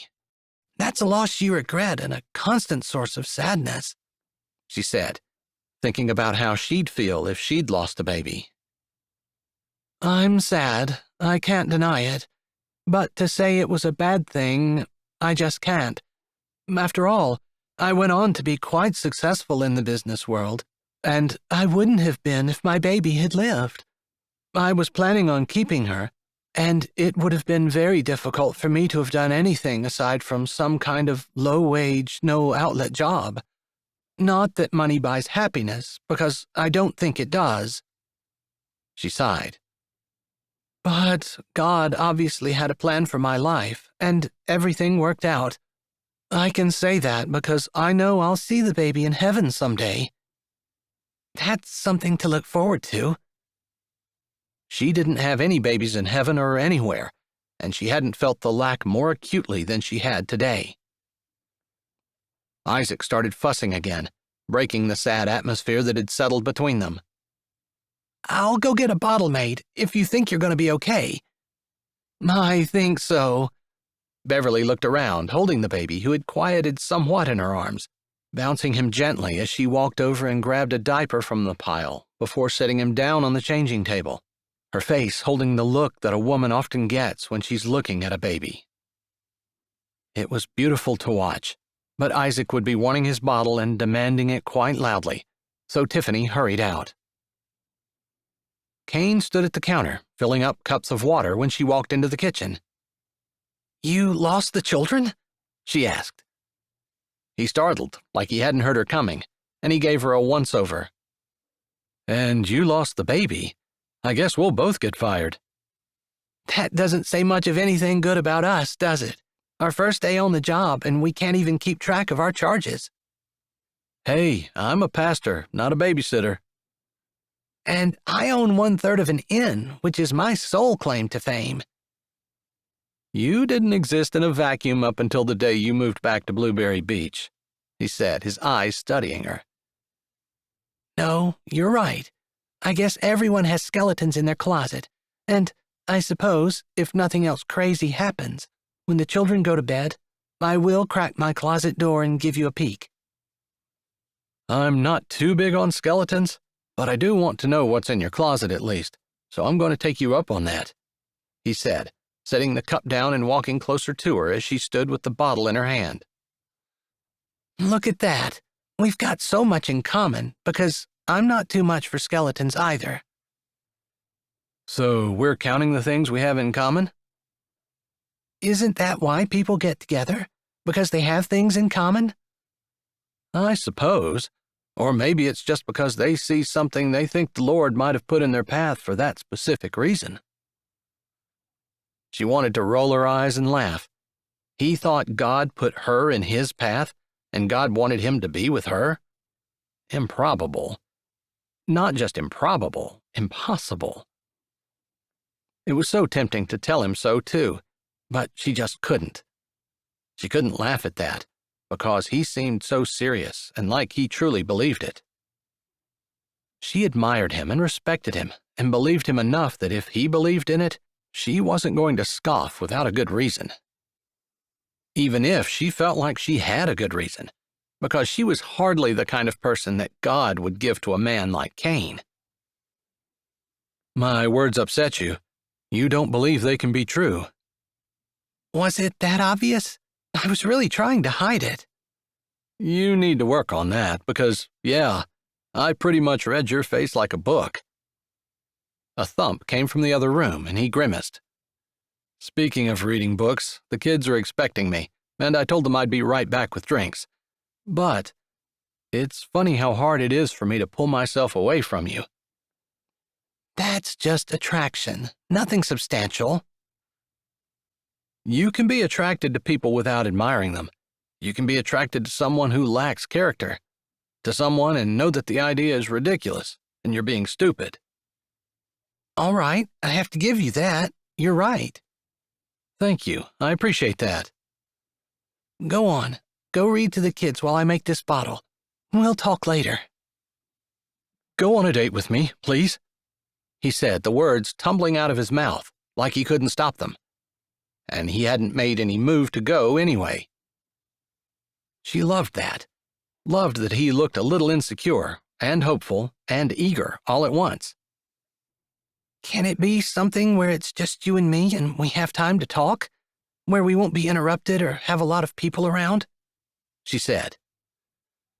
It seemed like every time they tried to talk, people were interrupting them, barging in, or they got pulled in one direction or another. And if they were going to discuss anything important, it would probably be a good idea to get it done. If there wasn't going to be a second date, they'd know it. Sure, anything, whatever you want. That's what I want.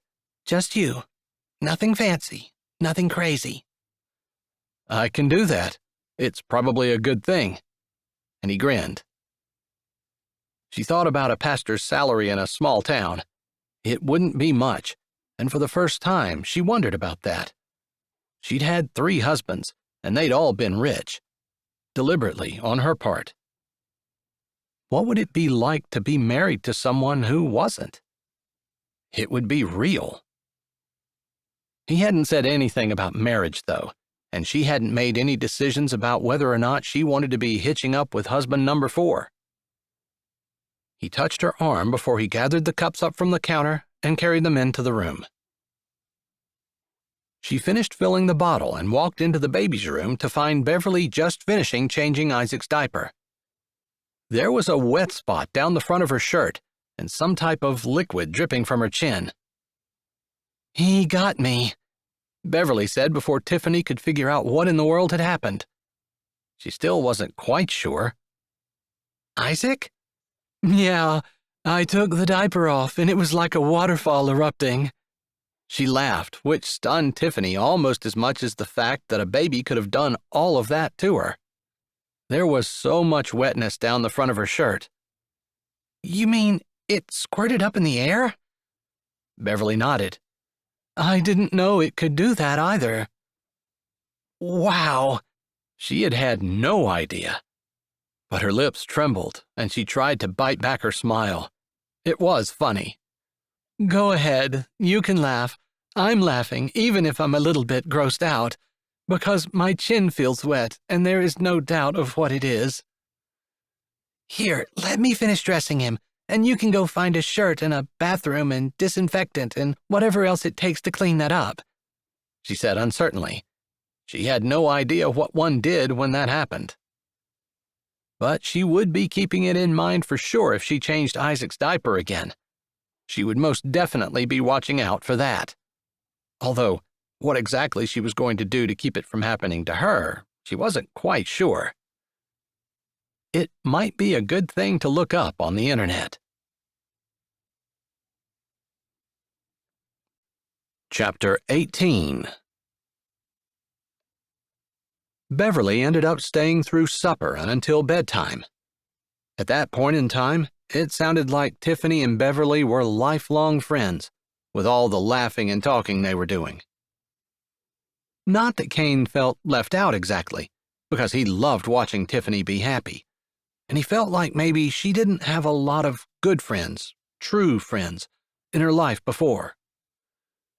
Plus, there weren't too many sounds in the world he'd rather hear than Tiffany laughing. He also had the feeling she hadn't done a lot of that.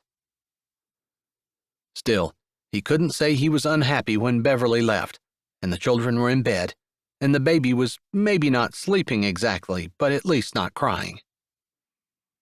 Man, what a great day, Tiffany said as she closed the door behind Beverly and turned around, leaning against it. You look exhausted, he said, just in case she didn't feel that way. I'm sure I must, but hopefully I look happy too. You do. Beautiful and happy. That wasn't an invitation to lie. That was just an invitation to tell me that I don't just look tired. Everyone is tempted to lie at times. You know, when you really don't want to tell someone something, and your mind automatically starts trying to make up a story, and you have to stop it and make your mouth say what it's supposed to. You're a preacher and you have that problem? I'm a preacher, right, but I'm also a man, a human, the son of Adam. I'm not perfect, not even close. He said that last bit, a little bit disgusted, because he got that a lot. People expected him to be perfect, and he just wasn't. Never would be, as hard as he might try. You know, I've never had any bad experiences with preachers, but I've been around people who have, and more than anything else, I think that puts people off of church, you know? Yeah, I agree. People don't want to make the change in their own lives to actually become a Christian because they know that means giving up a lot of the sinful things they think they can't live without. But once they're in church, have decided to make that change, it's almost always the hypocrisy of someone, and most likely the pastor, that drives them back out. I don't know that I understand, though, because God knows that a pastor can't be perfect. No one can. There's bound to be hypocrisy in the pastor and the people, and I haven't figured out how to be real, to show being real, but not be so real that people don't respect you in your position. You know what I'm saying? Her eyes narrowed, and she nodded thoughtfully, and he thought maybe she really did understand. Maybe he should explain it to more people. Maybe they'd understand. He just kind of figured no one would get it. It was one of those things a person couldn't understand until they lived it themselves. Would you like a glass of water or some of your fruit from supper? He asked, unsure of what to say. He wanted to talk to her, wanted to know everything. Wanted her to know there was nothing better than spending the day with her, that today had cemented in his mind that she really could be the one God had for him. It had been a great day, and he'd enjoyed every second. He wanted more days just like this one. No, thank you, but you go ahead, she said. I think I'll eat another sandwich. I was so busy cleaning up the spilled water and picking up the grapes that Ryan had dropped that I totally forgot I was still hungry. They laughed and they walked to the kitchen together, her going to the sink and getting a glass and filling it up for him, and him making a sandwich. She sat down at the bar, and he stood on the other side, smashing his sandwich together and saying, "Thanks for a really great time today. I had fun." Me too. I have a feeling it would have been a lot harder if it had just been me by myself, and it makes me admire Miss Kendall. I agree. I think Miss Kendall would be perfect for you. Maybe she would, but she's not the one I want. He took a bite of his sandwich and chewed, swallowing before he said, "I guess I'll say it to you plainly. I want you." I was a call girl. 5 words, and they shocked him. Despite the fact that he had given her a shock earlier, he couldn't keep the surprise off his face. Never let it be said that he made a mock at sin, but he had to smile. "You're kidding." I'm not. I went into college determined to tell every man who asked me out yes. That developed into being pretty good at dates, which, when you are passably pretty with a decent figure, and you're good at going out on dates, and I guess other things, that's a job where a girl can make a lot of money in a short amount of time. My family had tons of money, but I was captivated by the idea of making my own, so I did that. "And?" he asked. I ended up dropping out. "Probably figured you were making great money, and what would you need a college education for, right?" Nailed it. He continued to eat his sandwich, even though his appetite was mostly gone. She was obviously remorseful about what she had done, as was he. And he found it more than a little ironic that the woman the Lord had put in front of him was a woman with the exact same background as his. But maybe that's what he needed, because it was on the tip of his tongue to say she didn't need to hide it. Except he had. Who was he to say what she should do when he was not taking his own advice? That's how I found my first husband. He was a regular client, and I knew he had a lot of money. He asked me to marry him, and I said yes easily. I wanted a big ring, big wedding, everything, and I got it. Except our marriage was miserable. He lost interest rather quickly, cheated on me, and we got divorced. I see. Yeah, but I didn't, because it happened twice more. Except the last time, I got taken on the divorce settlement, and I ended up with nothing. It stunk, to say the least. "I'm sure," he murmured, his heart hurting for her. She hadn't been lying when she said she had a past that she was ashamed of. He didn't blame her at all for not wanting to talk about it. It didn't change how he felt about her, although it did change a little how he looked at her, maybe with more empathy, since she'd been through more than he had dreamed, had more guilt. No wonder she was working so hard to try to make up for it.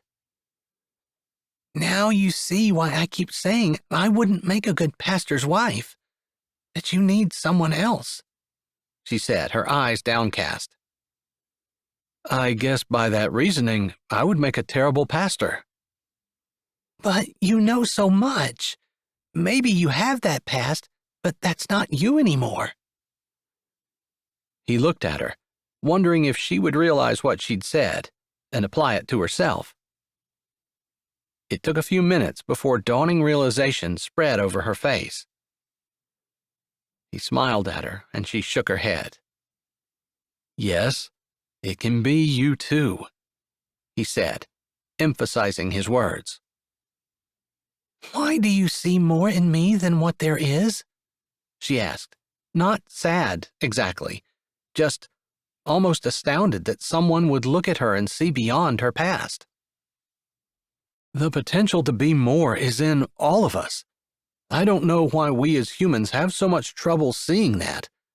We look at someone and we judge them for what they've done, which is right. It's natural. You are a compilation of your past, of course. But it's just a true blessing when someone can look at you and see not the things that you've already done, the bad things, the mistakes, but look at you and see the potential for more. That's the way God sees each of us. He knows that we were created in His image and could be so much more than what we ever thought we could. Your words are inspiring. They almost make me feel like I could possibly live up to what you think of me, she said, laughing a little like the idea was preposterous. Maybe that's why God brings people together. You know, they make each other better.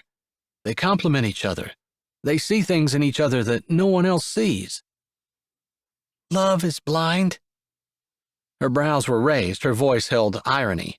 After all, how many times had love been blind? Then the blinders fall off after the wedding.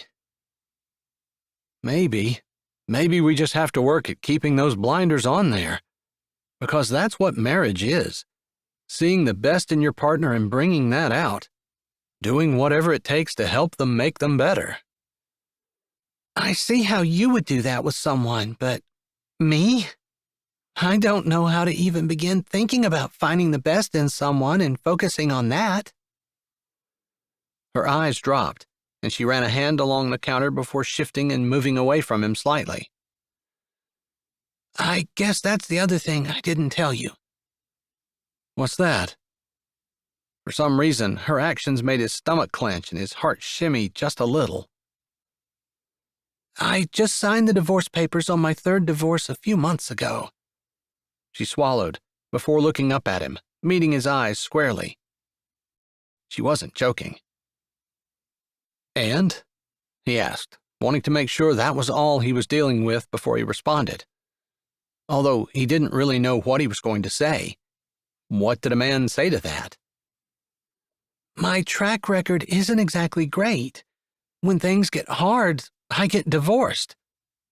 Maybe she was striving for levity, but the shrug of her shoulders didn't convey the careless attitude she seemed to have intended. Instead, he felt a great sadness radiating off of her.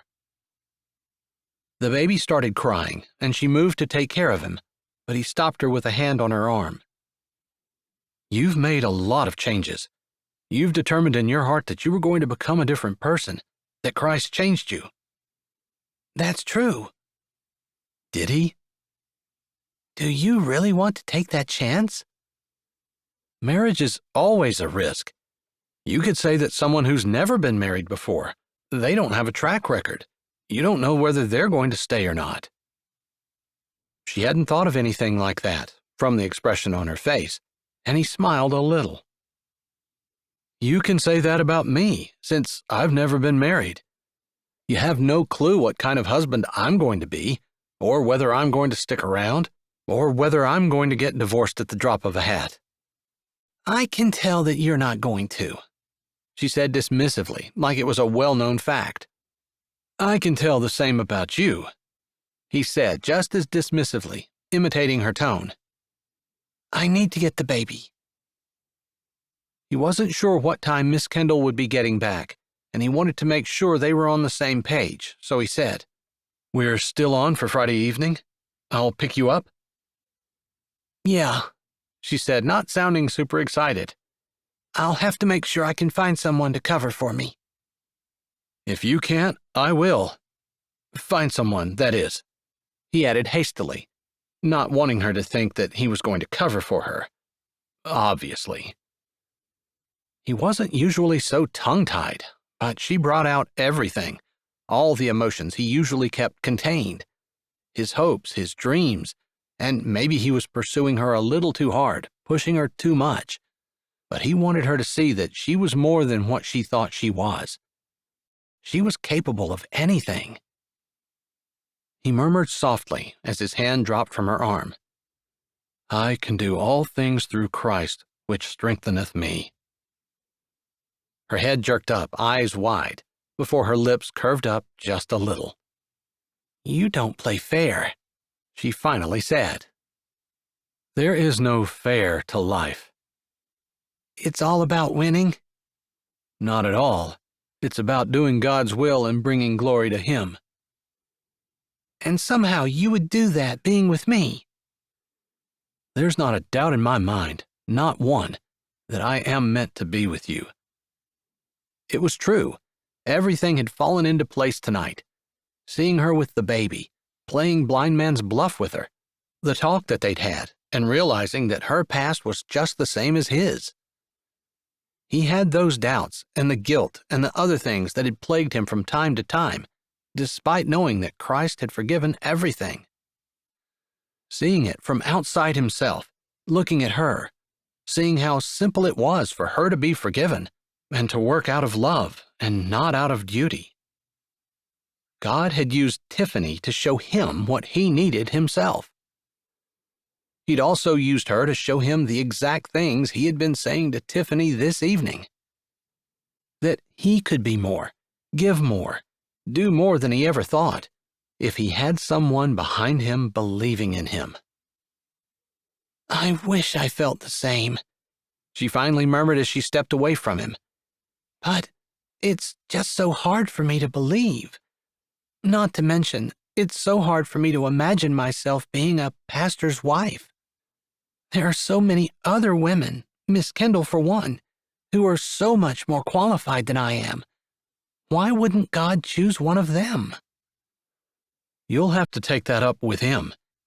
He doesn't necessarily call people who are qualified, but he qualifies the people he calls, if you let him. He tried to fight back his frustration. This would have to be a decision that she would have to make on her own. He couldn't force it on her. Lord, open her eyes and help her see. Please. Chapter 19. Friday evening, Tiffany paced back and forth in front of her front door. She had been tempted to go all out in getting ready for tonight's date. She could do it. She knew how to apply makeup perfectly. She had kept a few tailored clothes that she'd pulled out of the bags that she'd been going to get rid of. But that wasn't who she was anymore. And over the weeks she'd been in Blueberry Beach, she felt less and less like she needed to use her clothes as armor, and more like the person she was wasn't such a terrible person who had to hide behind expensive clothes and perfectly applied makeup. That she could be who she was and not be ashamed. That God loved her, no matter what. That Kane saw past the baggy clothes and the call girl past and the 3 husbands and truly did see someone worth loving. If God could love her, maybe Kane could too. She stopped, folding her arms over her chest, staring at the wall. She'd determined to make changes, and she had. Moving to a new place, giving up her old life, which had been easier in a lot of respects than she had expected, and starting down the path that she knew would make her happy, versus the emptiness and soul-sucking shallowness she'd been living in. But she'd decided, not that long ago, she was going to walk forward with everything she had, going after the family she'd always wanted. And yet, God had put a man in front of her who wanted her, who thought she was more than what she ever could be, who would love her and support her and encourage her, and with whom she could have the family she wanted. And she was going to turn him down. And why? Because he deserved more. She was being selfless. She was giving up what she wanted so that he could find someone who was better suited to him. Everyone has their issues. Maybe Miss Kendall isn't everything you think she is. She wasn't sure where that thought came from, but she realized immediately it could be true. Who was she to look at someone and make judgments? And who was she to question what the Lord had obviously done? If Kane had wanted Miss Kendall, he had plenty of opportunity. The town tried to get them together. They'd spent months trying to match the two of them up, and they both resisted. Surely that should tell her something, especially when she came along and Kane was interested in her. In fact, Kane was claiming God had put her in his path. Lord, It's hard for me to imagine that you really have a man like Kane for me. After all the mistakes I've made and the mess I've made of my life so far. But if it's really him, show me, please. If there's one thing she knew, it was that she didn't want to go into her fourth marriage without knowing for 100% certain that the person she was with was God's will for her. Because when she said vows again, it would be for the last time. The sound of a motor broke into her thoughts, and she grabbed her jacket. Shoving her arms in, she squared her shoulders, closed her eyes, took a deep breath, then opened the door. Rather than looking for reasons for them not to be together, she was going to spend this evening looking to see if Kane might be right for her. Kane was out of the car and had just started up the walk when she burst out of the door. "Excited?" he said with a grin. "Determined," she said with a lift of her chin. His brows furrowed, and he tilted his head. "Determined about what?" "To do God's will." "And that's why you'll make an excellent pastor's wife, because of that determination to do right." She hoped. "That, and you're a sucker for volunteering for everything, which is another admirable trait." He was teasing her now, and she laughed. He went to her side of the car, opening the door. She murmured thank you and got in, remembering that he had done it before, even when they weren't on a date. That was just the kind of man he was. She had to admit she liked it. He got in on the other side and settled down, starting the car. Although, instead of starting off toward town, they started off in the opposite direction, and she turned quizzical eyes on him. "Where are we going?" she asked, curious for sure. Normally, Kane didn't look insecure or even ill at ease, but when he turned his eyes to her, he seemed to be a little vulnerable. "You said Monday evening when we were babysitting that you wanted to go somewhere that would just be you and me. Normally, that might mean a picnic on the dunes up the beach, somewhere far where no one else would walk.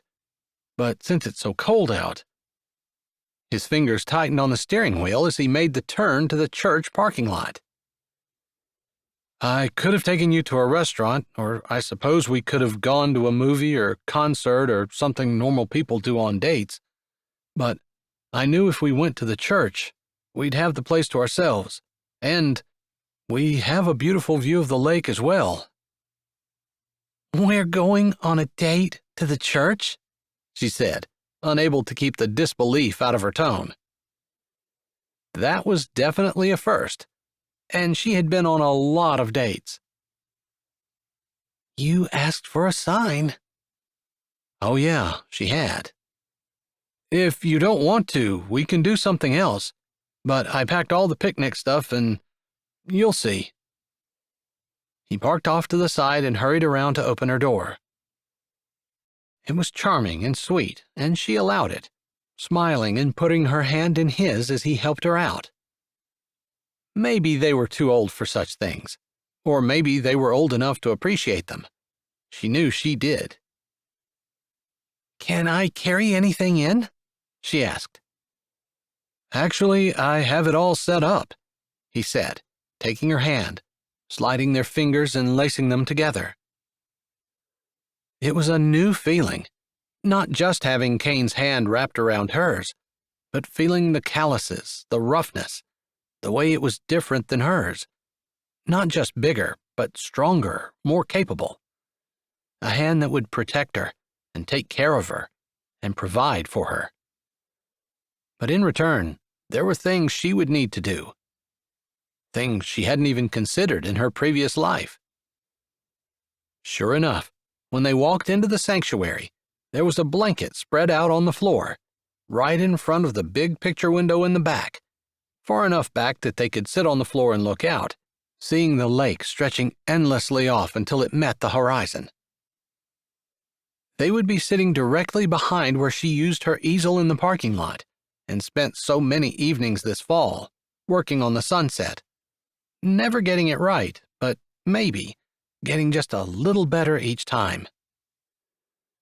Lakeland and Willen had been extremely encouraging and had several of her paintings, not just her sunsets, hanging up in the entry of Indigo Inn. She had sold one for a crazy amount, but she figured it was a fluke. Wow. She stopped and took in the blanket with cushions and the picnic basket, the plates and a jug of water sitting on the blanket. I figured cushions couldn't hurt. The floor's probably a little harder than the sand on the beach, Kane said, sounding nervous, like maybe he needed to fill the silence with words and she wasn't saying anything and he was eager to know what she was thinking. I've never been on a date like this before. I've honestly never been on a date where the man has put so much thought into it, she said, truly impressed. And speaking honestly. Did someone help you with this?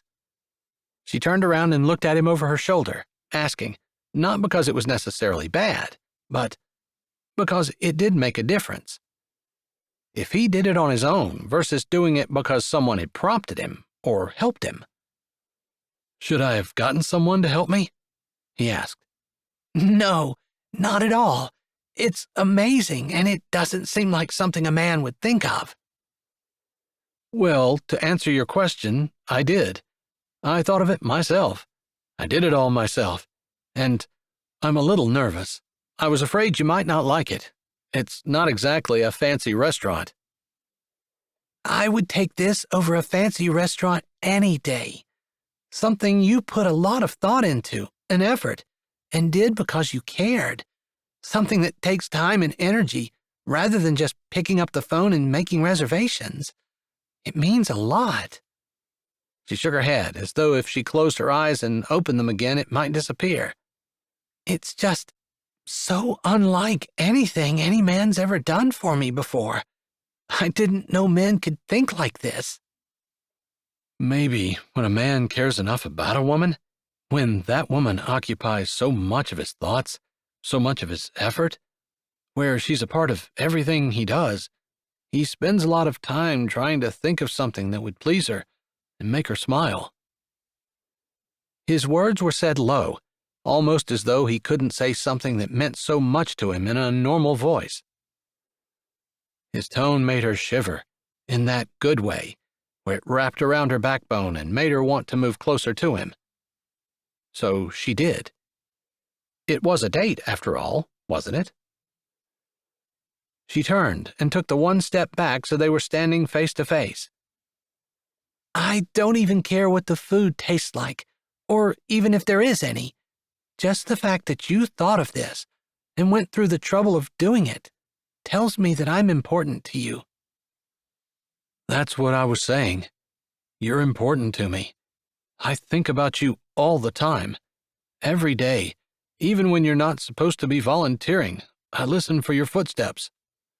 When you're in the church, I know where you are, and when you're outside painting. He nodded his head out the window.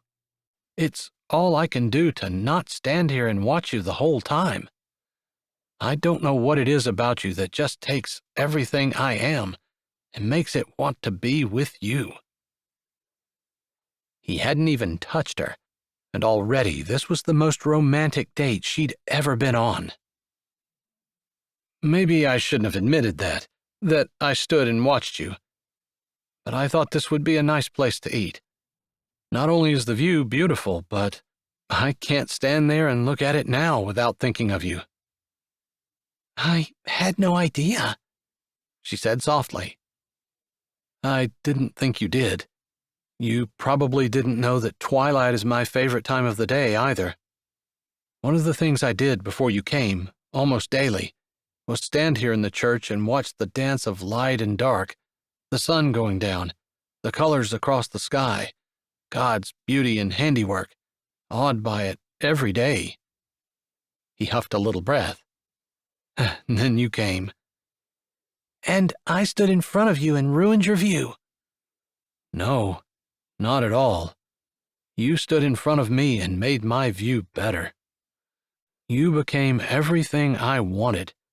And maybe it was the magic of the twilight, or maybe it was just the mysterious way the Lord works sometimes, but I don't have any doubts, and I'm just waiting for you to feel the same. You can quit waiting. I've felt the same for a long time. I just didn't feel like I would be right for you. Good enough. But, Yeah? He prompted. but I guess your words are getting through to me. Or maybe it's the Lord. Although I did ask him to give me a sign, just anything, to let me know that you really were the one for me. And has he? Kane asked, looking curious but also confident, like he was so sure that they were supposed to be together, that he knew the Lord would do whatever necessary to assure her of that too. I've never been on a date like this before. I've never had a man go through so much effort just to make me happy. I've never felt cherished like I do now. His smile was a little prideful, maybe, but also happy, excited, and confident. Let's eat, She said, and then stopped in mid-turn. There is food, right? There is. Can't you smell it? She sniffed, realizing that she had been smelling it, just hadn't noticed. Soup and bread? She said, breathing deep as she tried to place the scent. I know, not typical picnic food, but it's that time of year. I know you didn't make that, She said. You're right. I wanted to. It would have been a nice touch, but burnt bread and scalded soup probably wouldn't have been the date you were looking for. Maybe it would have impressed you if I had been able to pull it off, but the odds are good that I wouldn't, and I figured you would rather eat than sit and think about what a nice effort I put into making something that was inedible, though thoughtful. I'm in total agreement on that. See? You said we had to have things in common. I think we do. We both like to eat. I think that might be pushing things a little, She said, as they walked over to the blanket and sat down facing each other, the basket between them. As he pulled the soup out and poured it into the bowls and she got the water and poured them each a cup, he said, I have something I wanted to talk to you about. Okay. Let's say the blessing first, and maybe you can get a couple of bites of food in before I throw you for a loop again. Her eyes widened, wondering what in the world he would have to say that could be any more crazy than the things they'd already talked about. Was it that bad? Chapter 20. So far, so good. Tiffany had seemed happy and impressed with the picnic, and not disgusted like he thought she might be, like he was being cheap or something. He hadn't meant it like that at all, and knowing that she was used to the finer things in life, she admitted she married her other husbands for money, he would never be able to give her all the things money could buy. Not on a small-town pastor's salary. But he thought, was hoping, figured, he might as well find out whether or not it was going to make a difference. Still, he hadn't done it for that. He'd done it because he wanted to share this spot and his favorite time of day with her. Wanted it so badly, and wanted her to love it, too. He supposed that's what it was when you loved someone. You wanted to love the things they loved, and you hoped with all your heart that they would love what you did. You had something you were going to ask me? She said. Then she took a bite of her soup. This is delicious. I've a May. She's an amazing woman, and she's probably the soul of this town. She does far more than people know. He looked at Tiffany and wondered if that would be her. Not needing it to be, not at all. She was who she was, and he would be completely happy with that. But he could see her being that kind of person. The kind of person who saw a need and took care of it, and didn't need a great big fanfare in order to do so. In fact, didn't need to be recognized at all. I guess you would know, Tiffany said, looking intrigued and interested. Yeah, that would be her. Well, I don't really believe in beating around the bush, and you already know that I'm interested in you. But I suppose— He put a hand up when she opened her mouth to say something. She closed it, and he continued. I suppose I need to be honest and say I've already started the proceedings to adopt Ryan and Haley and Sammy. I've added Isaac to that as well, and although it will take a few months for everything to go through, I don't have any intentions of stopping it. Her eyes got big, and her lids opened and closed a few times. That didn't alarm him necessarily. The whole town would probably be shocked when they found out that he, a single man, and a pastor no less, intended to adopt 4 children. Tiffany could be surprised. He just hoped when she got over her surprise, she was happy as well. She coughed a little, almost as though she choked on her soup, and then she shook her head, laughing. You would not believe this, but one of the things I had determined was that I was going to go after a family. Somehow. I've set my mind to so many other things, and that was something that watching the children had made me long for. It's something that I want to contribute to society, having children and caring about them, and making sure that they're taken care of. I wanted that. See, we do have a little more in common than what you thought.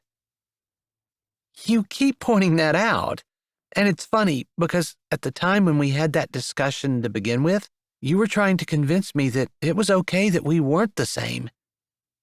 Whatever works. Her wide smile said she felt the exact same way, and the tight ball of anxiety in his chest eased. I asked the Lord for a sign.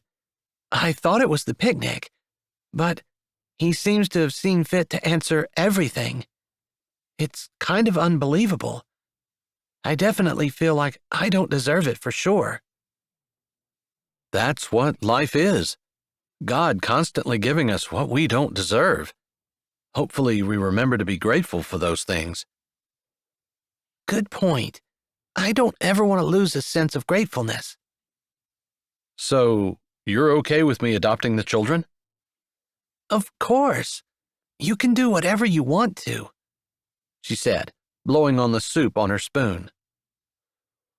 I was hoping that you might be interested in being their mother. It wasn't a surprise to her. It couldn't be. He hadn't been shy about talking about her being a pastor's wife. If the pastor was going to adopt children, it stood to reason that she would be a pastor's wife and a mother to his children. I told you I wanted a family. I want you to be a part of my family. Our family.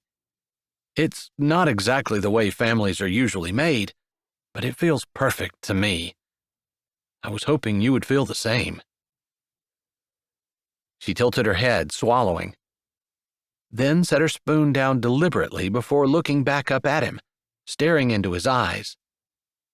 If that's a marriage proposal, it is the strangest one I've ever gotten, and we've already established the fact that I've gotten a lot. Maybe she was joking just a little, but there were also questions in her eyes. Questions he could answer. I'm sorry. I guess we've also established the fact that I've never done this before. I did get the picnic right, and the romance of the planning, but the actual popping of the question I did pretty badly, didn't I? I guess I'm not expecting you to be perfect, especially since you've been so accepting of my flaws. Love covers a multitude of sins, isn't that right? I think that's where the phrase, love is blind, comes from. Maybe we've just twisted it to mean something different, something almost snide. Sure. We say it in an offhand way, like, weren't they dumb? But that's really what the verse is saying. When you look at someone with love, that love covers their flaws, and makes them look perfect in your eyes. That's exactly right. So, yeah, I'm all for adopting the children that we've fallen in love with. And yeah, I'll be their mother, she said, almost as though she'd decided that was all the better proposal she was going to get. He pulled the last small box from the bottom of the basket and scooted around the blanket. It was the perfect time. The sun had been going down, and the brilliant orange of the sunset filled the sanctuary. It's kind of hard for me to get down on one knee in front of you when you're sitting beside me, but I'll try. Her hand went to her heart. Oh my goodness. You're rushing me a little, but maybe it's my fault for getting the cart ahead of the horse with the kids and everything. I think marriage is supposed to come first, she said, kind of absent-mindedly, as he shifted so he was on one knee in front of her, with a small box in his hand, which he opened. Will you marry me? Her eyes were on his face, surprise and happiness floating across her, and then she shook her head, but she said, yes. It was simple and felt right. Aren't you going to look at the ring? It doesn't matter what it looks like. I've worn enough of them, and no matter what size the rock is, if there is one, or how expensive, it's not the ring that matters. Don't tell me you're not wise. You know more than a lot of people. I hadn't thought about it that way, but maybe you're right. She looked down at the ring and smiled a little. It seems like an odd tradition to have a ring sitting in front of someone when a man proposes, like it's the ring that convinces them to marry him, rather than the person. I don't think we're going to change American tradition today, but I can put it away if it would make you more comfortable.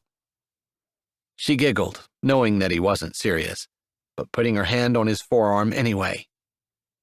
No, you don't have to do that. Then she sobered. I'm honored to wear your ring. Are you going to look at it now? He asked, leaning forward just a little. Her eyes dropped, and then they widened. It's gorgeous, she said, wonder in her voice. It was my grandmother's. Her dad was a jeweler, and when my grandfather wanted to ask her to marry him, he went to her dad, first of all to get permission, and after he secured that, they designed this ring together. I don't have too much from my family. I was an only child. My parents split when I was little, and they seemed to fight as to who had to take me, but my grandmother was a rock until she passed away. Just before she did, she told me she wanted me to have this. That's so amazing and special, Tiffany said, sounding awed and impressed. He had been concerned that she might not want another woman's ring, but the family connection seemed to make it special for her.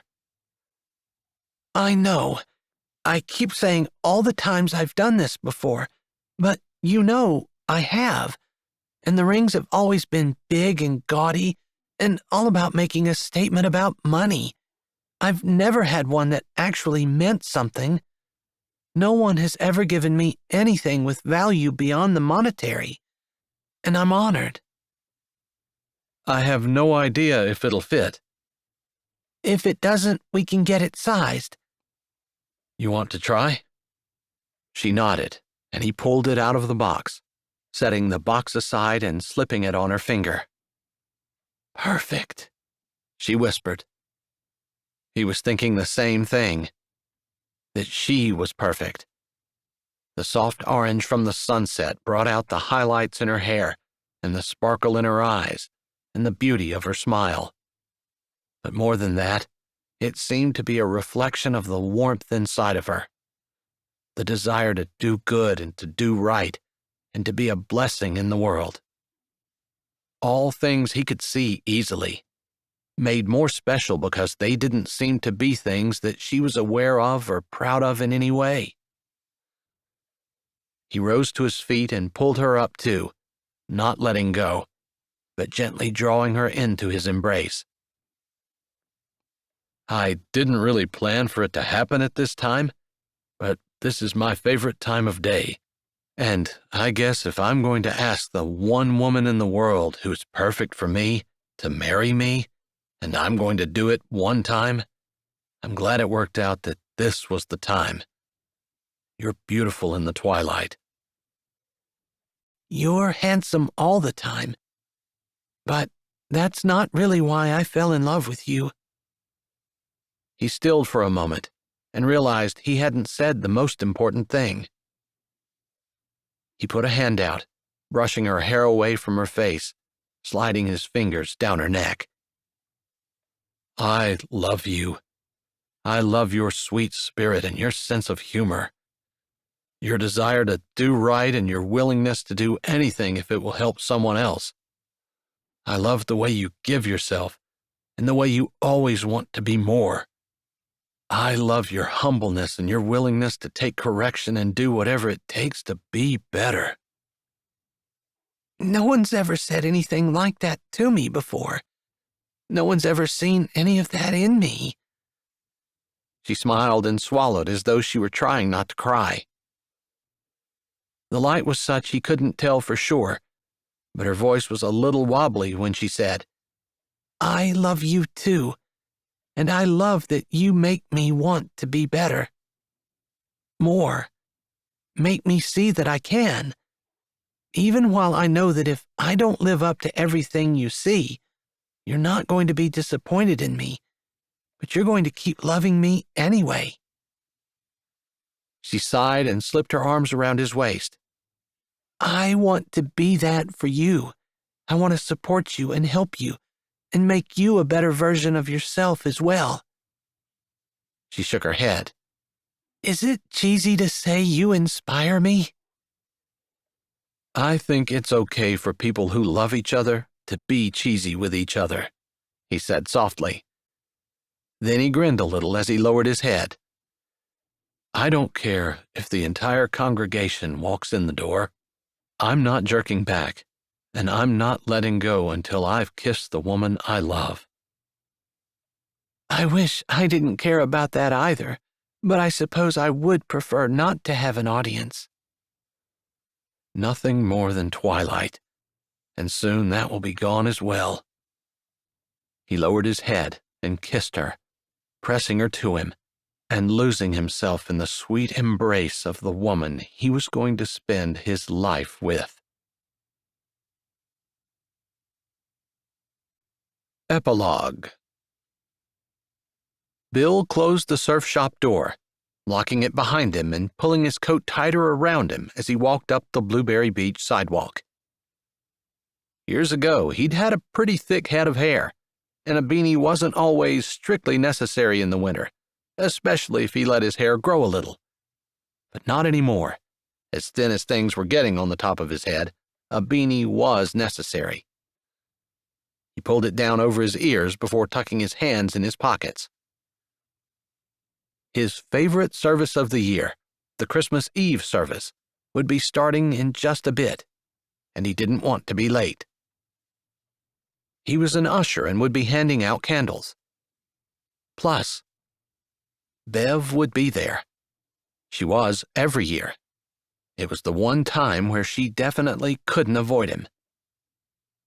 Even when they met at the diner, or possibly on the street, she could be cool, nodding with reserve before walking away, or busying herself with something else. Apparently, when a person had money, they could dismiss old boyfriends, even if they were boyfriends that they'd had a child with. He reached the church, half eager, half dreading the inevitable meeting. Maybe it was Christmas, that magical time of year where miracles seemed possible. Or maybe it was just him getting old and a little feeble in the head. But it felt like there might be a change in the air. Bev had gone on to be successful without him. He was happy for her. She'd also been clear on where they stood with each other.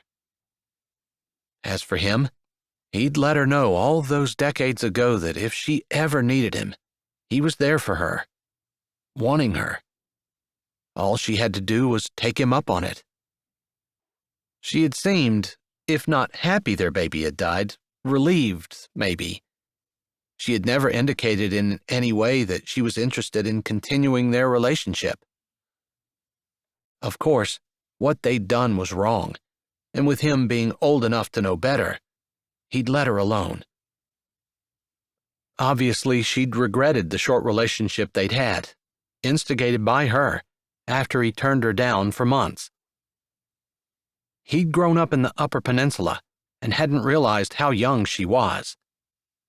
She'd lied to him. Funny that he could still love her, all these years later, knowing she hadn't been honest. Honesty was a trait he valued, higher than almost any other, except maybe loyalty. She hadn't been either, not to him.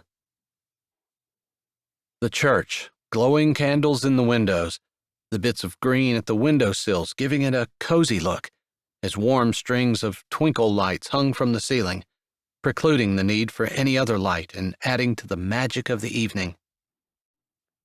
Bill had been greeting people for 10 minutes, and the church was almost full when Iva May stepped into the back, her arm around a slender woman. Bill's heart started going double time. Bev. He handed candles to Adam Coates and his wife Lindy, and their daughter Sierra, who was home from college break, smiling and greeting them as they walked by, before he steeled himself. Normally, he felt like he could act pretty normal around Bev, but that meant he had to hide everything he was feeling inside. There was no point in letting her know, since she'd been clear about how she felt. Now that she was successful, she definitely wouldn't be interested in the man who ran a surf shop in a beachside town and for all intents and purposes hadn't really made anything of himself. "Good evening, ladies," he said, his voice level and calm and totally devoid of the warmth and feeling he wanted to put in it. Good evening, Bill, Iva May said, smiling her sweet grandmother smile, her eyes twinkling, her cheeks red from the cold. Good evening, Bev said, with just enough frost in her tone to let him know that there wasn't any interest on her part in any further conversation. I don't know what you're doing this evening, but if you don't have plans, I was hoping that you and Bev would meet me at my house after the service is over, Iva May said, looking around and lowering her voice just a little. I've something that I should have said to you years and years ago, and it's been eating me ever since. If you don't mind? She asked, lifting her brows. Bill looked at Bev, who looked flabbergasted. Whatever she and Iva May had been talking about on their way in, it hadn't been about meeting at Iva May's house with Bill after the service. "I'm free," he said honestly. Regardless of how Bev felt, he wouldn't say no to Iva May. If she had something she wanted to get off her chest, if she had something she needed help with, if she needed anything, whatever it was, Bill would be there to help her. He felt like that was his job in Blueberry Beach. Iva May might be the soul of the town, but he was like Santa's elf, going around making sure everything was running smoothly, looking to see where someone needed help, and providing it if at all possible. When his parents had died, they'd left the property in the Upper Peninsula to him.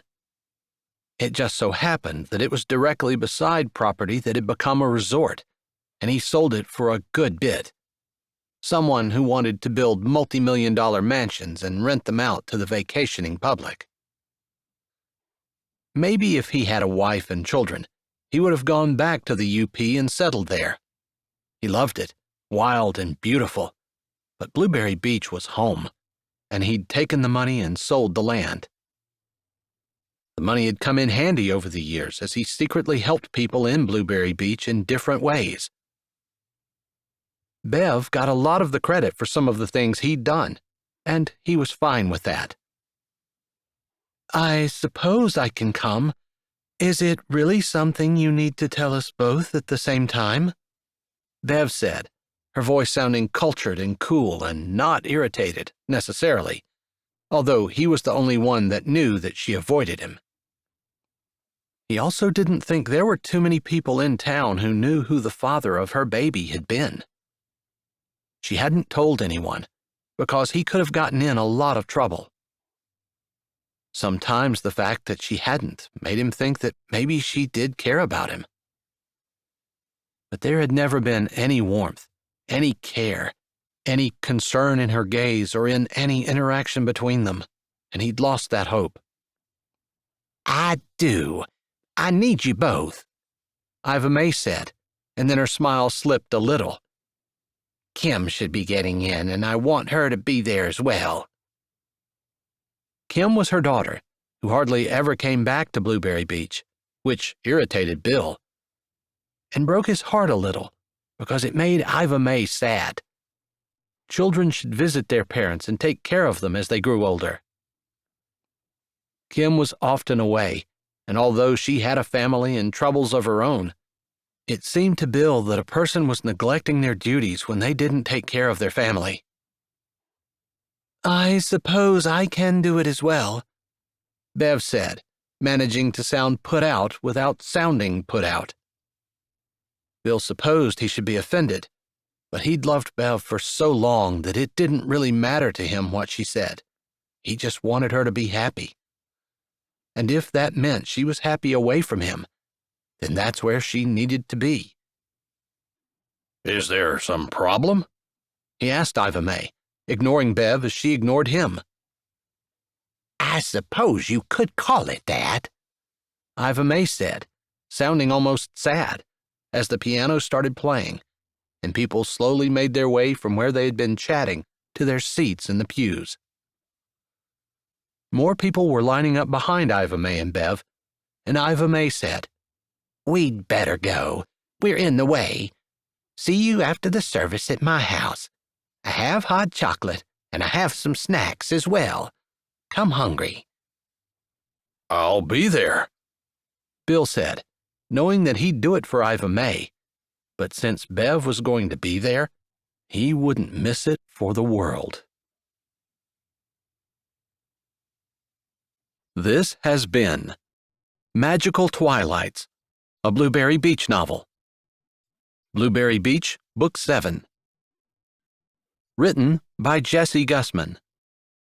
Performed by Jay Dice. Executive production and cover art by Julia Gussman. Editing by Heather Hayden. Copyright 2021 by Jesse Gussman. Production copyright by Jesse Gussman.